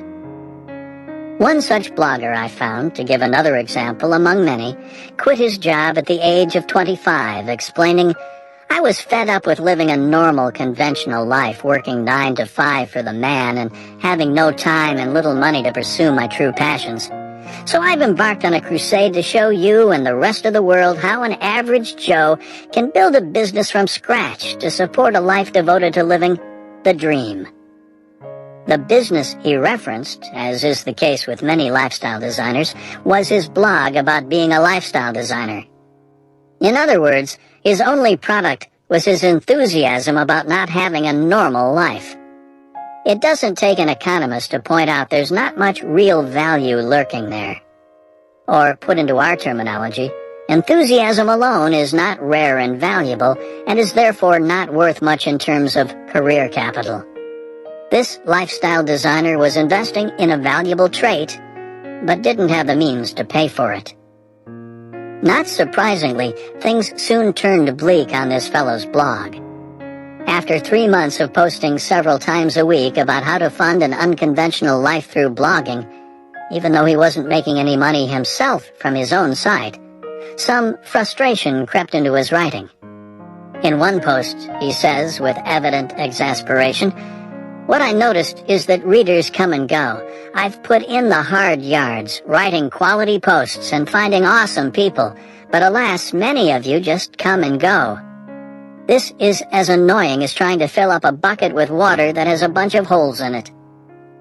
He then goes on to detail his 10-point plan for building a more stable audience. The plan includes steps such as number 2, bring the energy, and number 4, shower your readers with appreciation.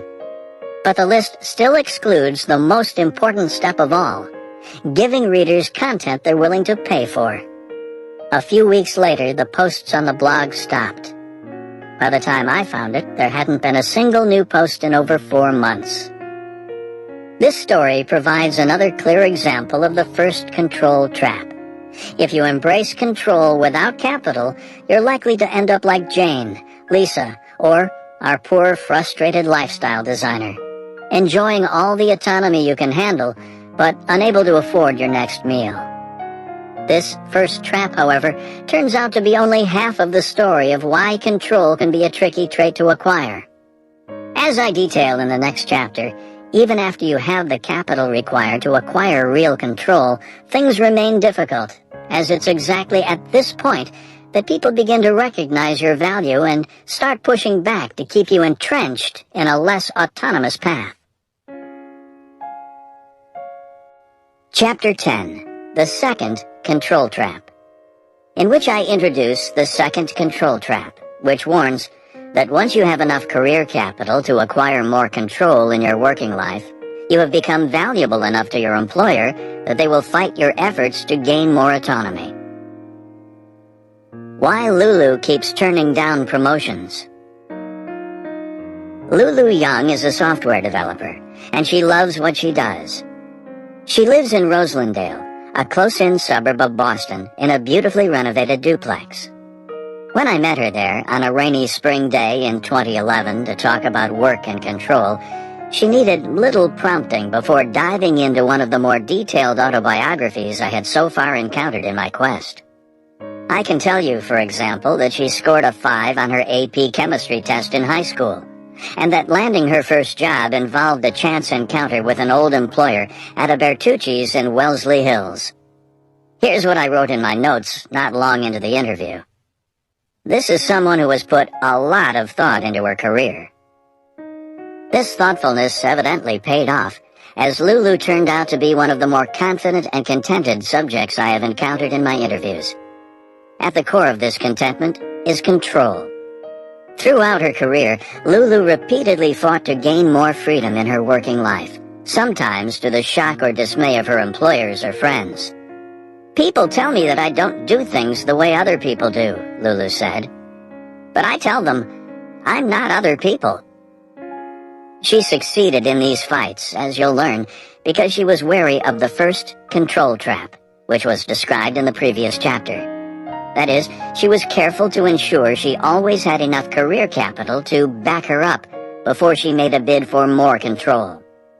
This is a major reason that I want to tell her story. She provides a great example of control done right.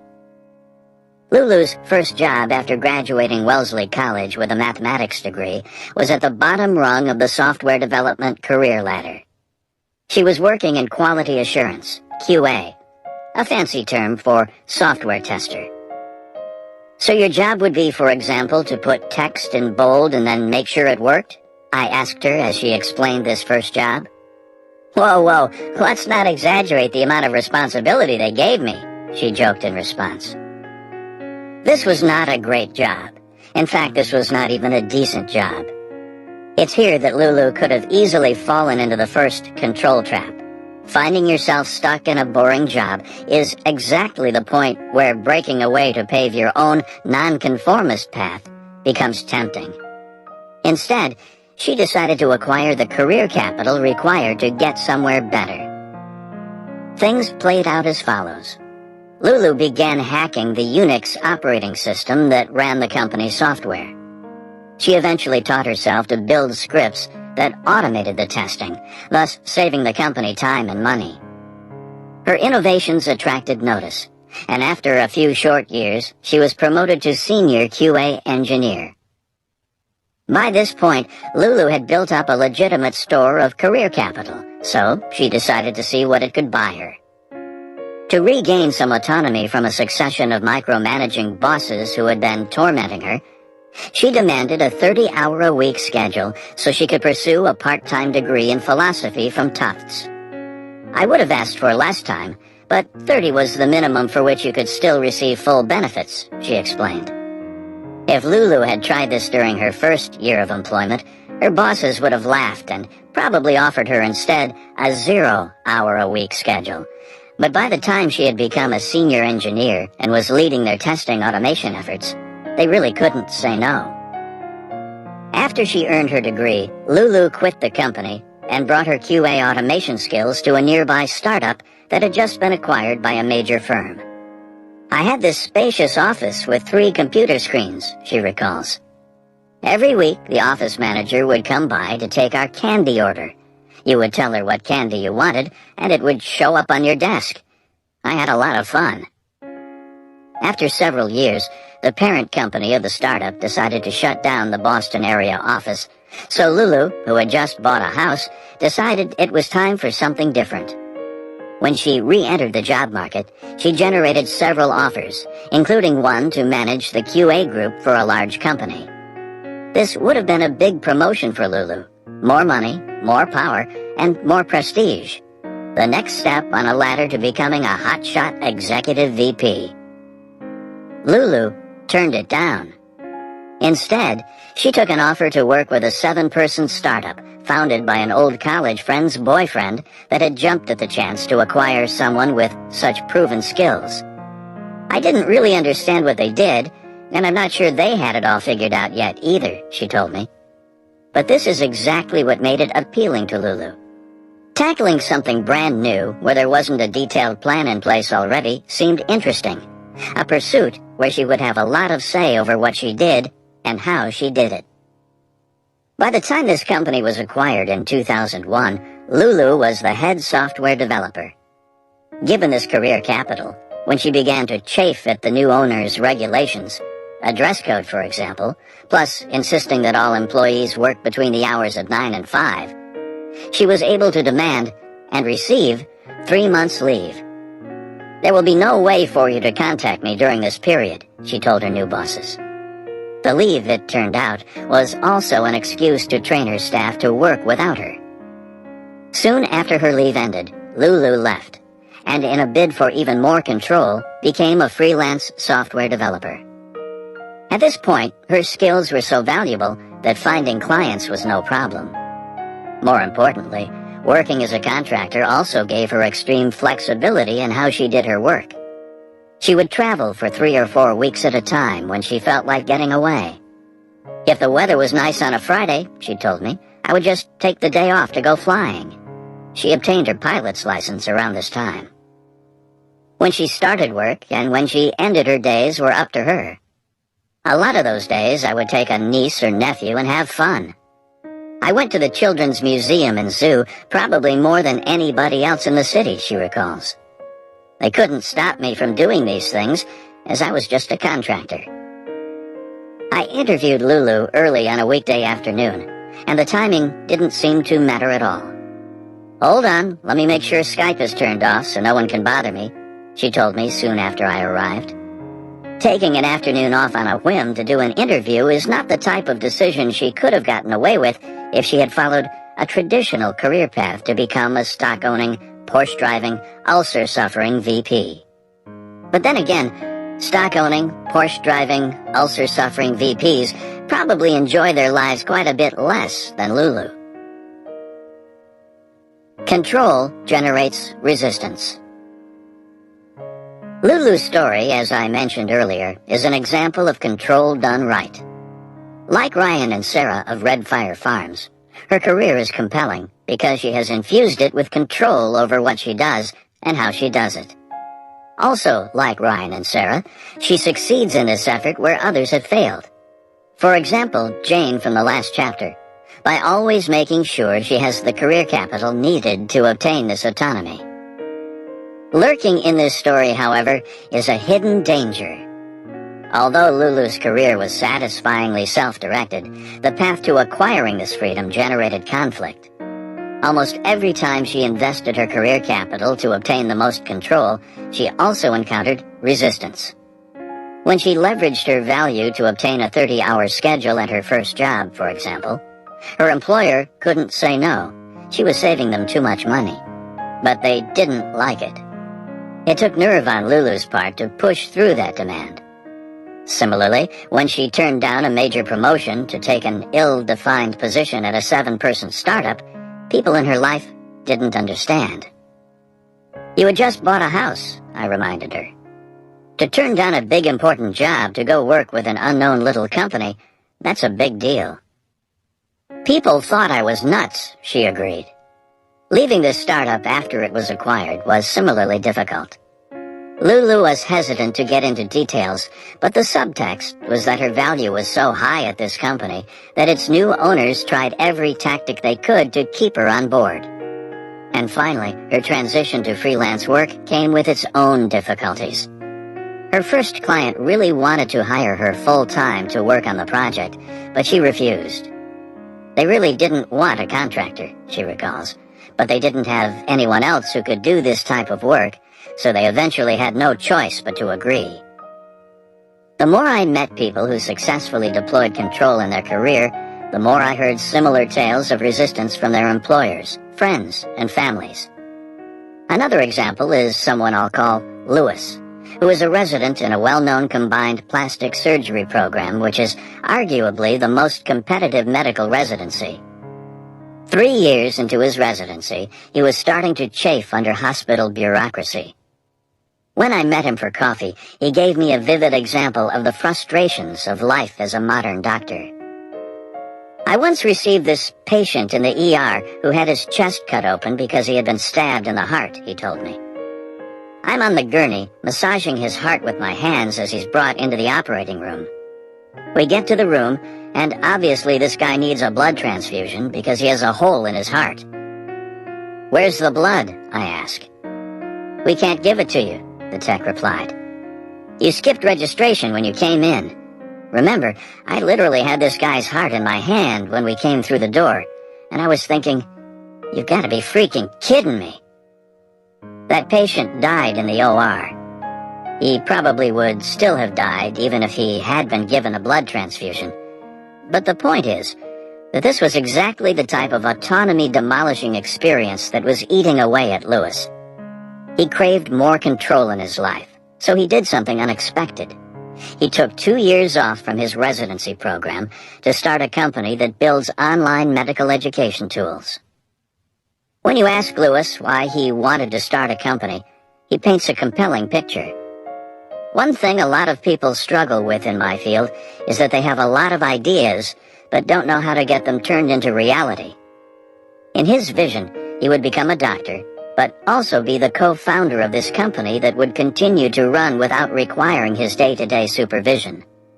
As he came up with ideas around medical education, an interest of his, he could then hand them over to the team at the company to be turned into reality. Let's say I have this idea for a game that could help pre-med students learn some sort of new concept, he told me when I asked for an example. I could turn to my team at the company and say, go make this happen. To Lewis, there's a great sense of satisfaction in creating something that actually works, and this company would provide him that opportunity. As with Lulu, however, once Lewis had enough medical expertise to successfully raise the funding to begin this company, he had become valuable enough to his employer that they didn't want to let him go. He was the first person in the 10-year history of his combined plastic surgery program to request time off in the middle of his residency. They were asking me, why would you do this, he recalls. It was not an easy transition to make. When I met Lewis, however, his 2-year break was almost up. During this time, his company had progressed from an idea into a well-funded organization with a popular flagship product, a tool that helps med students prepare for their board exams, and a full-time staff that will keep things rolling as he returns to finish his residency. Lewis was clearly happy about his decision to push for something different, but it hadn't been easy. This is the irony of control. When no one cares what you do with your working life, you probably don't have enough career capital to do anything interesting. But once you do have this capital, as Lulu and Lewis discovered, you've become valuable enough that your employer will resist your efforts. This is what I came to think of as the second control trap. The second control trap. The point at which you have acquired enough career capital to get meaningful control over your working life is exactly the point when you become valuable enough to your current employer that they will try to prevent you from making the change. On reflection, this second trap makes sense. Acquiring more control in your working life is something that benefits you, but likely has no direct benefit to your employer. Downshifting to a 30-hour-per-week schedule, for example, provided Lulu freedom from a working environment that had felt increasingly stifling. But from the point of view of her employer, it was simply lost productivity. In other words, in most jobs you should expect your employer to resist your move toward more control. They have every incentive to try to convince you to reinvest your career capital back into your career at their company, obtaining more money and prestige, instead of more control, and this can be a hard argument to resist. Courage Revisited. Back in rule number 2, I was dismissive of the courage culture. This was my term for the growing number of authors and online commentators who promote the idea that the only thing standing between you and a dream job is building the courage to step off the expected path. I argued that it was this courage culture that led Lisa Fewer to quit her corporate job to chase an ill-fated yoga venture. This culture also plays a big role in egging on the less successful members of the lifestyle design community. In light of the second control trap, I need to moderate my previous disdain. Courage is not irrelevant to creating work you love. Lulu and Lewis, as we now understand, required quite a bit of courage to ignore the resistance generated by this trap. The key, it seems, is to know when the time is right to become courageous in your career decisions. Get this timing right, and a fantastic working life awaits you. But get it wrong by tripping the first control trap in a premature bid for autonomy, and disaster lurks. The fault of the courage culture, therefore, is not its underlying message that courage is good, but its severe underestimation of the complexity involved in deploying this boldness in a useful way. Imagine, for example, that you come up with an idea for injecting more control into your career. As I argued earlier, this is an idea worth paying attention to, because control is so powerful in transforming your working life that I call it the dream job elixir. Also imagine, however, that as you toy with this idea, people in your life start offering resistance. What's the right thing to do? The two control traps make this a hard question to answer. It's possible that you don't have enough career capital to back up this bid for more control. That is, you're about to fall into the first control trap. In this case, you should heed the resistance and shelve the idea. At the same time, however, it's possible that you have plenty of career capital, and this resistance is being generated exactly because you're so valuable. That is, you've fallen into the second control trap. In this case, you should ignore the resistance and pursue the idea. This, of course, is the problem with control. Both scenarios feel the same, but the right response is different in each. By this point in my quest, I've encountered enough stories of control going both right and wrong to know that this conundrum is serious, perhaps one of the single most difficult obstacles facing us in our quest for work we love. The cheery slogans of the courage culture are obviously too crude to guide us through this tricky territory. We need a more nuanced heuristic, something that could make clear exactly what brand of control trap you're facing. As you'll learn next, I ended up discovering this solution in the habits of an iconoclastic entrepreneur, someone who has elevated living his life by his own rules to an art form. Chapter 11. Avoiding the Control Traps, in which I explain the law of financial viability, which says you should only pursue a bid for more control if you have evidence that it's something that people are willing to pay you for. Derek Sivers is a control freak. Not long into his 2010 TED Talk on creativity and leadership, Derek Sivers plays a video clip of a crowd at an outdoor concert. A young man without a shirt starts dancing by himself. The audience members seated nearby look on curiously. A leader needs the guts to stand alone and look ridiculous, Derek says. Soon, however, a second young man joins the first and starts dancing. Now comes the first follower with a crucial role. The first follower transforms the lone nut into a leader. As the video continues, a few more dancers join the group. Then several more. Around the 2-minute mark, the dancers have grown into a crowd. And ladies and gentlemen, that's how a movement is made. The TED audience gives Derek a standing ovation. He bows, then does a little dance himself on stage. No one can accuse Derek Sivers of being a conformist. During his career, he has repeatedly played the role of the first dancer. He starts with a risky move designed to maximize his control over what he does and how he does it. By doing so, he's at risk of looking like the lone nut dancing alone. Throughout Derek's career, however, there always ended up being a second dancer who validated his decision, and then eventually a crowd arrived, defining the move as successful. His first risky move occurred in 1992 when he quit a good job at Warner Brothers to pursue music full-time. He played guitar and toured with the Japanese musician and producer Ryuichi Sakamoto, and by all accounts was pretty good at it.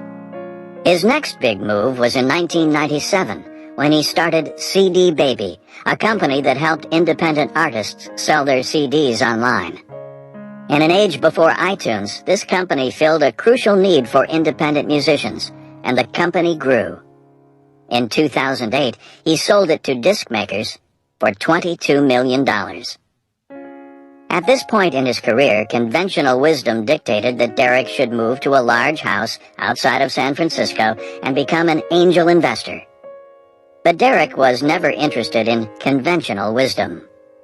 Instead, he put all of the proceeds from the sale into a charitable trust to support music education, living off the smallest possible amount of interest allowed by law. He then sold his possessions and began traveling the world in search of an interesting place to live. When I spoke with him, he was in Singapore. "I love that the country has so little gravity. It doesn't try to hold you here. It's instead a base from which you can go explore," he said. When I asked him why he's living overseas, he replied, "I follow a rule with my life that if something is scary, do it. I've lived everywhere in America, and for me, a big scary thing was living outside the country." After taking time off to read, learn Mandarin, and travel the world, Derek has recently turned his sights on a new company, Muckwork. This service allows musicians to outsource boring tasks so they can spend more time on the creative things that matter. He started the company because he thought the idea sounded fun. Here's what interests me about Derek. He loves control. His whole career has been about making big moves, often in the face of resistance, to gain more control over what he does and how he does it. And not only does he love control, but he's fantastically successful at achieving it. This is why I got him on the phone from Singapore. I wanted to find out how he achieved this feat. In more detail, I asked what criteria he uses to decide which projects to pursue and which to abandon. In essence, I wanted his map for navigating the control traps described in the last 2 chapters. Fortunately for us, he had a simple but surprisingly effective answer to my question.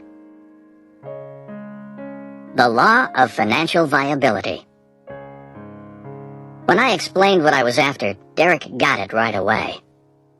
"You mean the type of mental algorithm that prevents the lawyer who has had this successful career for 20 years from suddenly saying, 'You know, I love massages. I'm going to become a masseuse,'" he asked.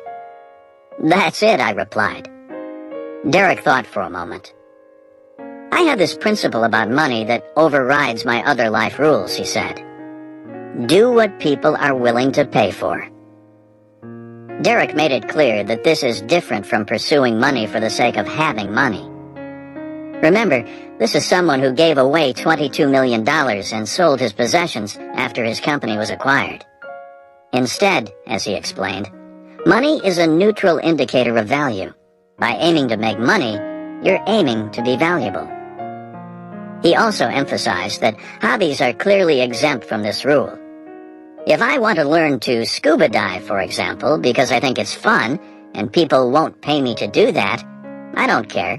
I'm going to do it anyway, he said. But when it comes to decisions affecting your core career, money remains an effective judge of value. If you're struggling to raise money for an idea, or are thinking that you will support your idea with unrelated work, then you need to rethink the idea. At first encounter, Derek's career, which orbits around creative pursuits, might seem divorced from matters as prosaic and crass as money. But when he re-narrated his path from the perspective of this mental algorithm, it suddenly made more sense. His first big move, for example, was to become a professional musician in 1992.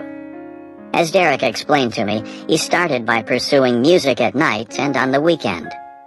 I didn't quit my day job until I was making more money with my music. His second big move was to start CD Baby. Again, he didn't turn his attention full-time to this pursuit until after he had built up a profitable client base. People ask me how I funded my business, he said. I tell them, first I sold one CD, which gave me enough money to sell two. It grew from there. In hindsight, Derek's bids for control remain big and nonconformist. But given his mental algorithm on only doing what people are paying for, they now also seem much less risky. This idea is powerful enough that I should give it its own official-sounding title: The Law of Financial Viability. When deciding whether to follow an appealing pursuit that will introduce more control into your work life, seek evidence of whether people are willing to pay for it. If you find this evidence, continue. If not, move on. When I began reflecting on this law, I saw that it applied again and again to examples of people successfully acquiring more control in their careers. To understand this, notice that the definition of willing to pay varies.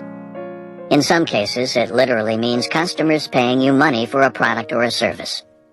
But it can also mean getting approved for a loan, receiving an outside investment, or, more commonly, convincing an employer to either hire you or keep writing you paychecks. Once you adopt this flexible definition of pay for it, this law starts popping up all over. Consider, for example, Ryan Voiland from Red Fire Farm. Many well-educated city dwellers fed up with urban chaos buy some farmland and try to make a living working with their hands. Most fail. What makes Ryan different is that he made sure people were willing to pay him to farm before he tried it. In more detail, because he wasn't a rich ex-banker, buying his first property required a loan from the Massachusetts Farm Services Agency, and the FSA does not give away its money easily. You have to submit a detailed business plan that convinces them that you'll actually make money with your farm.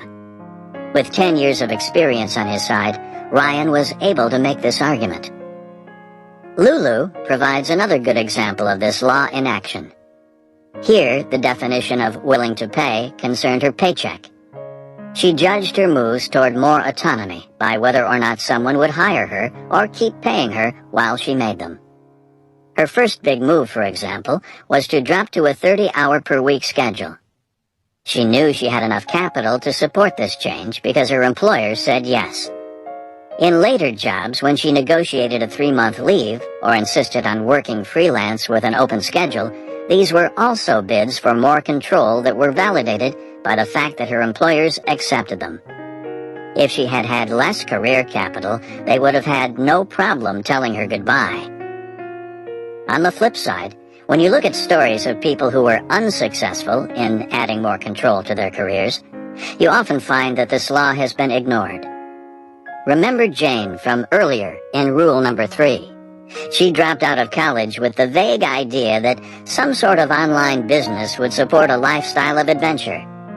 If she had met Derek Sivers, she would have delayed this move until she had real evidence that she could make money online. In this case, the law would have served its purpose well, as a simple experiment would have likely revealed that passive income websites are more myth than reality, and thus prevented her rash abandonment of her education. This doesn't mean that Jane would have had to resign herself to a life of boring work. On the contrary, the law could have provided her structure to keep exploring variations on her adventurous life vision until she could find one to pursue that would actually yield results. Summary of rule number 3. Rules number 1 and number 2 laid the foundation for my new thinking on how people end up loving what they do. Rule number 1 dismissed the passion hypothesis, which says that you first have to figure out your true calling and then find a job to match. Rule number 2 replaced this idea with career capital theory, which argues that the traits that define great work are rare and valuable, and that if you want these in your working life, you must first build up rare and valuable skills to offer in return. I call these skills career capital, and in rule number 2, I dived into the details of how to acquire it. The obvious next question is how to invest this capital once you have it. Rule number 3 explored one answer to this question by arguing that gaining control over what you do and how you do it is incredibly important. This trait shows up so often in the lives of people who love what they do that I've taken to calling it the dream job elixir. Investing your capital in control, however, turns out to be tricky. There are 2 traps that commonly snare people in their pursuit of this trait. The first control trap notes that it's dangerous to try to gain more control without enough capital to back it up. The second control trap notes that once you have the capital to back up a bid for more control, you're still not out of the woods. This capital makes you valuable enough to your employer that they will likely now fight to keep you on a more traditional path. They realize that gaining more control is good for you, but not for their bottom line. The control traps put you in a difficult situation. Let's say you have an idea for pursuing more control in your career, and you're encountering resistance. How can you tell if this resistance is useful? For example, it's helping you avoid the first control trap. Or something to ignore. For example, it's the result of the second control trap. To help navigate this control conundrum, I turned to Derek Sivers. Derek is a successful entrepreneur who has lived a life dedicated to control. I asked him his advice for sifting through potential control-boosting pursuits, and he responded with a simple rule. Do what people are willing to pay for. This isn't about making money. Derek, for example, is more or less indifferent to money, having given away to charity the millions he made from selling his first company. Instead, it's about using money as a neutral indicator of value, a way of determining whether or not you have enough career capital to succeed with a pursuit. I called this the law of financial viability, and concluded that it's a critical tool for navigating your own acquisition of control. This holds whether you are pondering an entrepreneurial venture or a new role within an established company. Unless people are willing to pay you, it's not an idea you're ready to go after. Rule number 4, think small, act big, or the importance of mission. Chapter 12, The Meaningful Life of Pardee Sabeti, in which I argue that a unifying mission to your working life can be a source of great satisfaction. The Happy Professor. Harvard's state-of-the-art Northwest Science Building is found at 52 Oxford Street in Cambridge, Massachusetts, a 10-minute walk from the tourists packing the university's famed Central Yard. It's part of a complex of hulking brick and glass laboratories that form the new heart of Harvard's fabled research engine.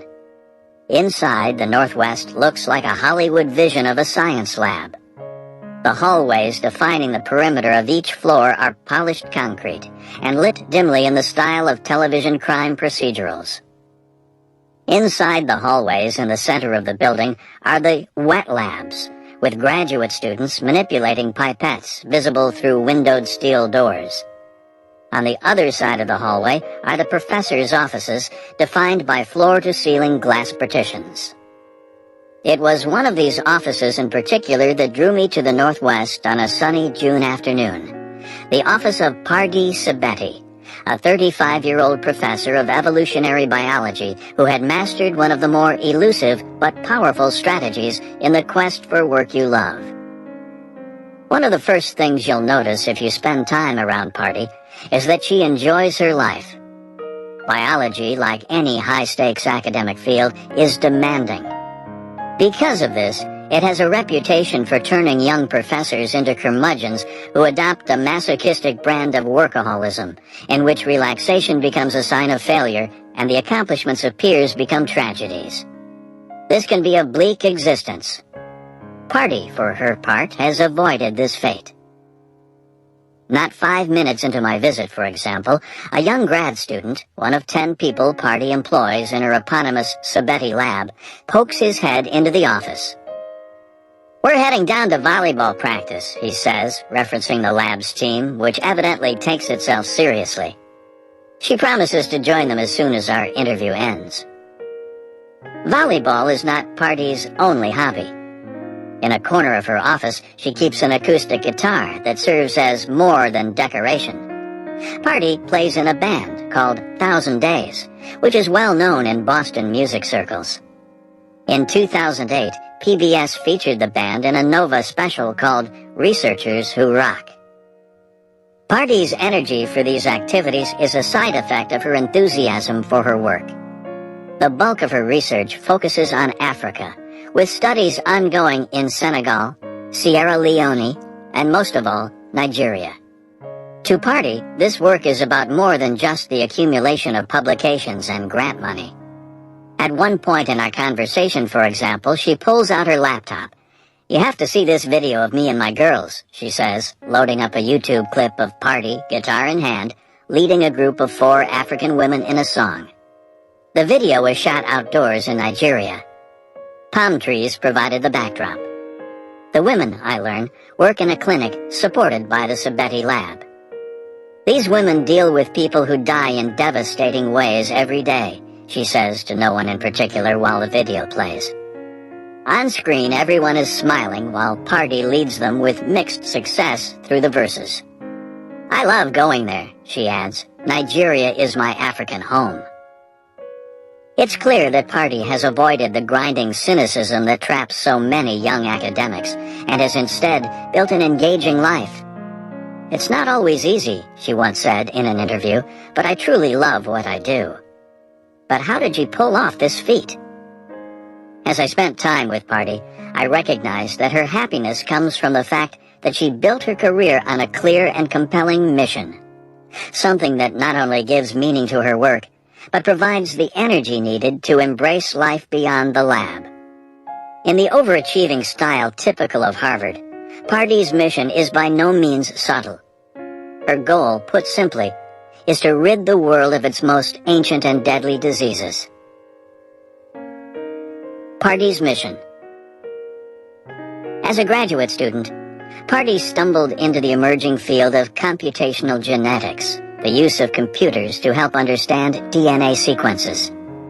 She developed an algorithm that sifts through databases of human genetic information, looking for traces of an elusive target: ongoing human evolution. To the general public, the idea that humans are still evolving can be surprising, but among evolutionary biologists, it's taken for granted. One of the classic examples of recent human evolution is lactose tolerance, the ability to digest milk into adulthood, a trait that didn't start spreading through the human population until we domesticated milk-producing animals. Party's algorithm uses statistical techniques to hunt down patterns of gene migration that match what you would expect from selective pressure. For example, a mutation that popped up recently in human development, but has since spread quickly among a population. The algorithm, in other words, searches blindly, turning up candidate genes that look like they're the result of natural selection, but leaving it up to the researcher to figure out why natural selection deemed the gene useful. Party uses the algorithm to search for recently evolved genes that provide disease resistance. Her logic is that if she can find these genes and understand how they work, biomedical researchers might be able to mimic their benefit in a treatment. It makes sense, of course, that disease resistance genes would be among the candidates turned up by Party's algorithm, as they provide a classic example of natural selection in action. If a deadly virus has been killing off humans in a population for a long time, biologists would say that this population is under selective pressure. If a lucky few members of the group then happen to evolve a resistance to the disease, this pressure ensures that the new gene will spread quickly. People with the new gene die less frequently than those without it. This rapid spread of a new gene is exactly the type of signature Party's algorithm has been tuned to detect. Party's first big discovery was a gene that provides resistance to Lassa fever, one of the oldest and most deadly diseases of the African continent, responsible for tens of thousands of deaths each year. People don't just die with this disease, she emphasized. They die extreme deaths. She has since added malaria and the bubonic plague to the list of ancient scourges that she's tackling with her computational strategy. Party's career is driven by a clear mission: to use new technology to fight old diseases. This research is clearly important, an observation emphasized by the fact that she's received 7-figure grants for her work from both the Bill and Melinda Gates Foundation and the NIH. Later in this audiobook, we'll dive into the details of how she found this focus. But what's important to note now is that her mission provides her a sense of purpose and energy, traits that have helped her avoid becoming a cynical academic and instead embrace her work with enthusiasm. Her mission is the foundation on which she builds love for what she does, and therefore, it's a career strategy we need to better understand. The power of mission. To have a mission is to have a unifying focus for your career. It's more general than a specific job and can span multiple positions. It provides an answer to the question, what should I do with my life? Missions are powerful because they focus your energy toward a useful goal. And this, in turn, maximizes your impact on your world, a crucial factor in loving what you do. People who feel like their careers truly matter are more satisfied with their working lives, and they're also more resistant to the strain of hard work. Staying up late to save your corporate litigation client a few extra $1 million can be draining, but staying up late to help cure an ancient disease can leave you more energized than when you started. Perhaps even providing the extra enthusiasm needed to start a lab volleyball team or tour with a rock band. I was drawn to Party Sabeti because her career is driven by a mission, and she's reaped happiness in return. After meeting her, I went searching for other people who leveraged this trait to create work they love. This search led me to a young archaeologist whose mission to popularize his field led to his own television series on the Discovery Channel, and to a bored programmer who systematically studied marketing to devise a mission that injected excitement back into his working life. In all 3 cases, I tried to decode exactly how these individuals found and then successfully deployed their missions. In short, I wanted an answer to an important question. How do you make mission a reality in your working life? The answers I found are complicated. To better understand this complexity, let's put the topic back into the broader context of the book. In the preceding rules, I have argued that follow your passion is bad advice, as most people aren't born with pre-existing passions waiting to be discovered. If your goal is to love what you do, you must first build up career capital by mastering rare and valuable skills, and then cash in this capital for the traits that define great work. As I'll explain, mission is one of these desirable traits, and like any such desirable trait, it too requires that you first build career capital. A mission launched without this expertise is likely doomed to sputter and die. But capital alone is not enough to make a mission a reality. Plenty of people are good at what they do, but haven't reoriented their career in a compelling direction. Accordingly, I will go on to explore a pair of advanced tactics that also play an important role in making the leap from a good idea for a mission to actually making that mission a reality. In the chapters ahead, you'll learn the value of systematically experimenting with different proto-missions to seek out a direction worth pursuing. You'll also learn the necessity of deploying a marketing mindset in the search for your focus. In other words, missions are a powerful trait to introduce into your working life, but they're also fickle, requiring careful coaxing to make them a reality. This subtlety probably explains why so many people lack an organizing focus to their careers, even though such focus is widely admired. Missions are hard. By this point in my quest, however, I had become comfortable with hard, And I hope that if you've made it this far in the audiobook, you have gained this comfort as well.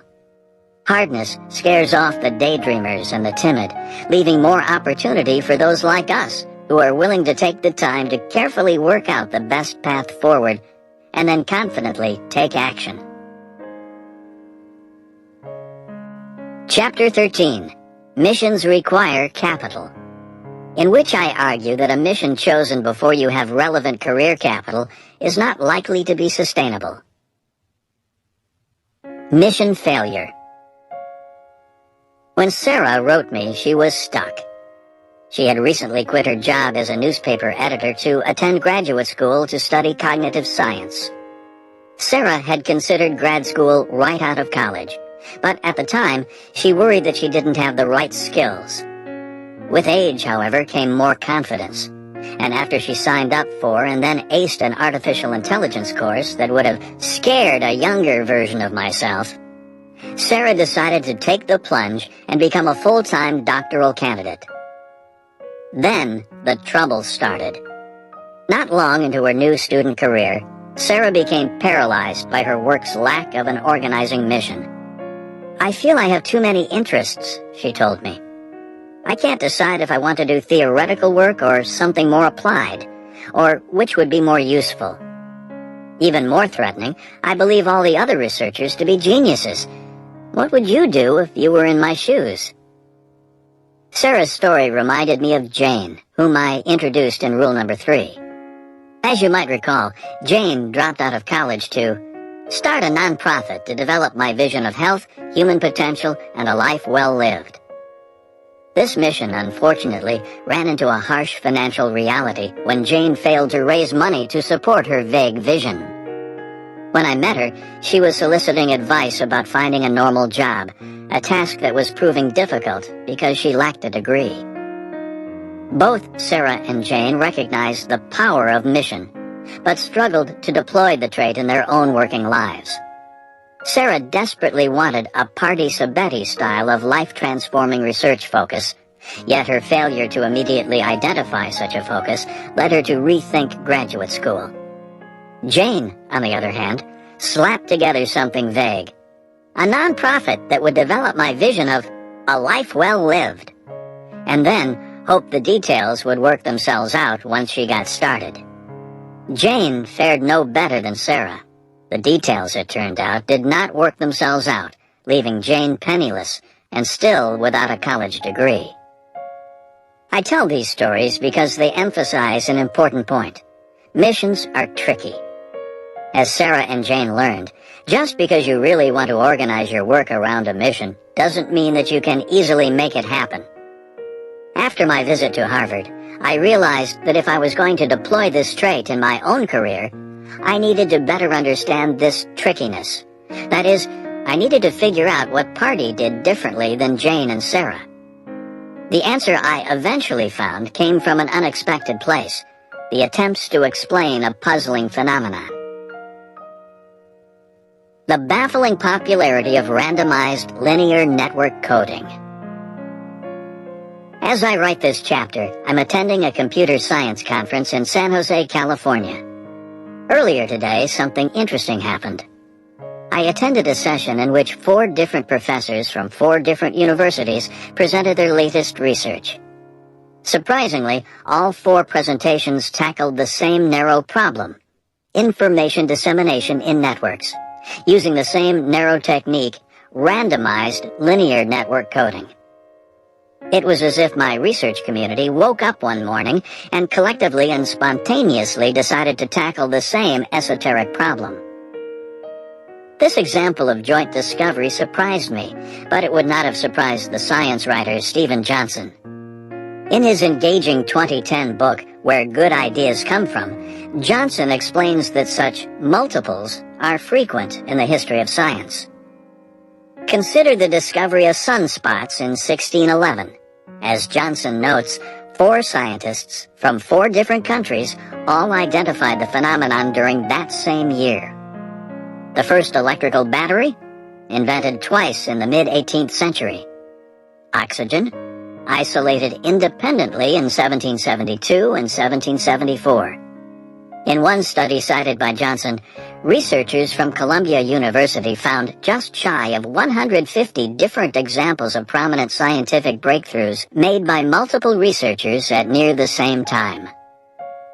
These examples of simultaneous discovery, though interesting, might seem tangential to our interest in career mission.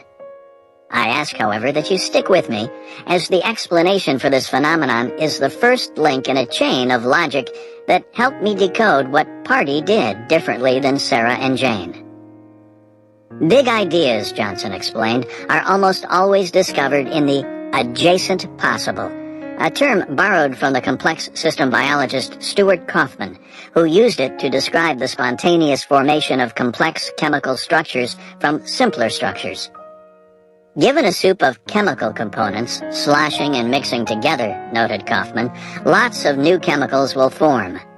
Not every new chemical, however, is equally likely. The new chemicals you'll find are those that can be made by combining the structures already in the soup. That is, the new chemicals are in the space of the adjacent possible defined by the current structures. When Johnson adopted the term, he shifted it from complex chemicals to cultural and scientific innovations. We take the ideas we've inherited or that we've stumbled across, and we jigger them together into some new shape, he explained. The next big ideas in any field are found right beyond the current cutting edge, in the adjacent space that contains the possible new combinations of existing ideas. The reason important discoveries often happen multiple times, therefore, is that they only become possible once they enter the adjacent possible, at which point anyone surveying this space, that is, those who are the current cutting edge, will notice the same innovations waiting to happen. The isolation of oxygen as a component of air, to name one of Johnson's examples of a multiple discovery, wasn't possible until two things happened. First, scientists began to think about air as a substance containing elements, not just a void. And second, sensitive scales, a key tool in the needed experiments, became available. Once these two developments occurred, the isolation of oxygen became a big fat target in the newly defined adjacent possible, visible to anyone who happened to be looking in that direction. Two scientists, Carl Wilhelm Scheele and Joseph Priestley, were looking in this direction, and therefore both went on to conduct the necessary experiments independently, but at nearly the same time. The adjacent possible also explains my earlier example of four researchers tackling the same obscure problem with the same obscure technique at the conference I attended. The specific technique applied in this case, a technique called randomized linear network coding, came to the attention of the computer scientists I work with only over the last 2 years as researchers who study a related topic began to apply it successfully to thorny problems. The scientists who ended up presenting papers on this technique at my conference had all noticed its potential around the same time. Put in Johnson's terms, this technique redefined the cutting edge in my corner of the academic world, and therefore it also redefined the adjacent possible, and in this new configuration, the information dissemination problem, like the discovery of oxygen many centuries earlier, suddenly loomed as a big target waiting to be tackled. We like to think of innovation as striking us in a stunning eureka moment, where you all at once change the way people see the world, leaping far ahead of our current understanding. I'm arguing that in reality, innovation is more systematic. We grind away to expand the cutting edge, opening up new problems in the adjacent possible to tackle and therefore expand the cutting edge some more, opening up more new problems, and so on. The truth, Johnson explains, is that technological and scientific advances rarely break out of the adjacent possible. As I mentioned, understanding the adjacent possible and its role in innovation is the first link in a chain of argument that explains how to identify a good career mission. In the next section, I'll forge the second link, which connects the world of scientific breakthroughs to the world of work. The capital-driven mission. Scientific breakthroughs, as we just learned, require that you first get to the cutting edge of your field. Only then can you see the adjacent possible beyond, the space where innovative ideas are almost always discovered. Here's the leap I made as I pondered Party Sabeti around the same time I was pondering Johnson's theory of innovation. A good career mission is similar to a scientific breakthrough. It's an innovation waiting to be discovered in the adjacent possible of your field. If you want to identify a mission for your working life, therefore, you must first get to the cutting edge, the only place where these missions become visible. This insight explains Sarah's struggles. She was trying to find a mission before she got to the cutting edge. She was still in her first 2 years as a graduate student when she began to panic about her lack of focus. From her vantage point as a new graduate student, she was much too far from the cutting edge to have any hope of surveying the adjacent possible. And if she can't see the adjacent possible, she's not likely to identify a compelling new direction for her work. According to Johnson's theory, Sarah would have been better served by first mastering a promising niche, a task that may take years, and only then turning her attention to seeking a mission. This distance from the adjacent possible also tripped up Jane. She wanted to start a transformative nonprofit that changed the way people live their lives. A successful nonprofit, however, needs a specific philosophy with strong evidence for its effectiveness. Jane didn't have such a philosophy.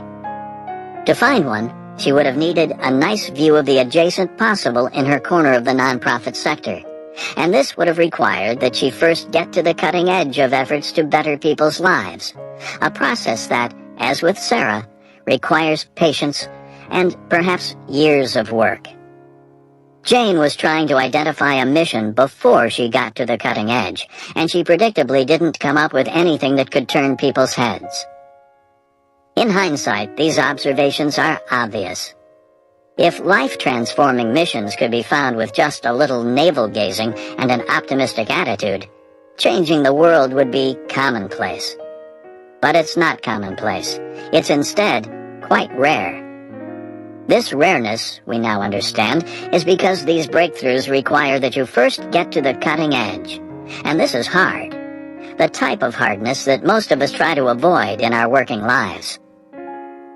Those who have been paying attention will notice that this talk of getting to the cutting edge echoes the idea of career capital, which was introduced back in rule number 2. As you'll recall, career capital is my term for rare and valuable skills. It is, I argued, your main bargaining chip in creating work you love. Most people who love their work got where they are by first building up career capital and then cashing it in for the types of traits that define great work. Getting to the cutting edge of a field can be understood in these terms. This process builds up rare and valuable skills, and therefore builds up your store of career capital. Similarly, identifying a compelling mission once you get to the cutting edge can be seen as investing your career capital to acquire a desirable trait in your career. In other words, mission is yet another example of career capital theory in action. If you want a mission, you need to first acquire capital. If you skip this step, you might end up like Sarah and Jane, with lots of enthusiasm, but very little to show for it. Not surprisingly, when we return to the story of Party Sabeti, we find that her path to a mission provides a nice example of this career capital perspective translated into practice. Party's patience. I think you do need passion to be happy, Party Sabeti told me. At first, this sounds like she's supporting the passion hypothesis that I debunked in rule number 1. But then she elaborated. It's just that we don't know what that passion is. If you ask someone, they'll tell you what they think they're passionate about, but they probably have it wrong. In other words, she believes that having passion for your work is vital, but she also believes that it's a fool's errand to try to figure out in advance what work will lead to this passion. When you hear Party's story, the origin of this philosophy becomes clear.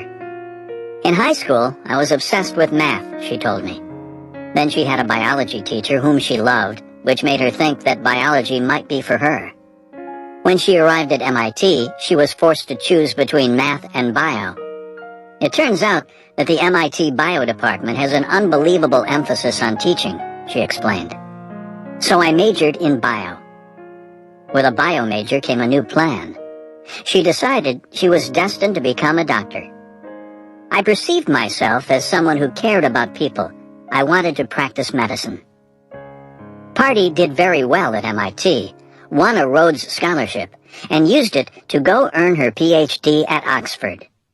She focused on biological anthropology, a typically archaic Oxfordian name for a field most would simply call genetics. It was at Oxford that Party decided that Africa and infectious diseases were also a potentially interesting topic to study. If you're keeping count, this was the third field that at some point in her student career attracted her. The full list now contains math, medicine, and infectious disease. This is why she's wary of the strategy of trying to identify your one true calling in advance. In her experience, lots of different things can, at different times, seem compelling.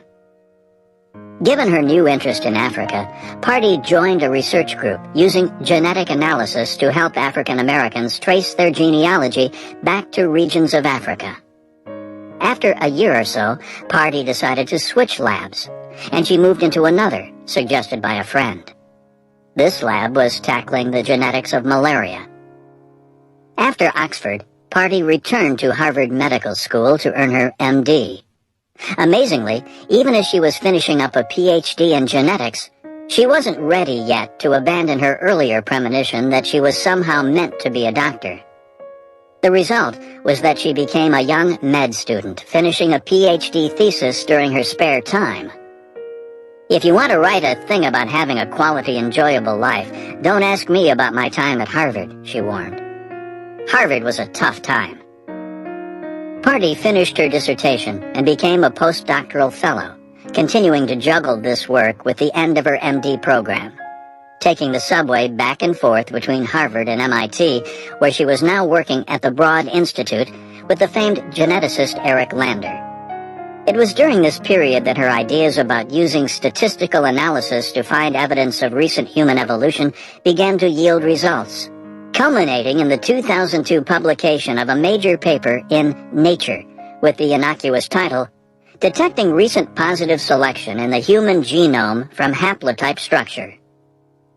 According to Google Scholar, the work has been cited over 720 times since its publication. People started treating me differently after that paper, Party says. That's when the faculty offers started coming in. Though she finished her MD somewhere in this period, it was not until this point that her mission finally became clear. Becoming a clinical doctor didn't make sense. She was going to build a research career focused on her use of computational genetics to combat ancient diseases. Party took a professorship at Harvard, finally ready to commit to a single focus in her working life. What struck me about Party's story is how remarkably late it was in her training before she identified the mission that now defines her career.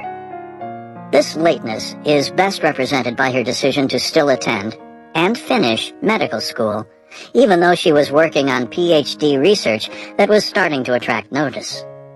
These are not the actions of someone who is certain of her destiny from day one.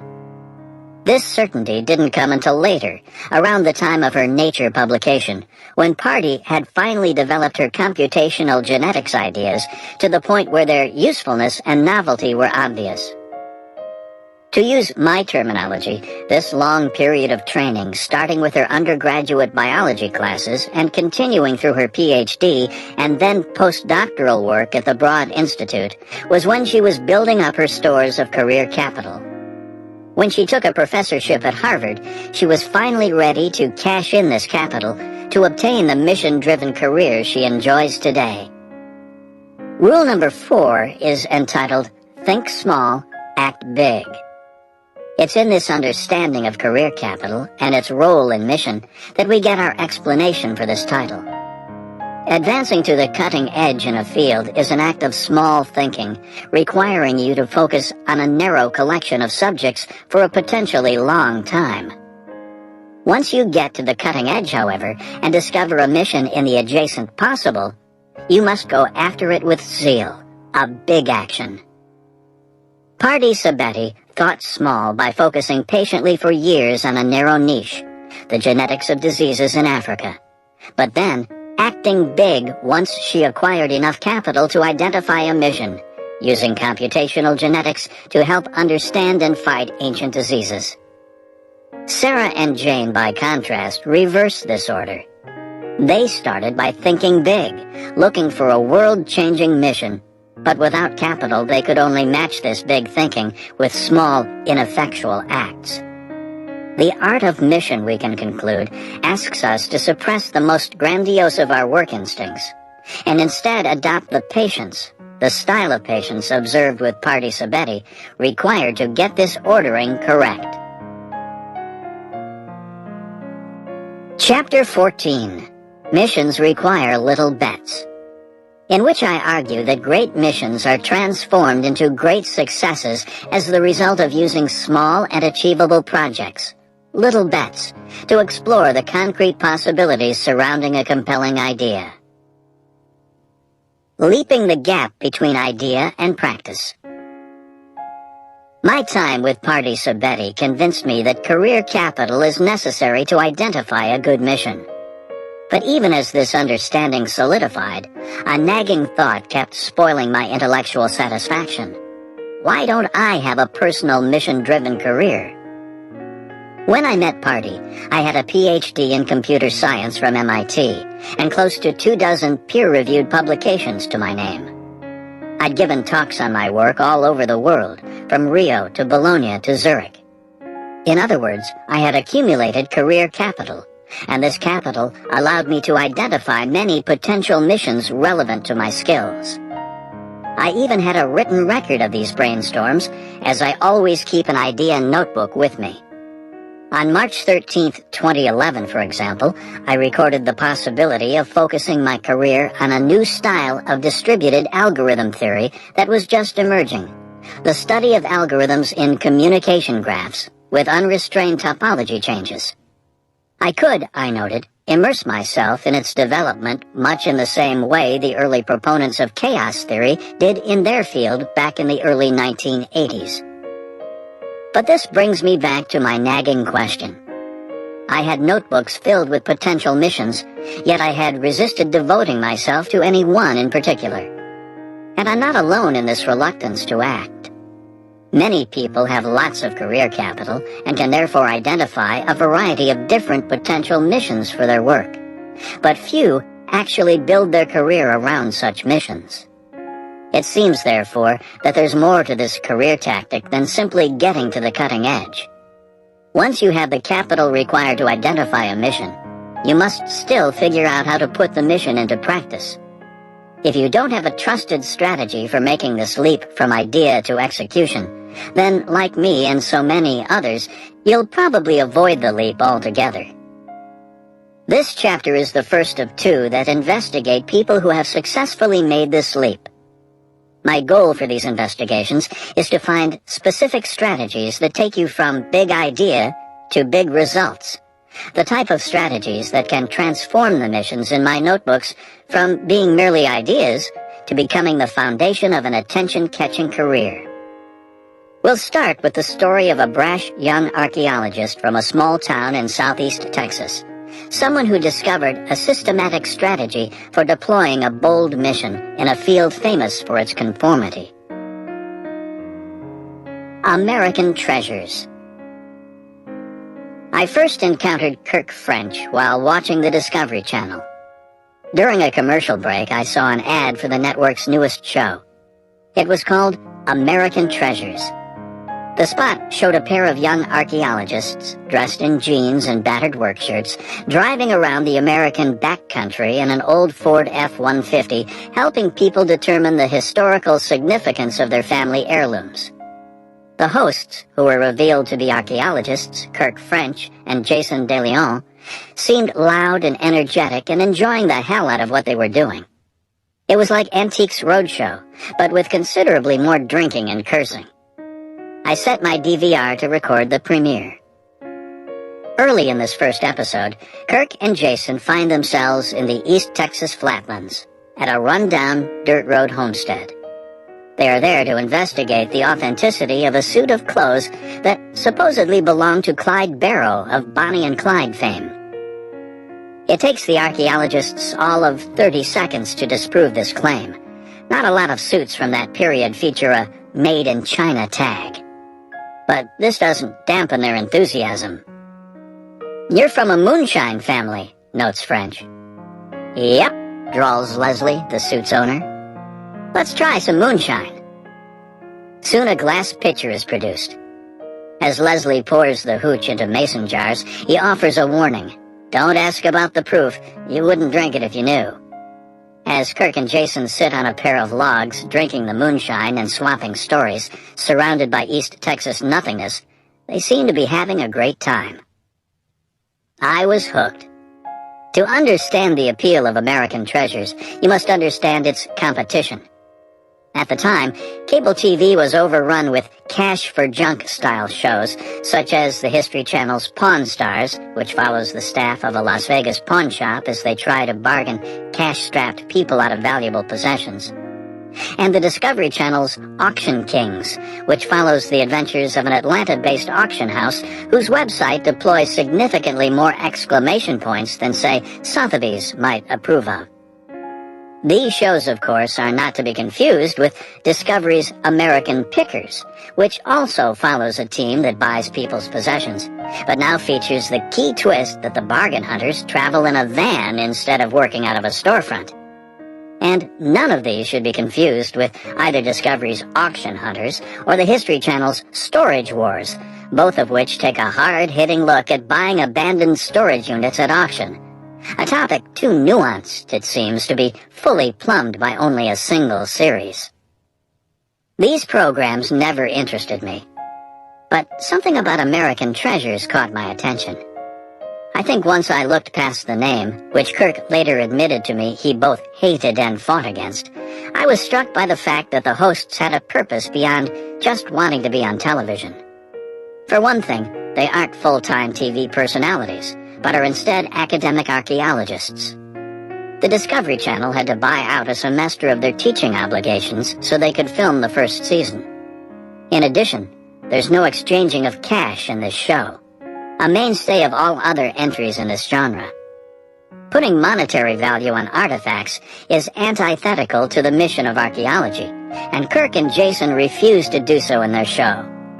The hosts, instead, seem driven by the idea that they're educating the public about the reality of modern archaeology. This is their mission, and as indicated by the smiles on their faces as they sipped East Texas moonshine in the premiere episode of their show, it's a mission that's a hell of a lot of fun to pursue. Not long after meeting Party Sabetti, around the time I started questioning why I didn't have a mission-driven career, Kirk and Jason popped back to mind. I realized that they provided a perfect case study of what it's like to leap a large gap between idea and practice. The mission of popularizing archaeology to a mass audience and having a fun time doing so sounds good on paper, but to actually devote your career to this mission, especially when you're just out of graduate school and trying to make a name for yourself in a traditional academic field, is a terrifying prospect. I called up Kirk to find out what strategy he used to make this leap with confidence. The Armchair Archaeologist. No one who knows him would describe Kirk French as boring. After Bush won the election in 2004, he told me, I sort of lost it. I sold everything and moved to the woods. The woods consisted of 16 acres of old farmland, and it was a 20-minute drive from the Penn State campus where Kirk was a graduate student at the time. While living in his hermit mode, he decided to build a wooden stage in an apple tree grove not far from his cabin and organize a music festival, which he called, naturally, Kirkfest.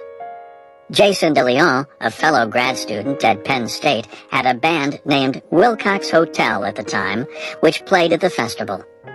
He admired Kirk's entrepreneurial streak and asked if he wanted to manage Wilcox Hotel. Kirk thought it sounded like fun. They ended up taking time off from their graduate studies to buy a minibus and drive across the country and back on tour. They also recorded 2 CDs during this period. I tell these stories because they emphasize that Kirk is someone who is not afraid to try something bold if it holds out the promise of making his life more interesting.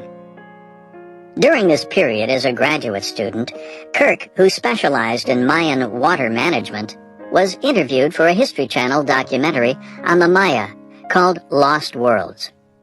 As someone always seeking creative outlets for his energy, this experience helped Kirk cement a potential mission for his career: to popularize modern archaeology to a mass audience.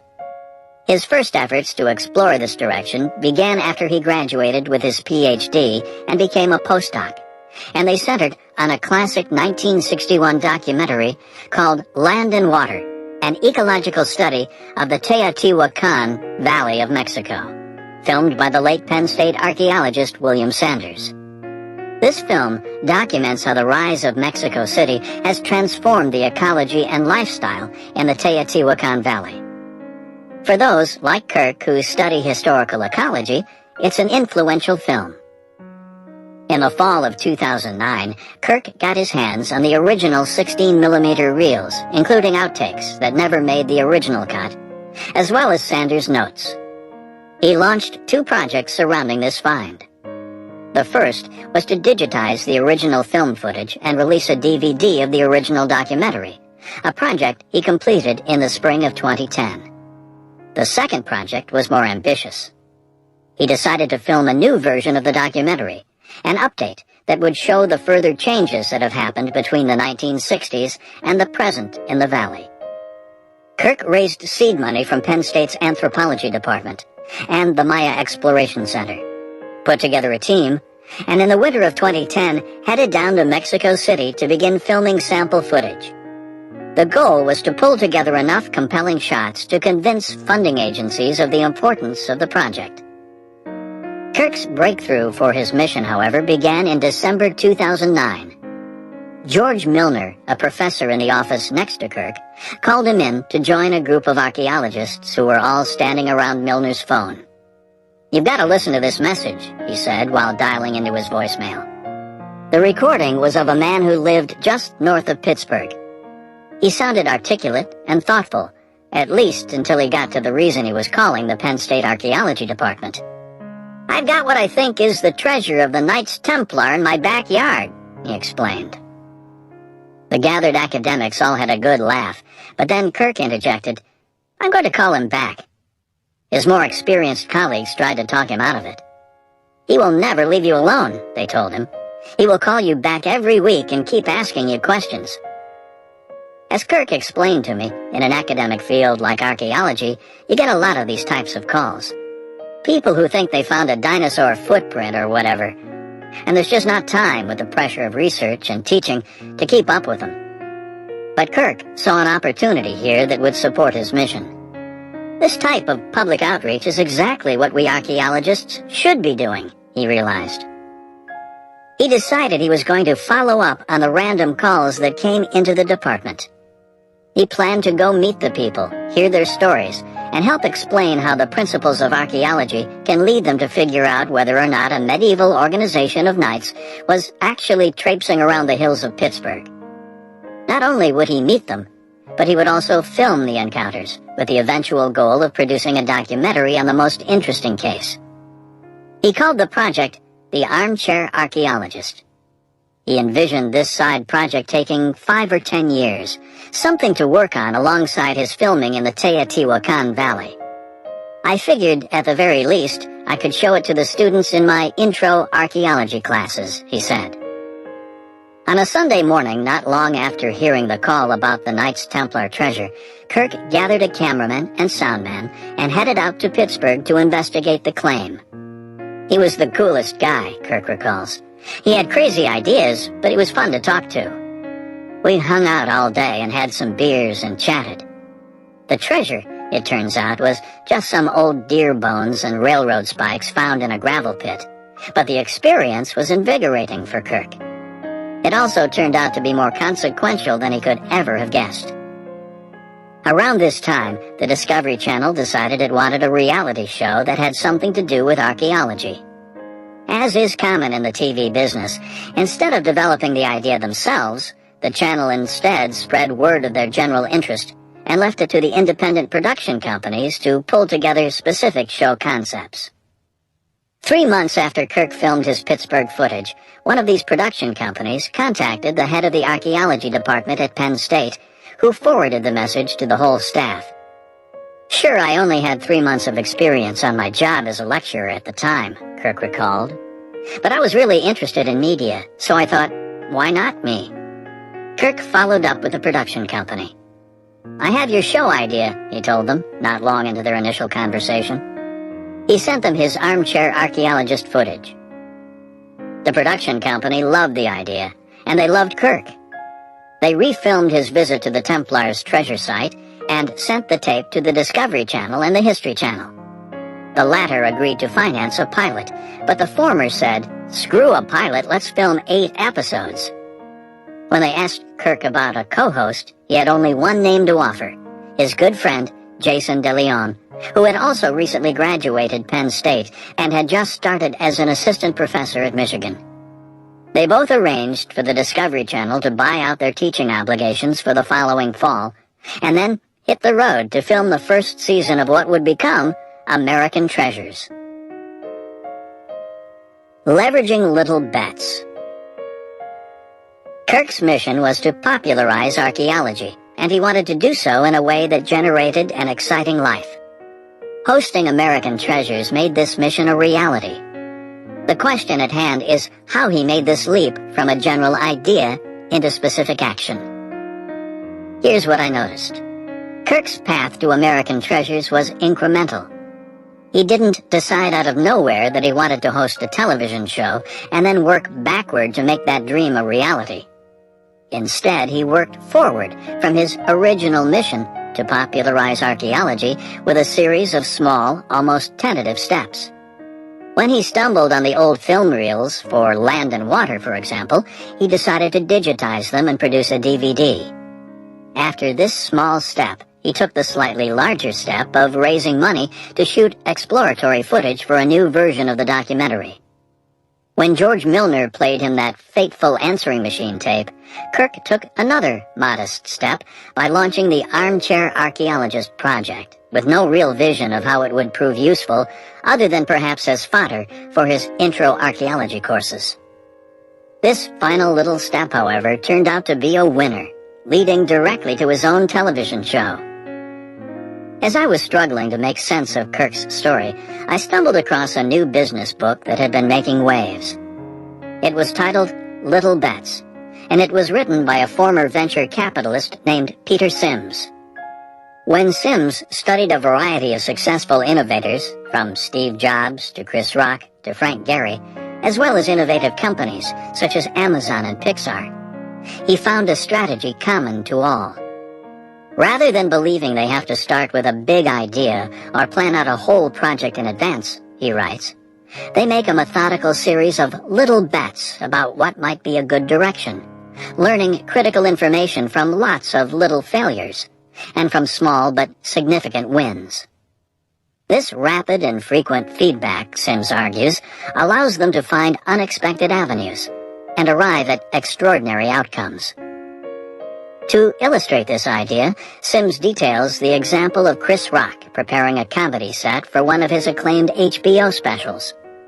Rock, it turns out, will make somewhere between 40 to 50 unannounced visits to a small New Jersey area comedy club to help him figure out which material works and which doesn't. As Sim notes, he shows up on stage with a yellow legal pad working through different jokes, taking notes on the crowd's reaction. Most of the material falls flat. It's not uncommon for Rock to look up and say, "This needs to be fleshed out more," while the crowd laughs at the awkwardness of Rock's flops. But these little failures, combined with the little victories of the jokes that connect, provide the key information required for Rock to put together an extraordinary set. This style of little bets, I realized, is what Kirk deployed to feel out his mission of popularizing archaeology. He tried releasing a DVD, filming a documentary, and putting together a film series for his students. The latter ended up the most promising, but Kirk couldn't have known this in advance. The important thing about little bets is that they're bite-sized. You try one, it takes a few months at most. It either succeeds or fails, but either way you get important feedback to guide your next steps. This approach stands in contrast to the idea of choosing a bold plan and making one big bet on its success. If Kirk had done this, for example, deciding in advance to dedicate years to popularizing the land and water documentary, he would not have had nearly as much success with his mission. When I looked back to Party Sabeti's story, I noticed the little bet strategy at play here as well. As you'll recall, she decided early in her graduate student career to pursue the general mission of tackling infectious disease in Africa. But at this stage, she didn't know how to make this mission successful, so she launched small experiments. She started in a research lab working on the genetic heritage of African Americans. This didn't seem quite right, so she moved to a group that worked on malaria. But again, she didn't see a clear path to making her mission a success.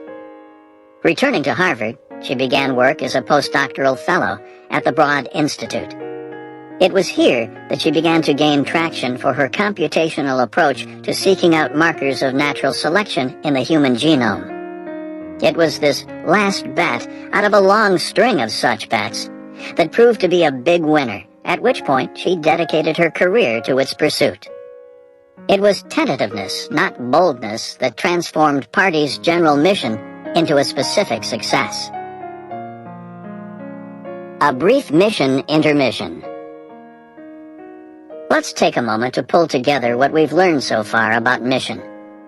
In the last chapter, I used Party Sabeti's story to emphasize that you need career capital before you can identify a realistic mission for your career. Just because you have a good idea for a mission, however, doesn't mean that you'll succeed in its pursuit. With this in mind, in this chapter we studied the life of Kirk French to better understand how you make the leap from identifying a realistic mission to succeeding in making it a reality. Here we discovered the importance of little bets. To maximize your chances of success, you should deploy small, concrete experiments that return concrete feedback. For Chris Rock, such a bet might include telling a joke to an audience and seeing if they laugh. Whereas for Kirk, it might mean producing sample footage for a documentary and seeing if it attracts funding. These bets allow you to tentatively explore the specific avenues surrounding your general mission, looking for those with the highest likelihood of leading to outstanding results. If career capital makes it possible to identify a compelling mission, then it's a strategy of little bets that gives you a good shot of succeeding in this mission. To deploy this career tactic, you need both pieces. As you'll learn in the next chapter, however, the story of mission is not yet complete. As I continued my study of this topic, I discovered a third and final strategy for helping to integrate this trait into your quest for work you love. Chapter 15. Missions Require Marketing, in which I argue that great missions are transformed into great successes as the result of finding projects that satisfy the law of remarkability, which requires that an idea inspires people to remark about it, and is launched in a venue where such remarking is made easy. The Remarkable Life of Giles Boquet. Giles Boquet loves what he does for a living. In fact, my first encounter with Giles was an email he sent me with the subject line, "My Remarkable Life." Giles, however, didn't always love his career. There were points when he was broke and unemployed, and other points when he suffered through jobs that bored him into a stupor. The turning point came in 2008, when Giles became a rock star in the community of computer programmers who specialize in a language called Ruby. "It seems as if every Ruby programmer on the planet knows my name," he told me, reflecting on his newfound celebrity. "I literally met people from Argentina and Norway who not only knew who I was, but were absolutely shocked that I didn't expect them to know who I was." I'll dive into the details of how Giles became a star soon, but what I want to emphasize now is that this fame allowed him to take control of his career and to transform it into something he loves. I had a lot of interest from companies in San Francisco and Silicon Valley, he told me, reflecting on the period that began in 2008. He decided to take a job with ENTP, one of the country's top Ruby programming firms. They doubled his salary and put him to work on interesting projects. In 2009, Giles was bit by an entrepreneurial bug. He left ENTP and built up a blog and a collection of mini web applications that soon brought in enough money to support him. I had an audience who wanted to know what I thought about a whole ton of different things, he told me. In many cases, they were happy to pay money just to ask me questions. Eventually, he decided that he had had his fill with the solo lifestyle. Working from home is kind of lame when you don't have roommates, a girlfriend, or even a dog. So he pursued a long-standing interest in filmmaking by going to work for Hit Record, a company started by actor Joseph Gordon-Levitt that provides a web-based platform for collaborative media projects. It's not that the money was great. The Hollywood understanding of what programmers get paid is wildly inaccurate, but just that it sounded like a lot of fun. One of Giles' most important criteria for his working life. It was a pretty great experience, he told me. I got to hang out with one of the stars of Inception and the next Batman, drinking beers at his house, that kind of thing.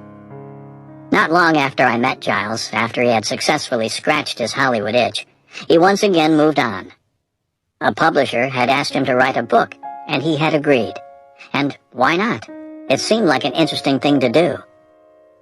The speed with which Giles bounces from opportunity to opportunity might seem disorienting, but this lifestyle is a perfect match for his hyperkinetic personality. One of Giles' favorite presentation techniques, for example, is to begin talking faster and faster, accompanying his speech with a rapid series of slides, each featuring a single keyword that flashes on the screen at the exact moment that he utters the term, the oratorical equivalent of a caffeine rush. In other words, he used his capital to build a career custom fit to his personality, which is why he now loves his working life. The reason I'm telling Giles' story here in rule number 4 is that at the core of his rise to fame was his mission. In more detail, Giles committed himself to the mission of bringing together the worlds of art and Ruby programming. He made good on this commitment when he released Archaeopteryx, an open-source artificial intelligence program that writes and plays its own dance music. Watching Archaeopteryx in action can be eerie. An innocuous command, typed into the Mac command line, starts an aggressive and complicated techno breakbeat. A single value is changed in the Bayesian probability matrices underlying the AI engine, and all of a sudden, the beat transforms into something entirely different. It's as if musical creativity itself has been reduced to a series of equations and some lines of terse code. This feat made Giles a star. But the question that interests me most about Giles is how he made the leap from a general mission to bring together art and Ruby programming to a specific fame-inducing project, Archaeopteryx. In the last chapter, I highlighted the importance of using little bets to feel out a good way forward from general mission to specific project. Giles, however, adds another layer of nuance to this goal. He approached the task of finding good projects for his mission with the mindset of a marketer, systematically studying books on the subject to help identify why some ideas catch on while others fall flat. His marketing-centric approach is useful for anyone looking to wield mission as part of their quest for work they love. Purple cows and open-source rock stars. Giles' career story starts when he left Santa Fe College after his first year. He tried writing screenplays, but they weren't good. And he tried writing music, which I was better at, but which didn't pay. He also temped. Artistic in nature, Giles was drawn to the graphic designers in the companies where he worked, and they introduced him to quirky new markup language that was poised to change the world of design, a language called HTML. Giles built his first web page in 1994, and in 1996 he moved to San Francisco, bringing with him books on Java and Perl, programming languages that provided the foundation of the early web. He made $30,000 in 1994. In 1996, this jumped to $100,000. The dot-com boom was picking up speed, and Giles was in the right place with the right skills at the right time. At first, things went well for Giles in San Francisco. He enjoyed designing websites, and in his free time he became involved in the local DJ scene. But careers have their own sort of momentum, and he soon found himself programming for an investment bank. I was bored out of my mind, he recalls, so I decided to do something bold. I was going to apply to a really interesting startup. The day after he submitted his application, the startup went under. The first dot-com crash had begun. Pretty soon I was the only one of my friends who had a job at all, he recalled. I talked to a recruiter about finding something I liked better, and he said I should be thrilled to have a job. Giles being Giles, however, he ignored the recruiter, quit his job, and moved back to Santa Fe. He lived in a rented camper on his parents' land, helping them build a solar-powered house while taking courses at the local community college. He studied painting, voice, piano, and perhaps most importantly, studio engineering, the class that introduced him to aleatoric music, composition using algorithms. It's here, among the desert landscapes and arts courses, that Giles made a key decision. A career untamed, he realized, can bring you into dangerous territory, such as being bored while writing computer code for an investment bank. He needed a mission to actively guide his career, or he would end up trapped again and again. He decided that a good mission for him would somehow combine the artistic and technical sides of his life. But he didn't know how to make this general idea into a money-making reality, so he went searching for answers. He found what he was looking for in an unlikely pair of books. You're either remarkable or invisible, says Seth Godin in his 2002 bestseller, Purple Cow.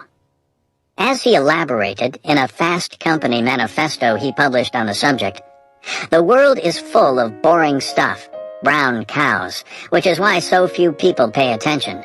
A purple cow? Now that would stand out. Remarkable marketing is the art of building things worth noticing. When Giles read Godin's book, he had an epiphany. For his mission to build a sustainable career, it had to produce purple cows, the type of remarkable projects that compel people to spread the word. But this left him with a second question. In the world of computer programming, where does one launch remarkable projects? He found his second answer in a 2005 career guide with a quirky title, My Job Went to India, 52 Ways to Save Your Job. The book was written by Chad Fowler, a well-known Ruby programmer who also dabbles in career advice for software developers. Featured among Fowler's 52 strategies is the idea that the job seeker should leverage the open-source software movement. This movement brings together computer programmers who volunteer their time to build software that's freely available and modifiable.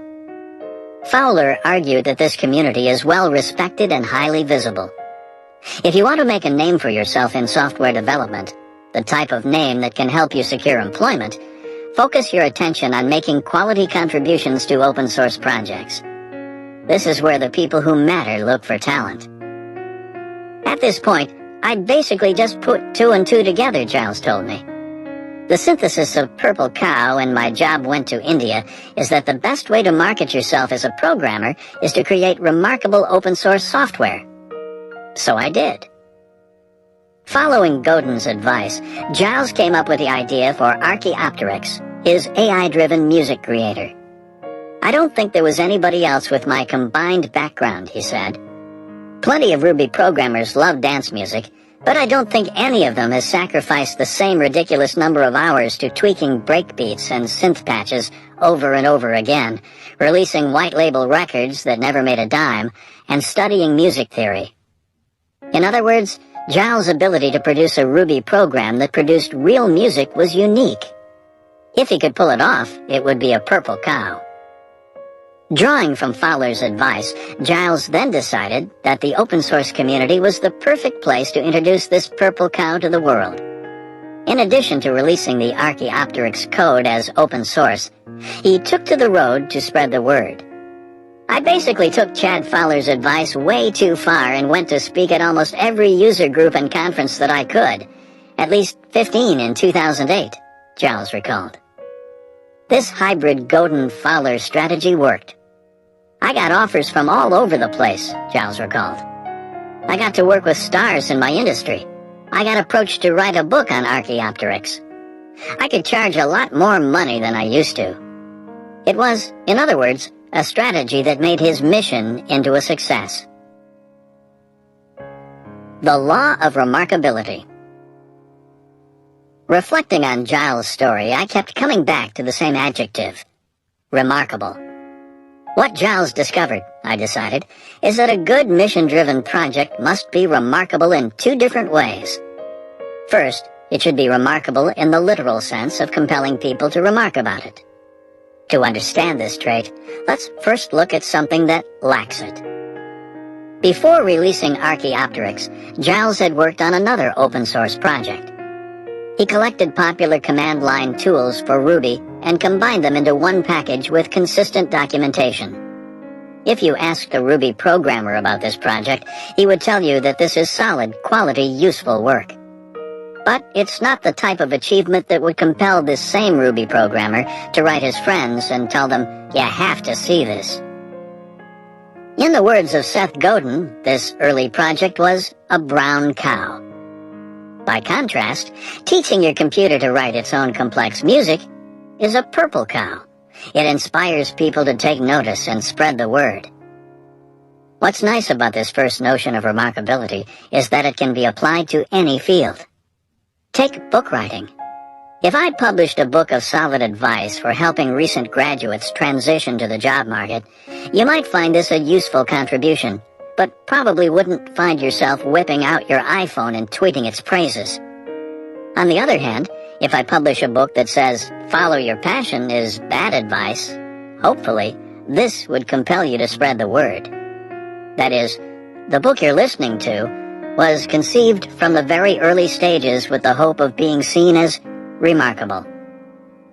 There's also, however, a second type of remarkability at play. Giles didn't just find a project that compels remarks, but he also spread the word about the project in a venue that supports these remarks. In his case, this venue was the open-source software community. As he learned from Chad Fowler, there's an established infrastructure in this community for noticing and spreading the word about interesting projects. Without this conduciveness to chatter, a purple cow, though striking, may never be seen. To be more concrete, if Giles had instead released Archaeopteryx as a closed-source piece of commercial software, perhaps trying to sell it from a slick website or at music conventions, it probably wouldn't have caught fire as it did. Once again, this notion of remarkability applies beyond just Giles' world of Ruby programming. If we return to my example of writing career advice books, I realized early on in my process that blogging was a remarkable venue for introducing my ideas. Blogs are visible, and the infrastructure is in place for good ideas to quickly spread, through, for example, linking, tweets, and Facebook. Because of this conduciveness to remarking, by the time I pitched this book to publishers, I not only had a large audience who appreciated my views on passion and skill, but the meme had spread. Newspapers and major websites around the world had begun to quote my thoughts on the topic, while the articles had been cited online and tweeted thousands of times. If I had instead decided to confine my ideas to paid speaking gigs, for example, my mission to change the way we think about careers would have likely stagnated. The venue would not have been sufficiently remarkable. To help organize our thinking, I'll summarize these ideas in a succinct law. The law of remarkability. For a mission-driven project to succeed, it should be remarkable in two different ways. First, it must compel people who encounter it to remark about it to others. Second, it must be launched in a venue that supports such remarking. Once I had articulated this law, I began to notice it at play in the examples I had previously found of mission leading to a compelling career. To help cement this marketing-centric approach to mission, it's worth taking a moment to return to these examples and highlight the law in action. The law in action. Pardee Sabeti's general mission was to use genetics to help fight infectious disease in Africa. This is a fine mission, but by itself it does not guarantee the type of fulfilling life Pardee leads. In fact, lots of researchers share this mission and are doing good basic science, such as sequencing the genes of viruses, but don't have particularly compelling careers. Pardee, by contrast, pursued this mission by launching an arresting project, using powerful computers to seek out examples of humans' evolving resistance to ancient diseases. If you want evidence of the remarkability of this approach, look no farther than the catchy headlines of the many articles that have been penned on the Sabeti lab. Articles with titles such as 5 Questions for the Woman Who Tracks Our DNA Footprints, Discover, April 2010. Picking Up Evolution's Beat, Science, April 2008, and Are We Still Evolving? BBC Horizon, March 2011. This is a project that compels people to spread the word. It is a purple cow. By seeking a remarkable project, Pardee satisfied the first part of the law of remarkability. The second part requires that she launch her project in a venue that supports remarking. For Pardee, as with all scientists, this is the easy part. Peer-reviewed publication is a system built around the idea of allowing good ideas to spread. The better the idea, the better the journal it gets published in. The better the journal an article is published in, the more people who read it. And the more people who read it, the more it gets cited, discussed at conferences, and in general affects the field. If you're a scientist with a remarkable idea, there's little doubt about how best to spread it. Publish. This is exactly what Pardee did, with the Nature article that jump-started her reputation. With Kirk French, we also see the law of remarkability in action. His general mission was to popularize modern archaeology. There are lots of non-remarkable ways to pursue this mission. For example, he could have worked on making the archaeology curriculum at Penn State more appealing to undergraduates, or published articles on the field in general interest science magazines. But these projects would not have generated the type of attention-grabbing success that can transform your career into something compelling. Instead, Kirk decided to head straight into people's homes and use archaeological techniques to help them uncover the significance, if any, of family treasures. This approach is remarkable, an observation reinforced by the number of speaking invitations Kirk now receives, including a recent opportunity to address the largest conference in his field about lessons learned as a popularizer. When he gave the address, the crowd overflowed the auditorium, an impressive feat for someone who had just earned his doctorate. In this example, Kirk had a remarkable project to support his mission. Now all he needed was a venue conducive to remarking. He found this remarkable venue with television. We're a society trained to watch what's on and then discuss what caught our attention the next day. Summary of rule number 4. The core idea of this book is simple. To construct work you love, you must first build career capital by mastering rare and valuable skills, and then cash in this capital for the type of traits that define compelling careers. Mission is one of those traits. In the first chapter of this rule, I reinforced the idea that this trait, like all desirable career traits, really does require career capital. You can't skip straight into a great mission without first building mastery in your field.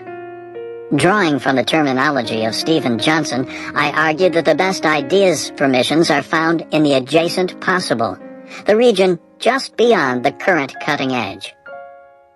To encounter these ideas, therefore, you must first get to that cutting edge, which in turn requires expertise. To try to devise a mission when you're new to a field and lacking any career capital is a venture bound for failure. Once you identify a general mission, however, you're still left with the task of launching specific projects that make it succeed. An effective strategy for accomplishing this task is to try small steps that generate concrete feedback, little bets, and then use this feedback, be it good or bad, to help figure out what to try next. This systematic exploration can help you uncover an exceptional way forward that you might have never otherwise noticed. The little bets strategy, I discovered as my research into mission continued, is not the only way to make a mission a success. It also helps to adopt the mindset of a marketer. This led to the strategy that I dubbed the law of remarkability. This law says that for a project to transform a mission into a success, it should be remarkable in two ways. First, it must literally compel people to remark about it. Second, it must be launched in a venue conducive to such remarking. In sum, mission is one of the most important traits you can acquire with your career capital. But adding this trait to your working life is not simple. Once you have the capital to identify a good mission, you must still work to make it succeed. By using little bets and the law of remarkability, you greatly increase your chances of finding ways to transform your mission from a compelling idea into a compelling career. Conclusion. My story resumes.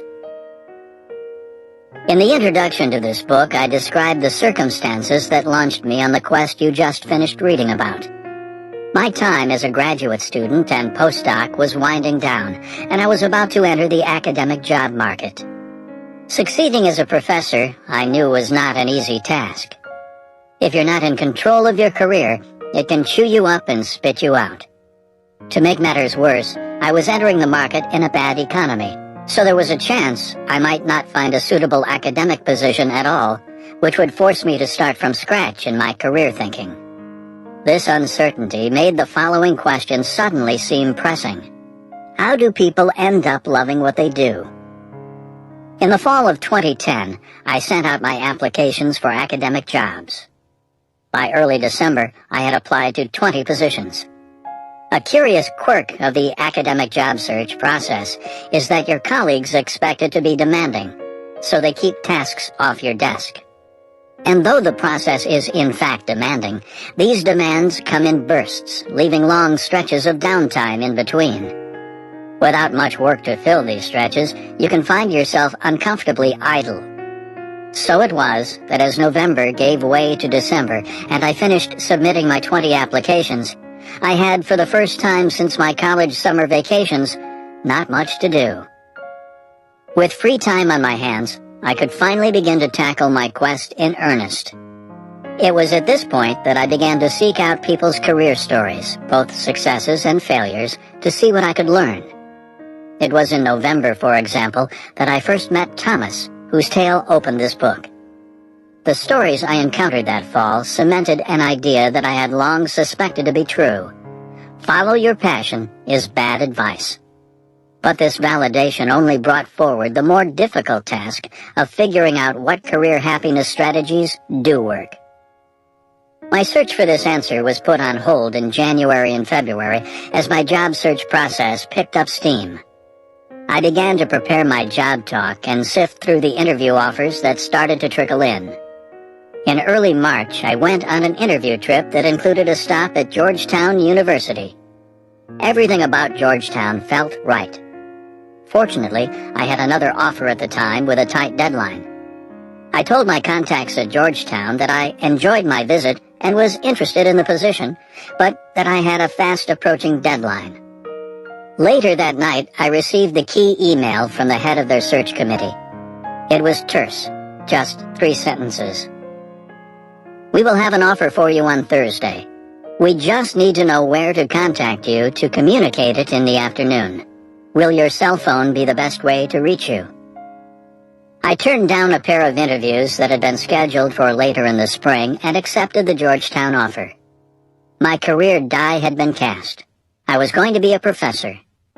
It was the second week of March when I formally took myself off the market.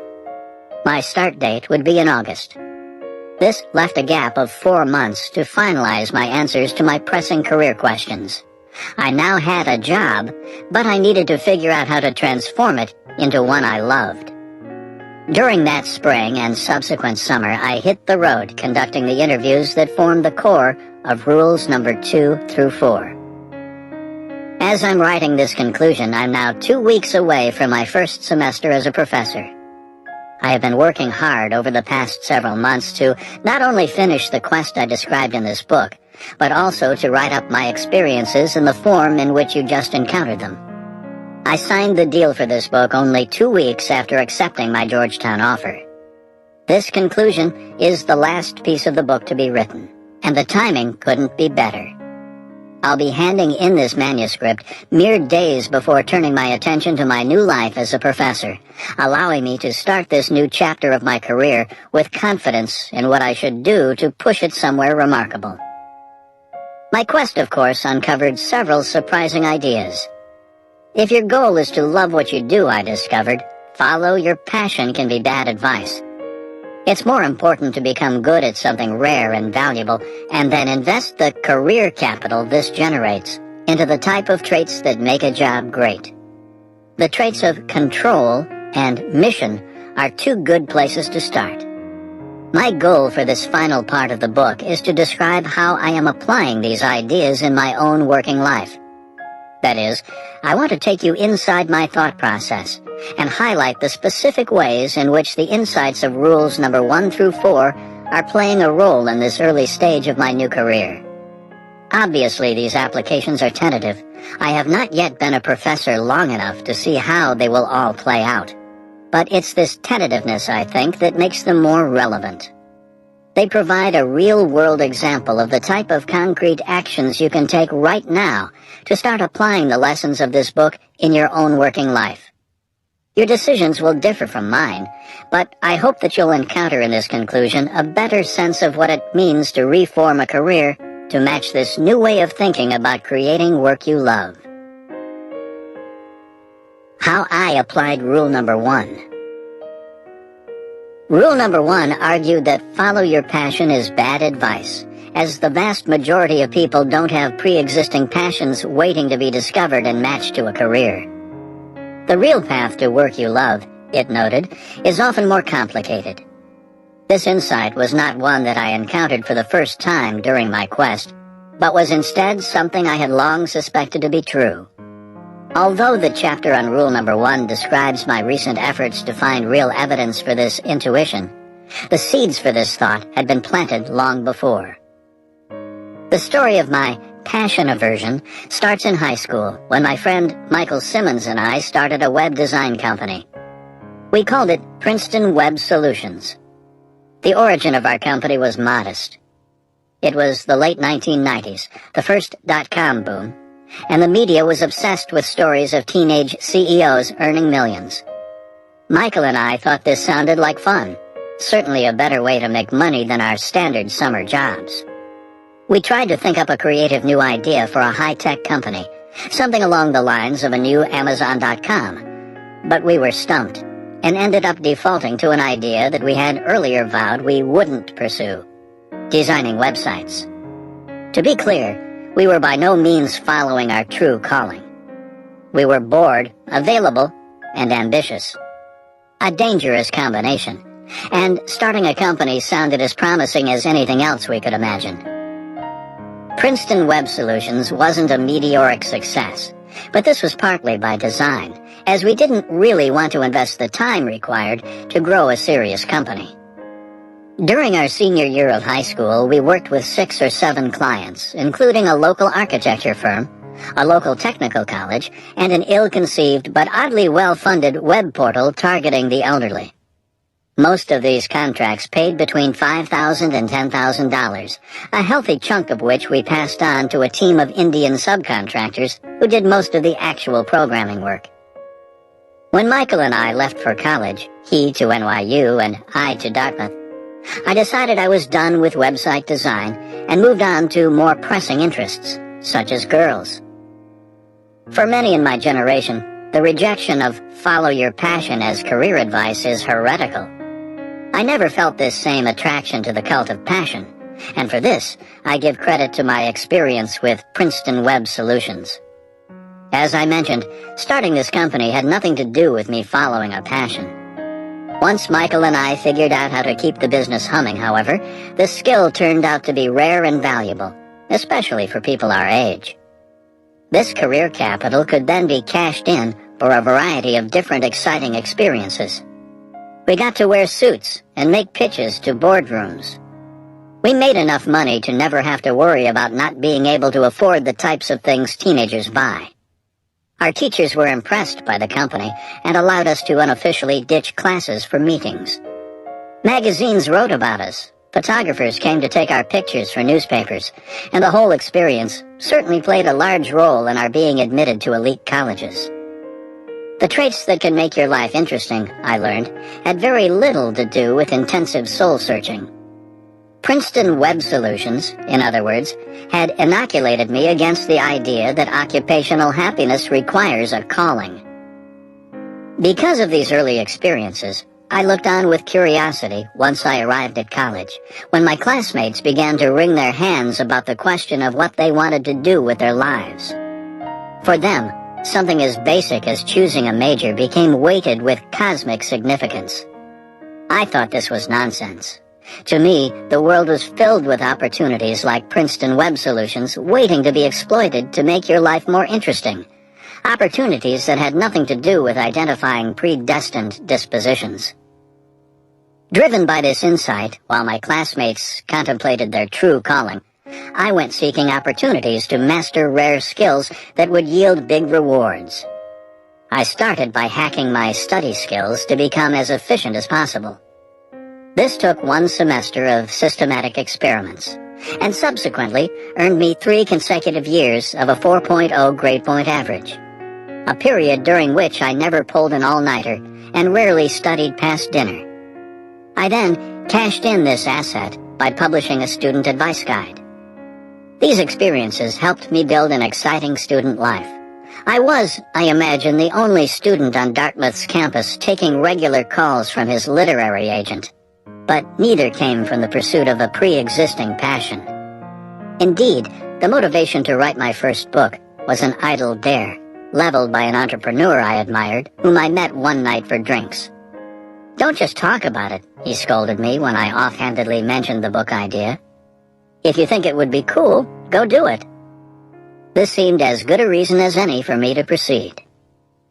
When it later came time for me to decide what to do after college, I had 2 offers in hand, one from Microsoft and the other from MIT. This is the type of decision that would paralyze my classmates. I, however, didn't see any reason to worry.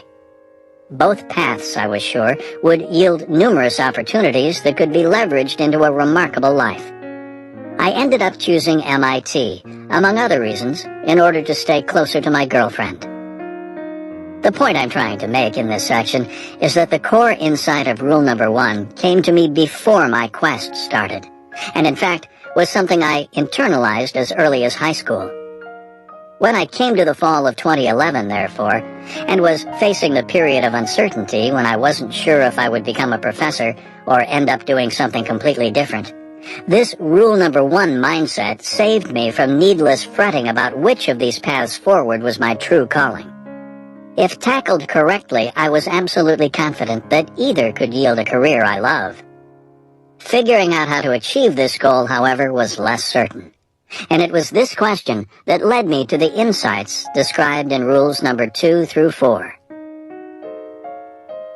How I applied rule number 2. Rule number 1 argued that follow your passion is bad advice. This provided the motivation for my quest to figure out what does matter in creating work you love. Rule number 2 described the first insight I encountered once my quest was underway. The things that make great work great, it argued, are rare and valuable. If you want them in your career, you need rare and valuable skills to offer in return. In other words, if you're not putting in the effort to become, as Steve Martin put it, so good they can't ignore you, you're not likely to end up loving your work, regardless of whether or not you believe it's your true calling. I introduced the term career capital to describe these rare and valuable skills, and noted that the tricky part is figuring out how to acquire this capital. By definition, if it's rare and valuable, it's not easy to get. This insight brought me into the world of performance science, where I encountered the concept of deliberate practice, a method for building skills by ruthlessly stretching yourself beyond where you're comfortable. As I discovered, musicians, athletes, and chess players, among others, know all about deliberate practice, but knowledge workers do not. Most knowledge workers avoid the uncomfortable strain of deliberate practice like the plague, a reality emphasized by the typical cubicle dweller's obsessive email-checking habit, for what is this behavior if not an escape from work that's more mentally demanding? As I researched these ideas, I became increasingly worried about the current state of my academic career. I feared that my rate of acquiring career capital was tapering off. To understand this worry, you should understand that graduate school, and the postdoctoral years that often follow, provide an uneven growth experience. Early in this process, you're constantly pushed into intellectual discomfort. A graduate-level mathematics problem set, something I have plenty of experience with, is about as pure an exercise in deliberate practice as you're likely to find. You're given a problem that you have no idea how to solve, but you have to solve it or you'll get a bad grade. So you dive in and try as hard as you can, repeatedly failing as different avenues lead you to dead ends. The mental strain of mustering every last available neuron toward solving a problem, driven by the fear of earning 0 points on the assignment, is a nice encapsulation of exactly what the deliberate practice literature says is necessary to improve. This is why, early in their careers, graduate students experience great leaps in their abilities. But at a research-oriented program like the one offered by MIT's Computer Science Department, your coursework winds down after the first 2 years. Soon after, your research efforts are expected to release themselves from your advisor's orbit and follow a self-directed trajectory. It's here that if you're not careful to keep pushing forward, your improvement can taper off to what the performance scientist Anders Ericsson called an acceptable level, where you then remain stuck. The research driving rule number 2 taught me that these plateaus are dangerous because they cut off your supply of career capital and therefore cripple your ability to keep actively shaping your working life.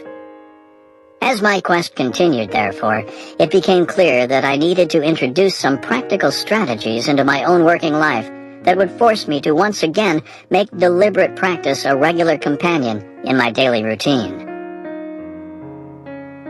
According to popular legend, Richard Feynman, the Nobel Prize-winning theoretical physicist, scored only a slightly above-average IQ of 125 when he was tested in high school.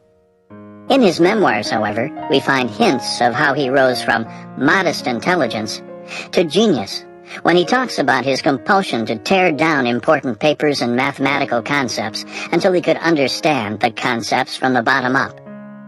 It's possible, in other words, that his amazing intellect was less about a gift from God and more about a dedication to deliberate practice. Motivated by my research and examples such as Feynman, I decided that focusing my attention on a bottom-up understanding of my own field's most difficult results would be a good first step toward revitalizing my career capital stores. To initiate these efforts, I chose a paper that was well cited in my research niche, but that was also considered obtuse and hard to follow.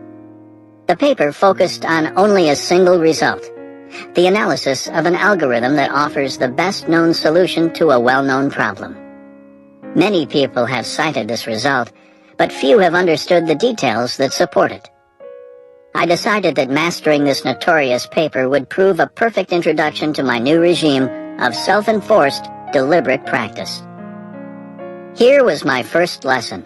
This type of skill development is hard. When I got to the first tricky gap in the paper's main proof argument, I faced immediate internal resistance. It was as if my mind realized the effort I was about to ask it to expend, and in response, it unleashed a wave of neuronal protest, distant at first, but then as I persisted, increasingly tremendous, crashing over my concentration with mounting intensity. To combat this resistance, I deployed two types of structure. The first type was time structure. I am going to work on this for 1 hour, I would tell myself. I don't care if I faint from the effort or make no progress. For the next hour, this is my whole world. But of course I wouldn't faint, and eventually I would make progress. It took on average 10 minutes for the waves of resistance to die down. Those 10 minutes were always difficult, but knowing that my efforts had a time limit helped ensure that the difficulty was manageable.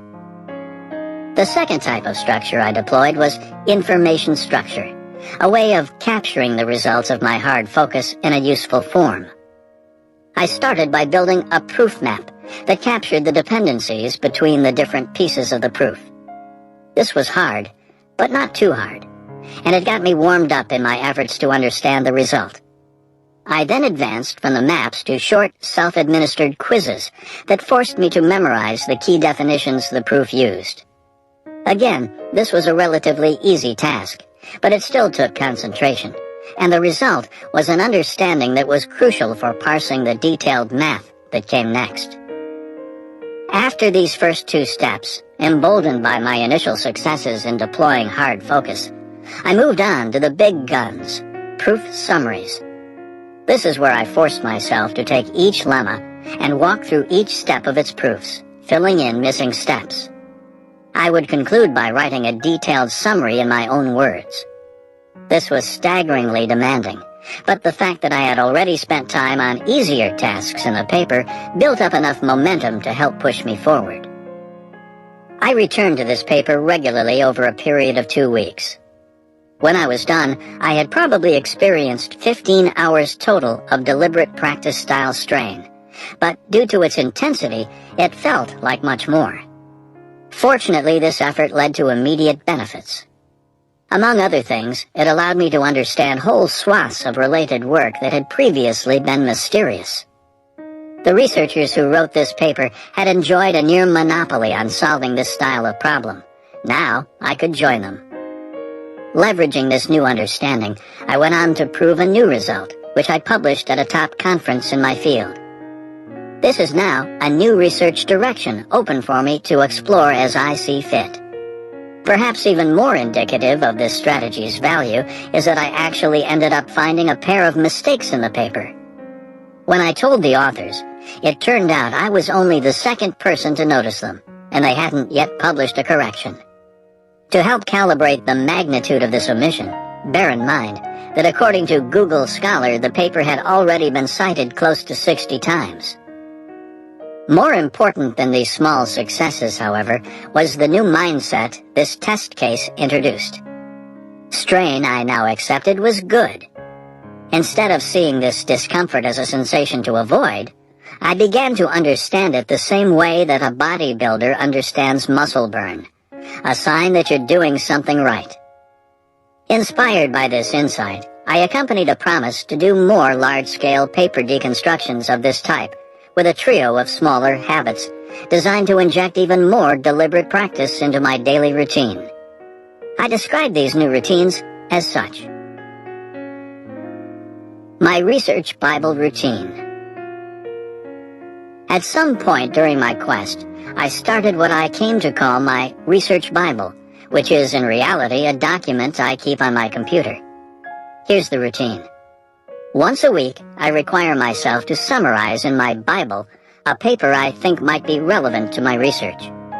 This summary must include a description of the work, how it compares to previous work, and the main strategies used to obtain it. These summaries are less involved than the step-by-step deconstruction I did on my original test case paper, which is what allows me to do them on a weekly basis, but they still induce the strain of deliberate practice. My hour tally routine. Another deliberate practice routine was the introduction of my hour tally, a sheet of paper I mounted behind my desk at MIT, and plan on remounting at Georgetown. The sheet has a row for each month, on which I keep a tally of the total number of hours I've spent that month in a state of deliberate practice. I started the tally sheet on March 15th, 2011, and in the last 2 weeks of that month, I experienced 12 hours of strain. In April, the first full month of this record-keeping, I got the tally up to 42 hours. In May, I backslid to 26.5 hours, and in June this fell to 23 hours. In fairness, these last 2 months were a period during which I was up to my ears in the logistics of switching from my position at MIT to my position at Georgetown. By having these hour counts stare me in the face every day, I'm motivated to find new ways to fit more deliberate practice into my schedule. Without this routine, my total amount of time spent stretching my abilities would undoubtedly be much lower. My theory notebook routine. My third strategy was the purchase of the most expensive notebook I could find at the MIT bookstore, an archival quality lab notebook that cost me $45. This notebook boasts a nice thick cardboard cover, mounted on double wire spirals that falls open flat. The pages are acid-free, thick, and gridded. I use this notebook when brainstorming new theory results. At the end of each of these brainstorming sessions, I require myself to formally record the results by hand on a dated page.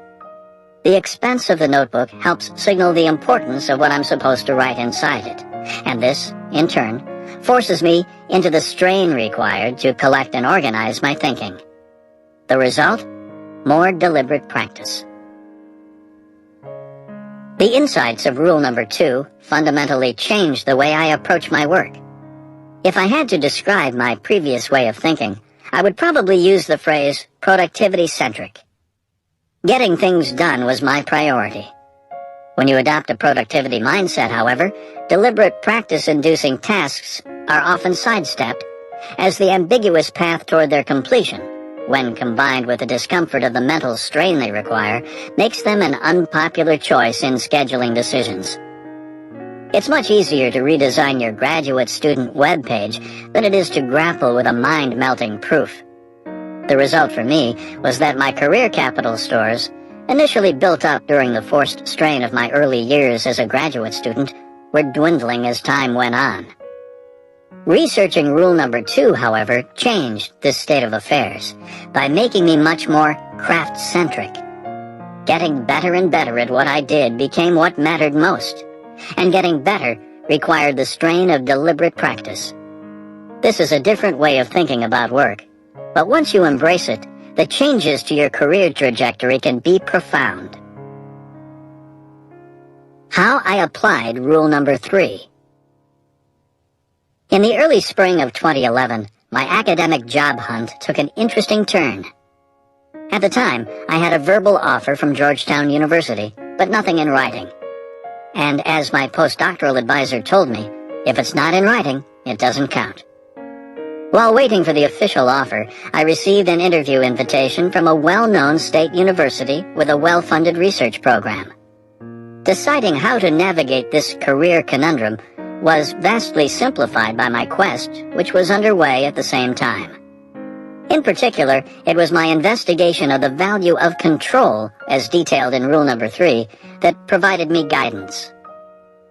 Rule number 3 argued that control over what you do and how you do it is such a powerful force for building remarkable careers that it could rightly be called a dream job elixir.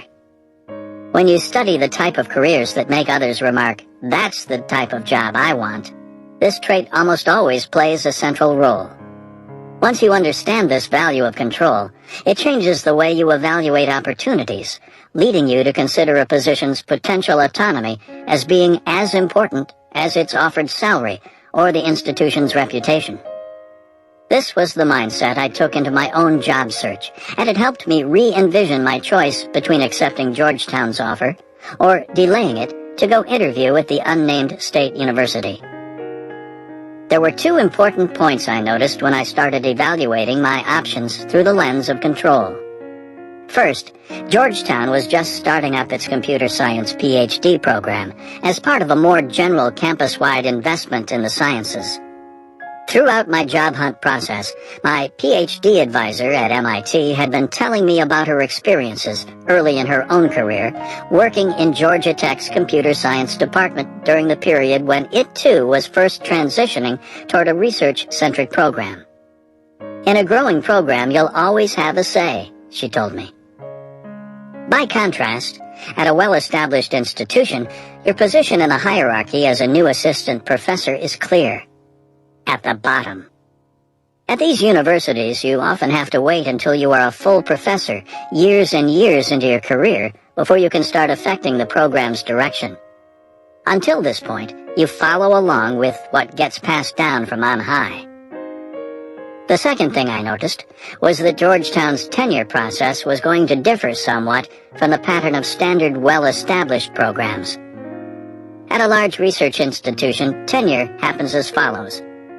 Higher-ups in the administration send out letters to other people in your general field and ask whether you're the top person in your particular specialty.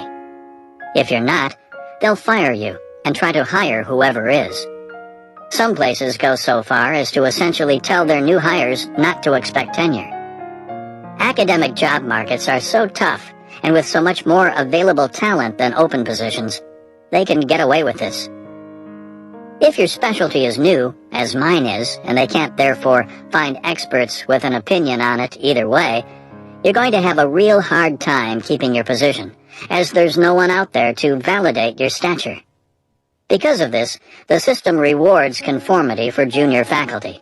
That is, the safest route to tenure is to take a robust research topic that already has lots of interest, and then outwork your peers.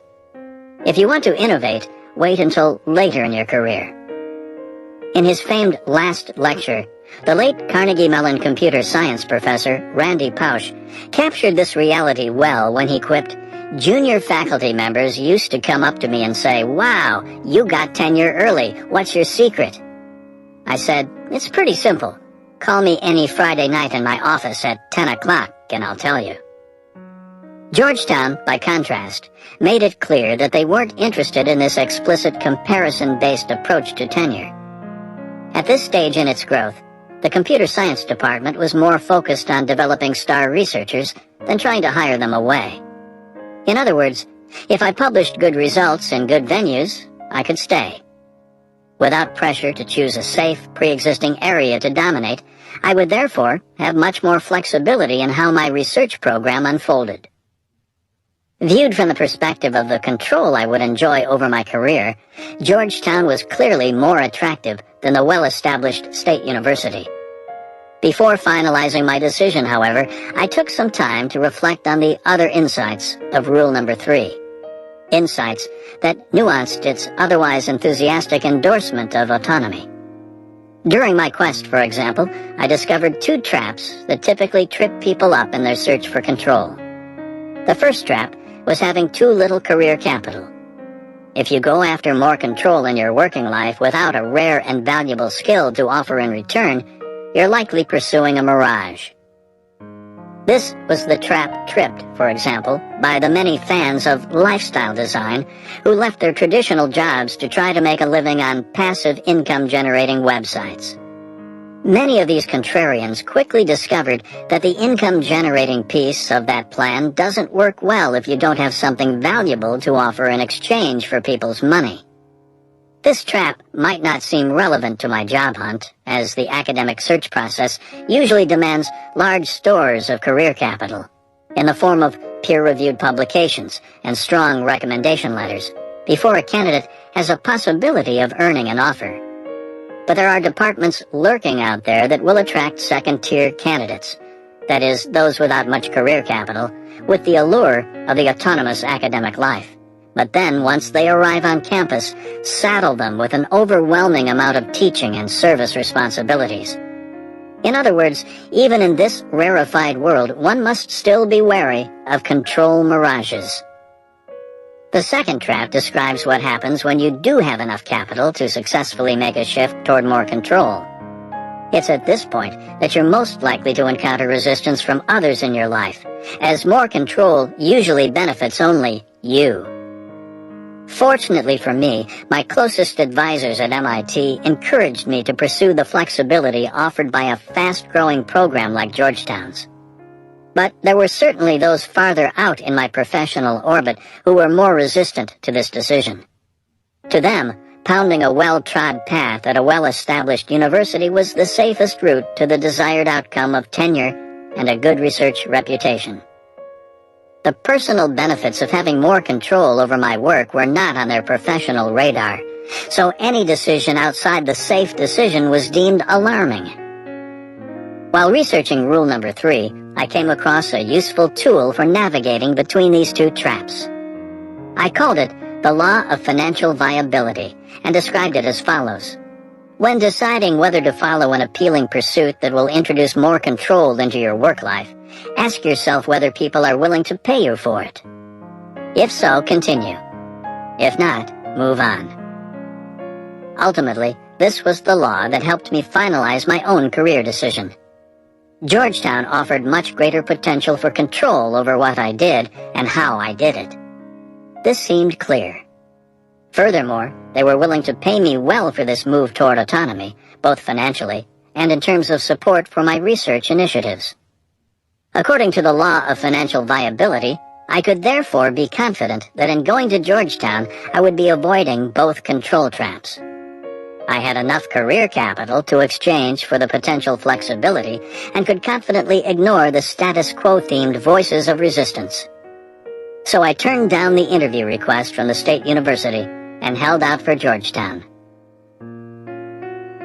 How I applied rule number 4. As explained in rule number 4, a career mission is an organizing purpose to your working life.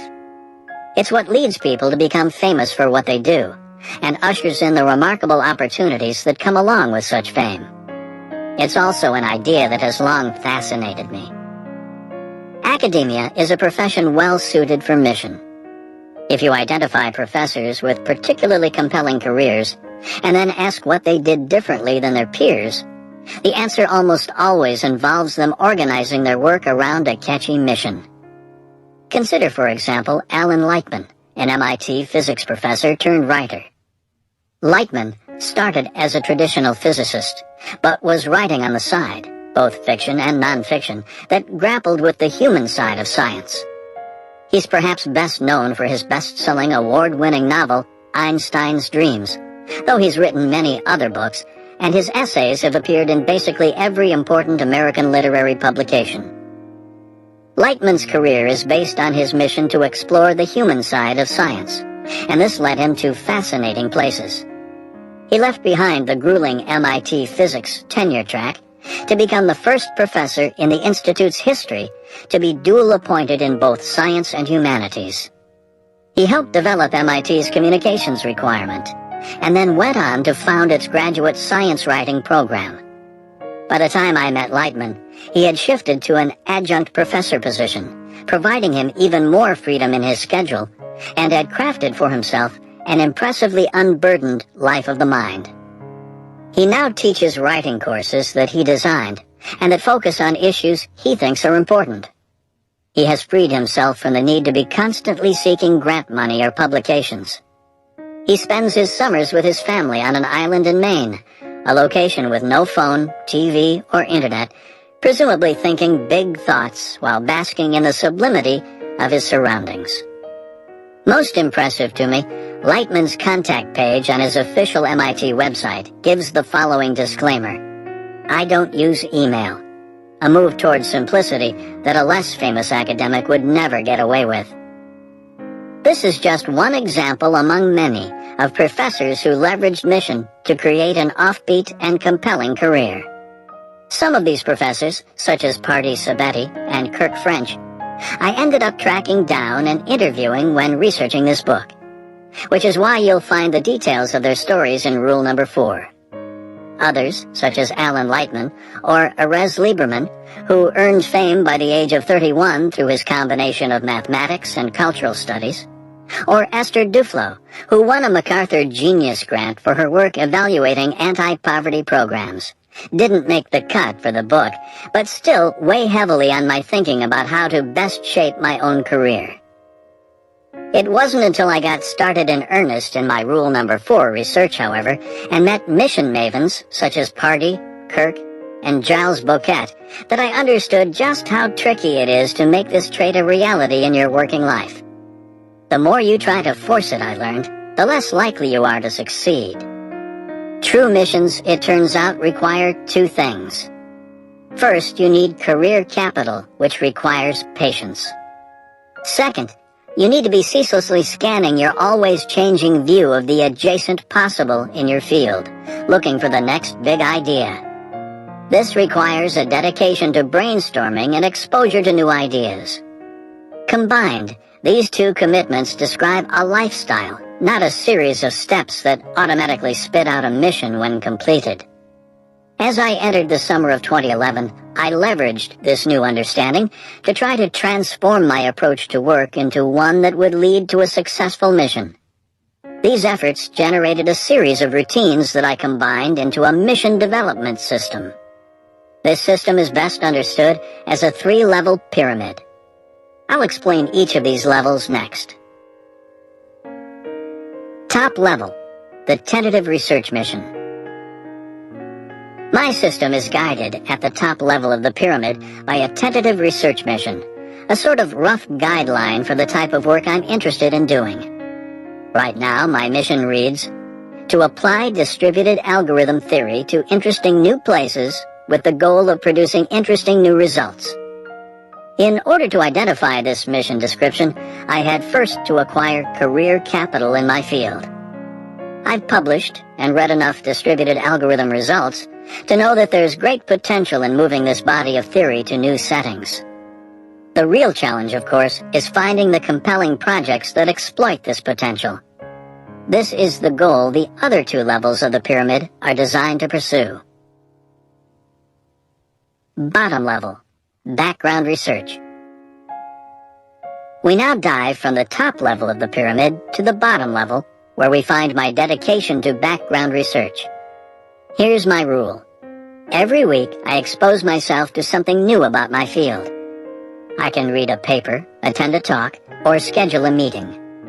To ensure that I really understand the new idea, I require myself to add a summary, in my own words, to my growing research Bible, which I introduced earlier in this conclusion when discussing how I applied Rule Number 2. I also try to carve out one walk each day for free-form thinking about the ideas turned up by this background research. I commute to work on foot and have a dog to exercise, so I have many such walks to choose from in my schedule. The choice of what material to expose myself to is guided by my mission description at the top of the pyramid. This background research process, which combines exposure to potentially relevant material with free-form recombination of ideas, comes straight out of Stephen Johnson's book, Where Good Ideas Come From, which I introduced in Rule Number 4 when talking about his notion of the adjacent possible. According to Johnson, access to new ideas and to the liquid networks that facilitate their mixing and matching often provides the catalyst for breakthrough new ideas. Middle level, exploratory projects. We arrive now at the middle level of the pyramid, which is responsible for most of the work I produce as a professor. As explained in Rule Number 4, an effective strategy for making the leap from a tentative mission idea to compelling accomplishments is to use small projects that I called little bets, borrowing the phrase from Peter Sim's 2010 book of the same title. As you might recall, a little bet in the setting of mission exploration has the following characteristics. It's a project small enough to be completed in less than a month. It forces you to create new value, for example, master a new skill and produce new results that didn't exist before. It produces a concrete result that you can use to gather concrete feedback. I use little bets to explore the most promising ideas turned up by the processes described by the bottom level of my pyramid. I try to keep only 2 or 3 bets active at a time so that they can receive intense attention. I also use deadlines, which I highlight in yellow in my planning documents to help keep the urgency of their completion high. Finally, I also track my hours spent on these bets in the hour tally I described back in the section of this conclusion dedicated to my application of rule number 2. I found that without these accountability tools, I tended to procrastinate on this work, turning my attention to more urgent but less important matters. When a little bet finishes, I use the concrete feedback it generates to guide my research efforts going forward. This feedback tells me, for example, whether a given project should be aborted, and if not, what direction is most promising to explore next. The effort of completing these bets also has the added side benefit of inducing deliberate practice, yet another tactic in my ever-growing playbook dedicated to making me better and better at what I do. Ultimately, the success or failure of the projects pursued in this middle level helps me evolve the research mission maintained by the top level. In other words, the system as a whole is a closed feedback loop, constantly evolving toward a clearer and better supported vision for my work. Final thoughts. Working right trumps finding the right work. This book opened with the story of Thomas, who believed that the key to happiness is to follow your passion. True to this conviction, he followed his passion for Zen practice to a remote monastery in the Catskill Mountains. Once there, he applied himself to the study of Zen, immersing himself in meditation and pondering endless Dharma lectures. But Thomas didn't find the happiness he expected. He realized instead that although his surroundings had changed, he was exactly the same person as before he arrived at the monastery. The thought patterns that had previously convinced him, job after job, that he hadn't yet found his true calling, had not disappeared.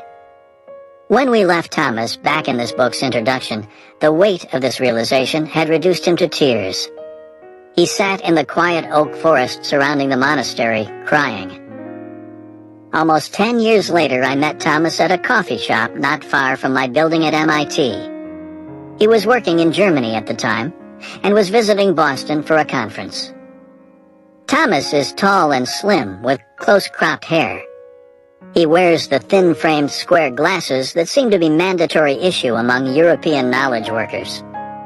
As we sat and sipped coffee, Thomas filled me in on his life after his Zen crisis. Here's what I learned.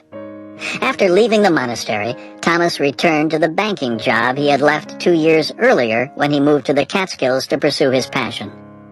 This time, however, he approached his working life with a new awareness. His experience at the monastery had freed him from the escapist thoughts of fantasy jobs that had once dominated his mind.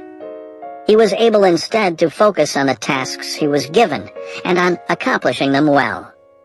He was free from the constant draining comparisons he used to make between his current work and some magical future occupation waiting to be discovered. This new focus and the output it produced was appreciated by management. 9 months into his job, he was promoted. Then he was promoted again. And then again. Within 2 years, he had moved from a lowly data entry position to being put in charge of a computer system that managed over $6 billion of investment assets. By the time I met him, he had been put in charge of a system that manages 5 times that amount. His work is challenging, but Thomas enjoys the challenge. It also provides him with a sense of respect, impact, and autonomy. Exactly the kind of rare and valuable traits, as you might recall, that I argued back in rule number 2 are needed for creating work you love. Thomas acquired these traits not by matching his work to his passion, but instead by doing his work well, and then strategically cashing in the capital it generated.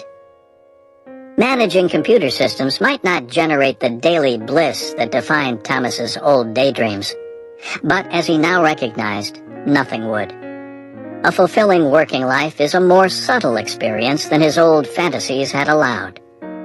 As we chatted, Thomas agreed that a good way of describing his transformation is that he came to realize a simple truth. Working right trumps finding the right work. He didn't need to have a perfect job to find occupational happiness. He needed, instead, a better approach to the work already available to him. I think it's fitting to end on Thomas's story, as it sums up the message at the core of this book. Working right trumps finding the right work. It's a simple idea, but it's also incredibly subversive, as it overturns decades of folk career advice, all focused on the mystical value of passion. It wrenches us away from our daydreams of an overnight transformation into instant job bliss, and provides instead a more sober way toward fulfillment. This is why I left this conclusion to Thomas's saga until the end of the book. I wanted the chance to first explore with you, through the 4 rules that came before, the nuances of working right, providing example after example of how this approach can lead to increased enjoyment of your own working life. Now that you're armed with these insights, it's my hope that the end to Thomas's story is no longer so surprising. I love what I do for a living. I'm also confident that as I continue my commitment to the ideas discovered in my quest, this love will only deepen. Thomas feels the same way about his work. So do most of the people I profiled in the book. I want you to share in this confidence. To accomplish this goal, let the rules I uncovered guide you. Don't obsess over discovering your true calling. Instead, master rare and valuable skills. Once you build up the career capital that these skills generate, invest it wisely. Use it to acquire control over what you do and how you do it, and to identify and act on a life-changing mission. This philosophy is less sexy than the fantasy of dropping everything to go live among the monks in the mountains. But it's also a philosophy that's been shown time and again to actually work. So next time you start to question whether you're missing out on some dream job waiting for you to muster the courage to pursue it, conjure up a pair of images. First, recall passion-obsessed Thomas, heartbroken and sobbing on the forest floor. Then, replace this with the image of the smiling, confident, value-focused man who 10 years later joined me for coffee. The version of Thomas who looked at me at one point in our conversation and remarked without irony, "Life is good."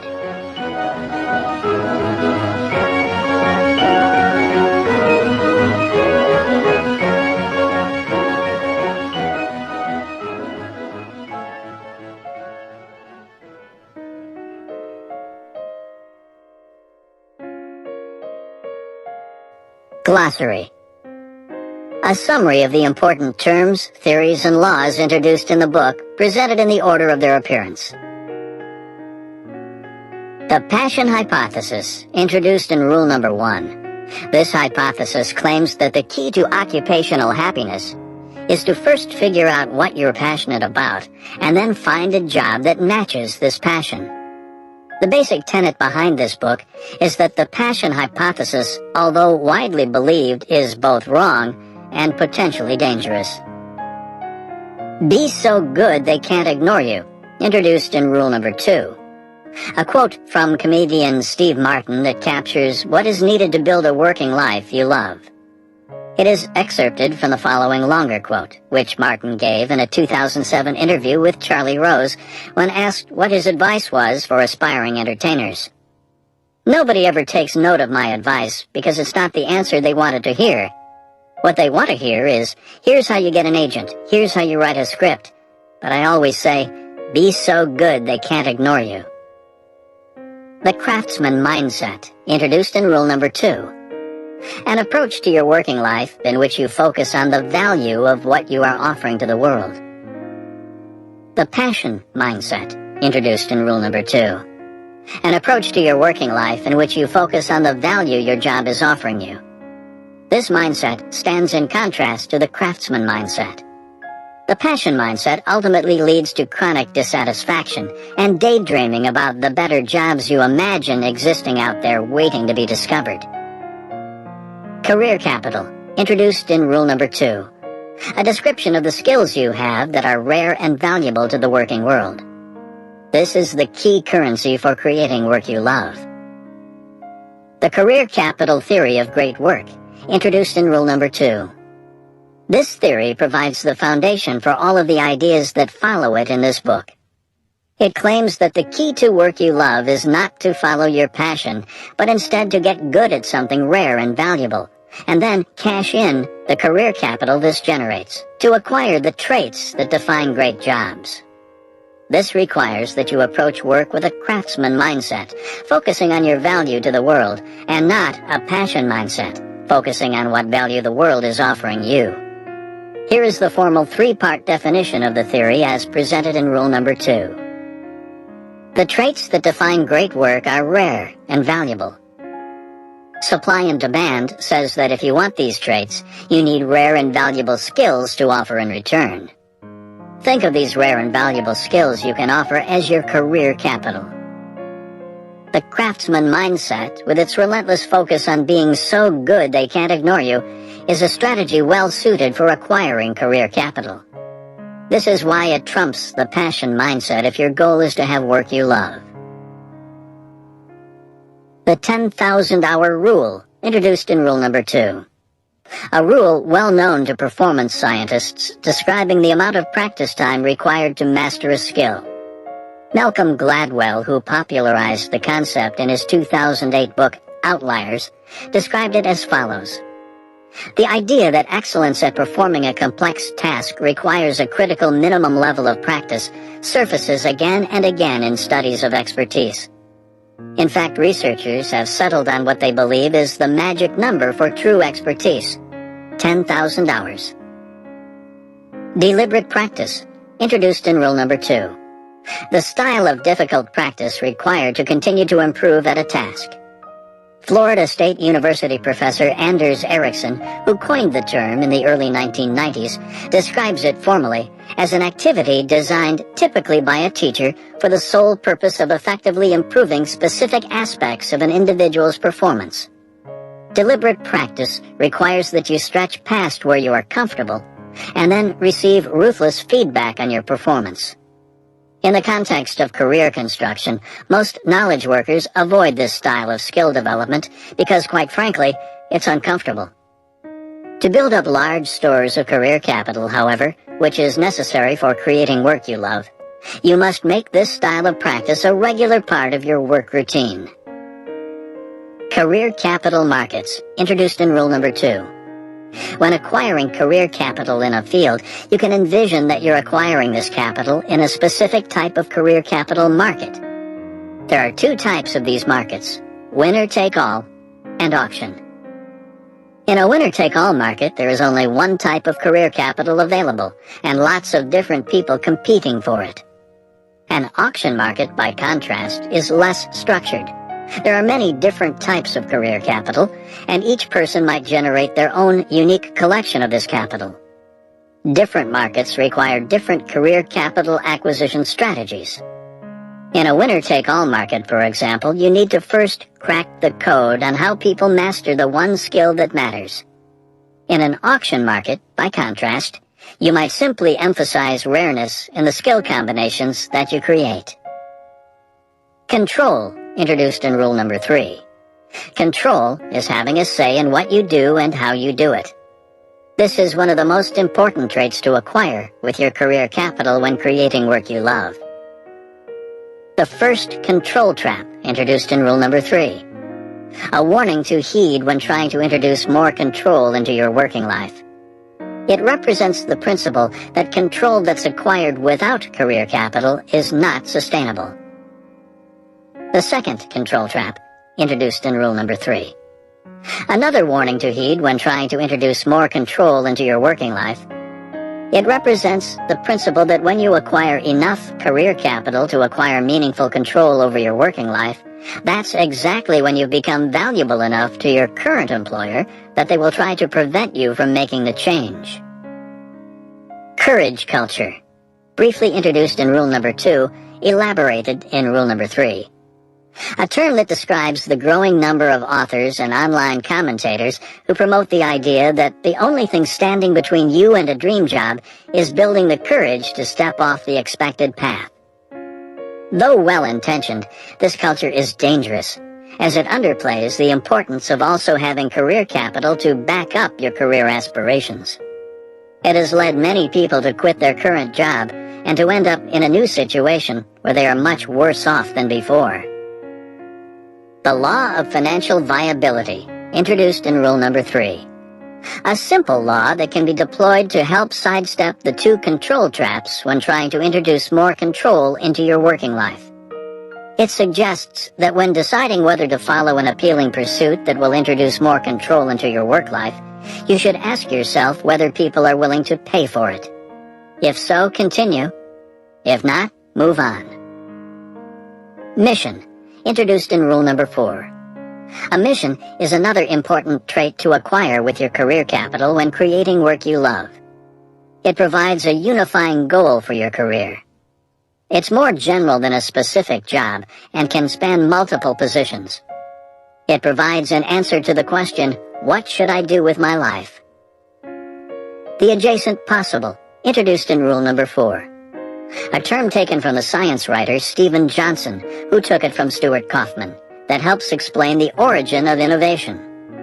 Johnson notes that the next big ideas in any field are typically found right beyond the current cutting edge, in the adjacent space that contains the possible new combinations of existing ideas.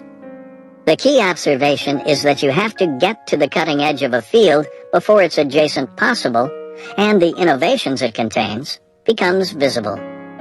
In the context of career construction, it's important to note that good career missions are also often found in the adjacent possible.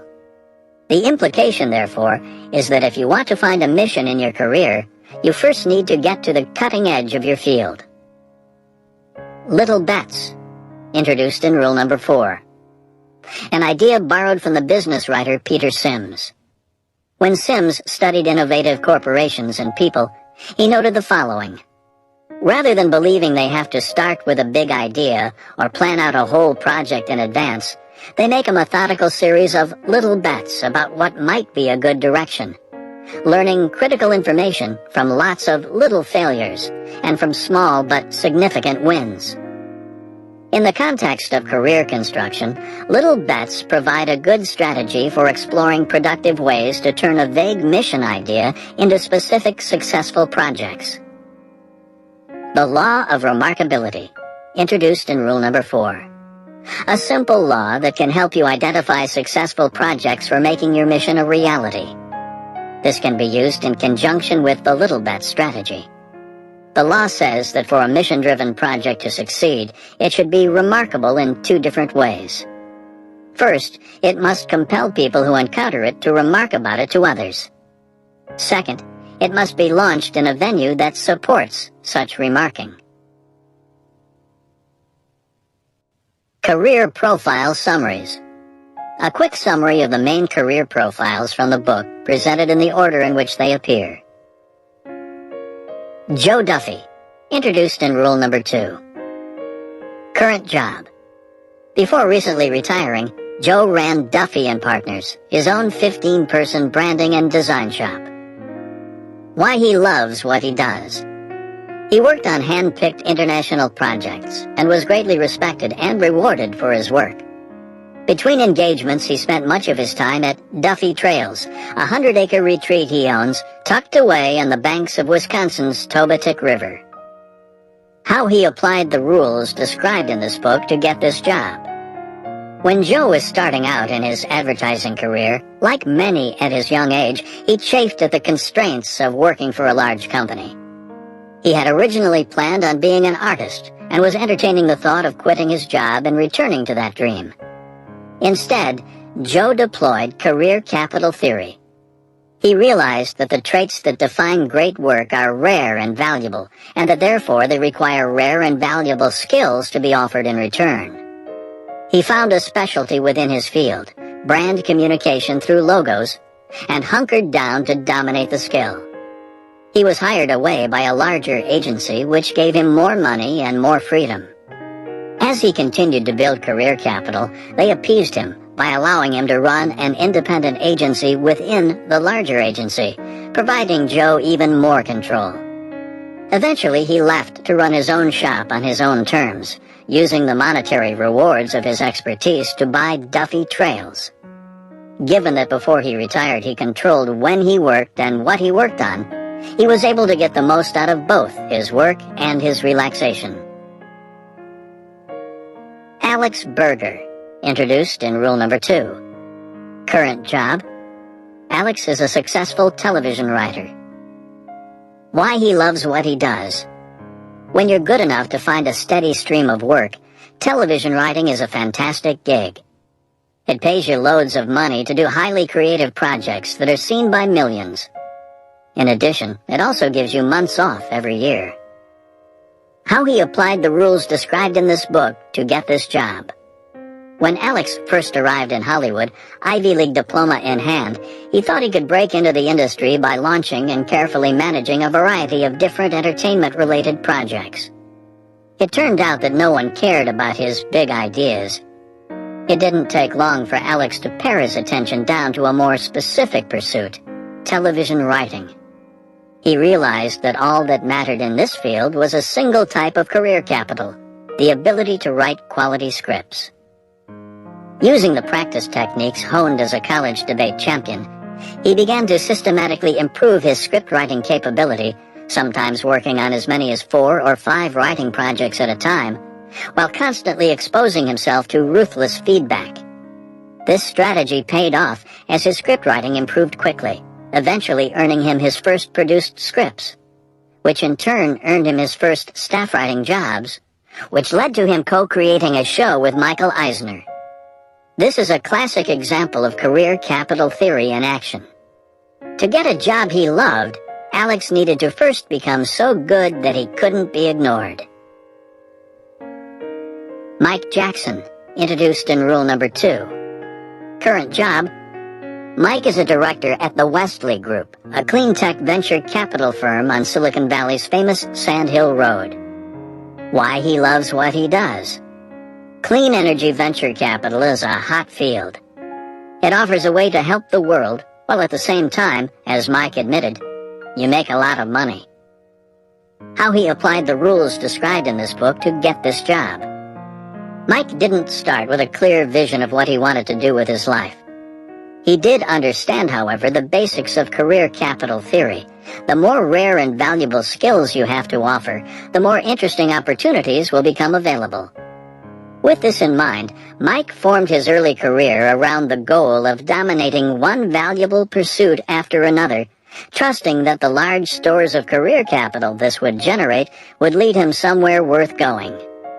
He started by choosing an ambitious master's thesis project that ended up making him an expert on international carbon markets.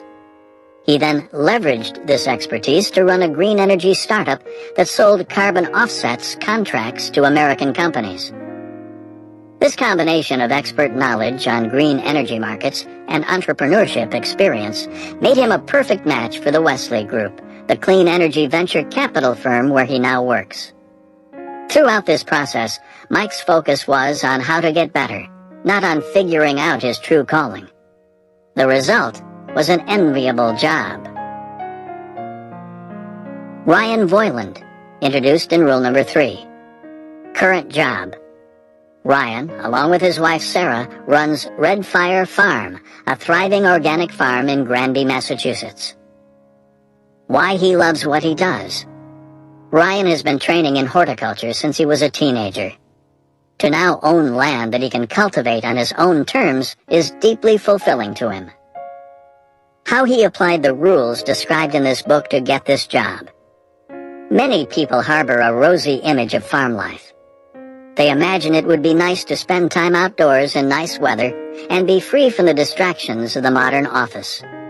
Spend time with Ryan at Red Fire, however, and this myth is quickly dispelled. Farming, it turns out, is hard work. The weather is not something you enjoy as if on vacation, but instead a force poised to play havoc with your crops. And far from being free from modern distractions, a farmer is a businessman with all the email, Excel spreadsheets, and QuickBooks software that come along with that role. The reason Ryan loves what he does, it turns out, is not that he gets to be outside or free from email, but instead that he has control over both what he does and how he does it. This trait, as described in rule number 3, is crucial for creating work you love. What's important about Ryan's story is that he didn't just decide one day that farming would provide nice control and then go buy some land. Instead, he recognized that control, like any valuable career trait, requires career capital to acquire. With this in mind, he built up his farming skills for over a decade before setting out on his own. It started with cultivating his parents' garden and selling produce by the road. From there, he slowly built up his abilities by taking on larger cultivation projects. By the time he left for Cornell to study horticulture, he was renting land from a local farmer. It wasn't until after he earned his degree that he applied for a loan for his first parcel of land. Given his expertise, it's not surprising that his new farm thrived. He's a perfect example of both the value of control and the patient capital acquisition required before you can gain this trait in your working life. Lulu Young, introduced in rule number 3. Current job: Lulu is a freelance software developer. Why she loves what she does. Lulu enjoys challenging software projects, but she also enjoys having control over her life, including when she works, what she works on, and under what terms. As a freelance developer with skills that are in high demand, she has been able to maintain that control, allowing her to mix her work with a variety of different leisurely pursuits, from month-long trips to Asia, to pilot's training, to weekday afternoons spent with her nephew. How she applied the rules described in this book to get this job. Lulu, like Ryan, is a good example of the value of control. Also like Ryan, she's a good example of leveraging career capital in pursuit of this trait. Lulu didn't decide out of the blue to be a freelance developer. Instead, she built up her skills and reputation over many years in the industry. She now has more than enough career capital to set her own terms for her work. When you study her story, however, you learn that this shift toward increased autonomy didn't happen all at once. Instead, Lulu developed a steady stream of bids for increased freedom as she got increasingly good at what she did. It started with her first job as a software tester, the bottom of the developer heap. Lulu figured out how to automate much of the testing process. The capital this generated allowed her to then bargain for a 30-hour work week so she could take philosophy classes on the side. As she got even better at what she did, she invested her growing capital stores in obtaining positions at a series of startups, where she was given more and more control over her work. It was after one of these startups was acquired by a large company, which promptly added new constraints, that Lulu transitioned to a freelance role. At this point, however, her career capital stores were more than sufficient to support this final bid for even more control. Derek Sivers, introduced in rule number 3. Current job: Derek is an entrepreneur, writer, and thinker. Why he loves what he does. Derek has had enough successes in his career that he can now live where he wants and work on projects he finds interesting when he decides he's in the mood to work. He's in complete control over his life and is taking full advantage of this autonomy. How he applied the rules described in this book to get this job. Derek is another example of control being a defining trait of a great career. What made him most relevant to our discussion in rule number 3, however, is the rule he deploys when deciding whether or not to pursue a bid for more autonomy. I call this rule the law of financial viability, and it says that you should only pursue a project if people are willing to pay you for it. If they aren't, you probably don't have sufficient capital to exchange for the control you desire. This is the law that helped guide Derek to his current levels of success. He first applied it when deciding to quit his job at Warner Brothers to become a full-time musician. He delayed this decision until the money he was making from music was equal to what he made in his day job. If he couldn't get to this modest level of income with part-time playing, he reasoned, then he was unlikely to enjoy enough success pursuing this career full-time. He next applied the law when starting CD Baby, the company he eventually sold for millions. He didn't drop everything to pursue his entrepreneurial ambition. Instead, he started small. When the company made a little money, he used this money to expand it so it could make a little more. When it started to make a lot of money, only then did he decide to make it into his full-time job. The courage culture pushes us to make drastic bids for increased control over our working lives. Derek's example provides a nice reality check. Seeking freedom is good, but it's easy to fail in this pursuit. The law of financial viability provides a good guide past these pitfalls. Party Sabetti, introduced in rule number 4. Current job. Party is a professor of evolutionary biology at Harvard University. Why she loves what she does. Party's academic career is built around a mission that she finds both exciting and important: to use computational genetics to help rid the world of ancient diseases. How she applied the rules described in this book to get this job. Party is a good example of the value of organizing your working life around a compelling mission. Many professors are overwhelmed by their jobs and eventually descend into a state of bitter cynicism. Party avoided this fate by dedicating her work towards something she finds important and exciting. Of equal importance is how she found her mission. Many people incorrectly believe that coming up with a mission is the easy part. It's something that just happens in a moment of inspiration, and that what's hard is mustering the courage to pursue it. Rule number 4 argued the opposite. It said that real missions, those that you can build a career around, require that you build up extensive amounts of expertise before they can be identified. Once they are identified, however, pursuing them is often a no-brainer. This is exactly what we find in the story of Party. It took years of skill acquisition before Party was able to identify the mission that now defines her career. After college, she went on to earn her PhD in genetics. Not quite sure what she wanted to do with her life, she also went to medical school. It wasn't until after finishing medical school and spending time as a postdoctoral fellow that she finally had enough expertise in her field to sift out this exciting new opportunity. Overall, Party's most important commitment was to patience. She didn't try to force a direction for her working life, but instead built up her career capital and kept her eyes open for the interesting directions she knew this process would uncover.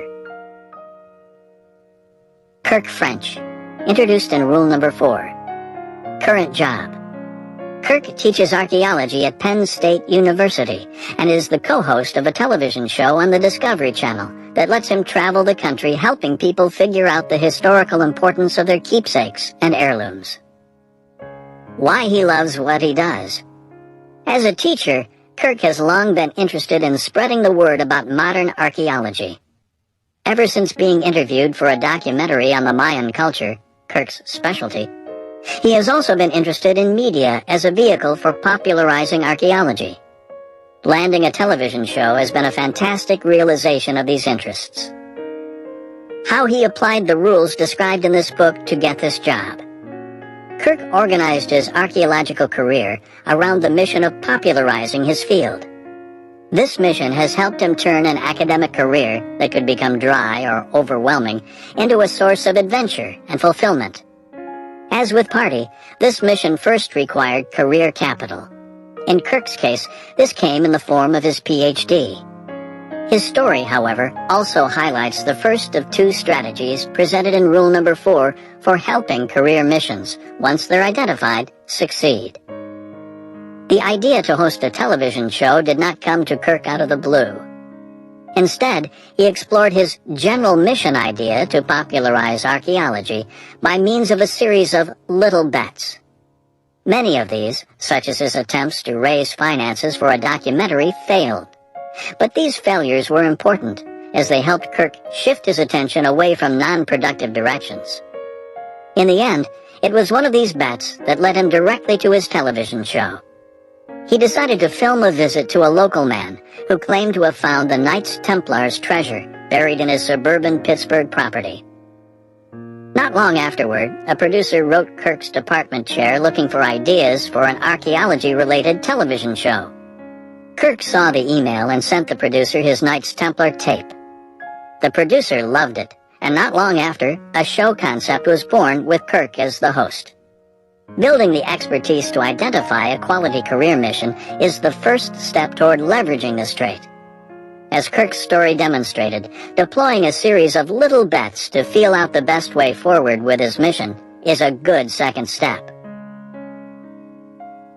Giles Bocat, introduced in rule number 4. Current job. Giles is a well-known Ruby software programmer. His renown has allowed him to shift between many jobs, following his interest of the moment. He's worked for the country's top Ruby shop, supported himself entirely off of blog income, helped a Hollywood movie star launch a web-based entertainment venture, and most recently, started writing a book. Why he loves what he does. Because Giles has a hyperkinetic personality, his ability to jump from one interesting job to another, moving on once something becomes boring, is a perfect match for his rapidly shifting attention. Spend any time around Giles, and you'll realize how miserable he would be if forced by economic necessity into a long-term traditional 40-hour-a-week job. How he applied the rules described in this book to get this job. Giles is another example of mission being used as the foundation for a great career. In this case, the mission is combining the worlds of the arts and Ruby programming. Giles made this mission a success when he released Archaeopteryx, an open-source software program that writes and performs its own music. This software gave Giles the fame within his community that has supported his kinetic career trajectory ever since. Like Pardee and Kirk, Giles needed career capital before he could identify his mission. He seriously studied and performed music, and spent many years developing his programming skills before he was at a sufficient level of expertise to recognize the potential in combining these worlds.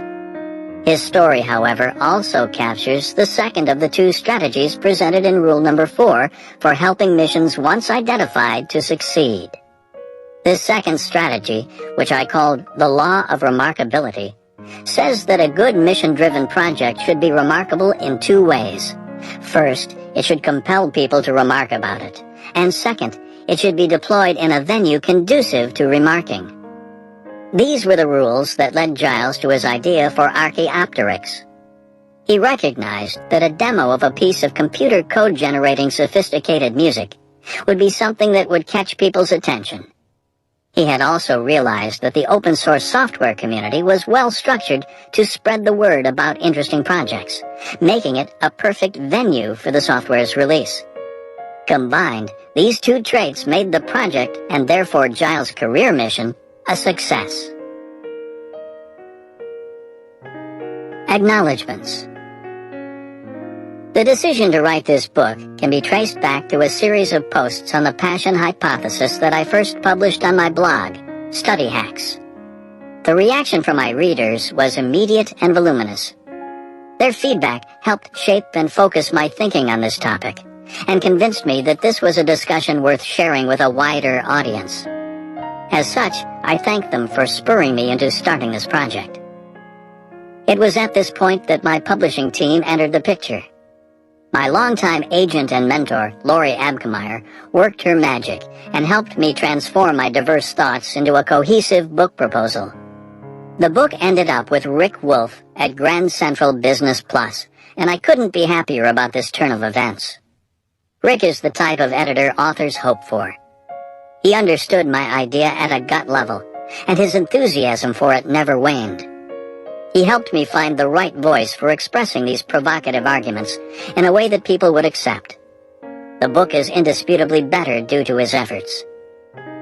Finally, my wife, Julie, was indispensable in the writing process. She not only read drafts of my work in progress, but also listened through endless iterations of my thinking, always offering honest and clear feedback. She was joined in these efforts by my friend Ben Kasnoka, who conceived, sold, and wrote a career advice book concurrently with my own, allowing us to share numerous useful conversations at all stages of the process.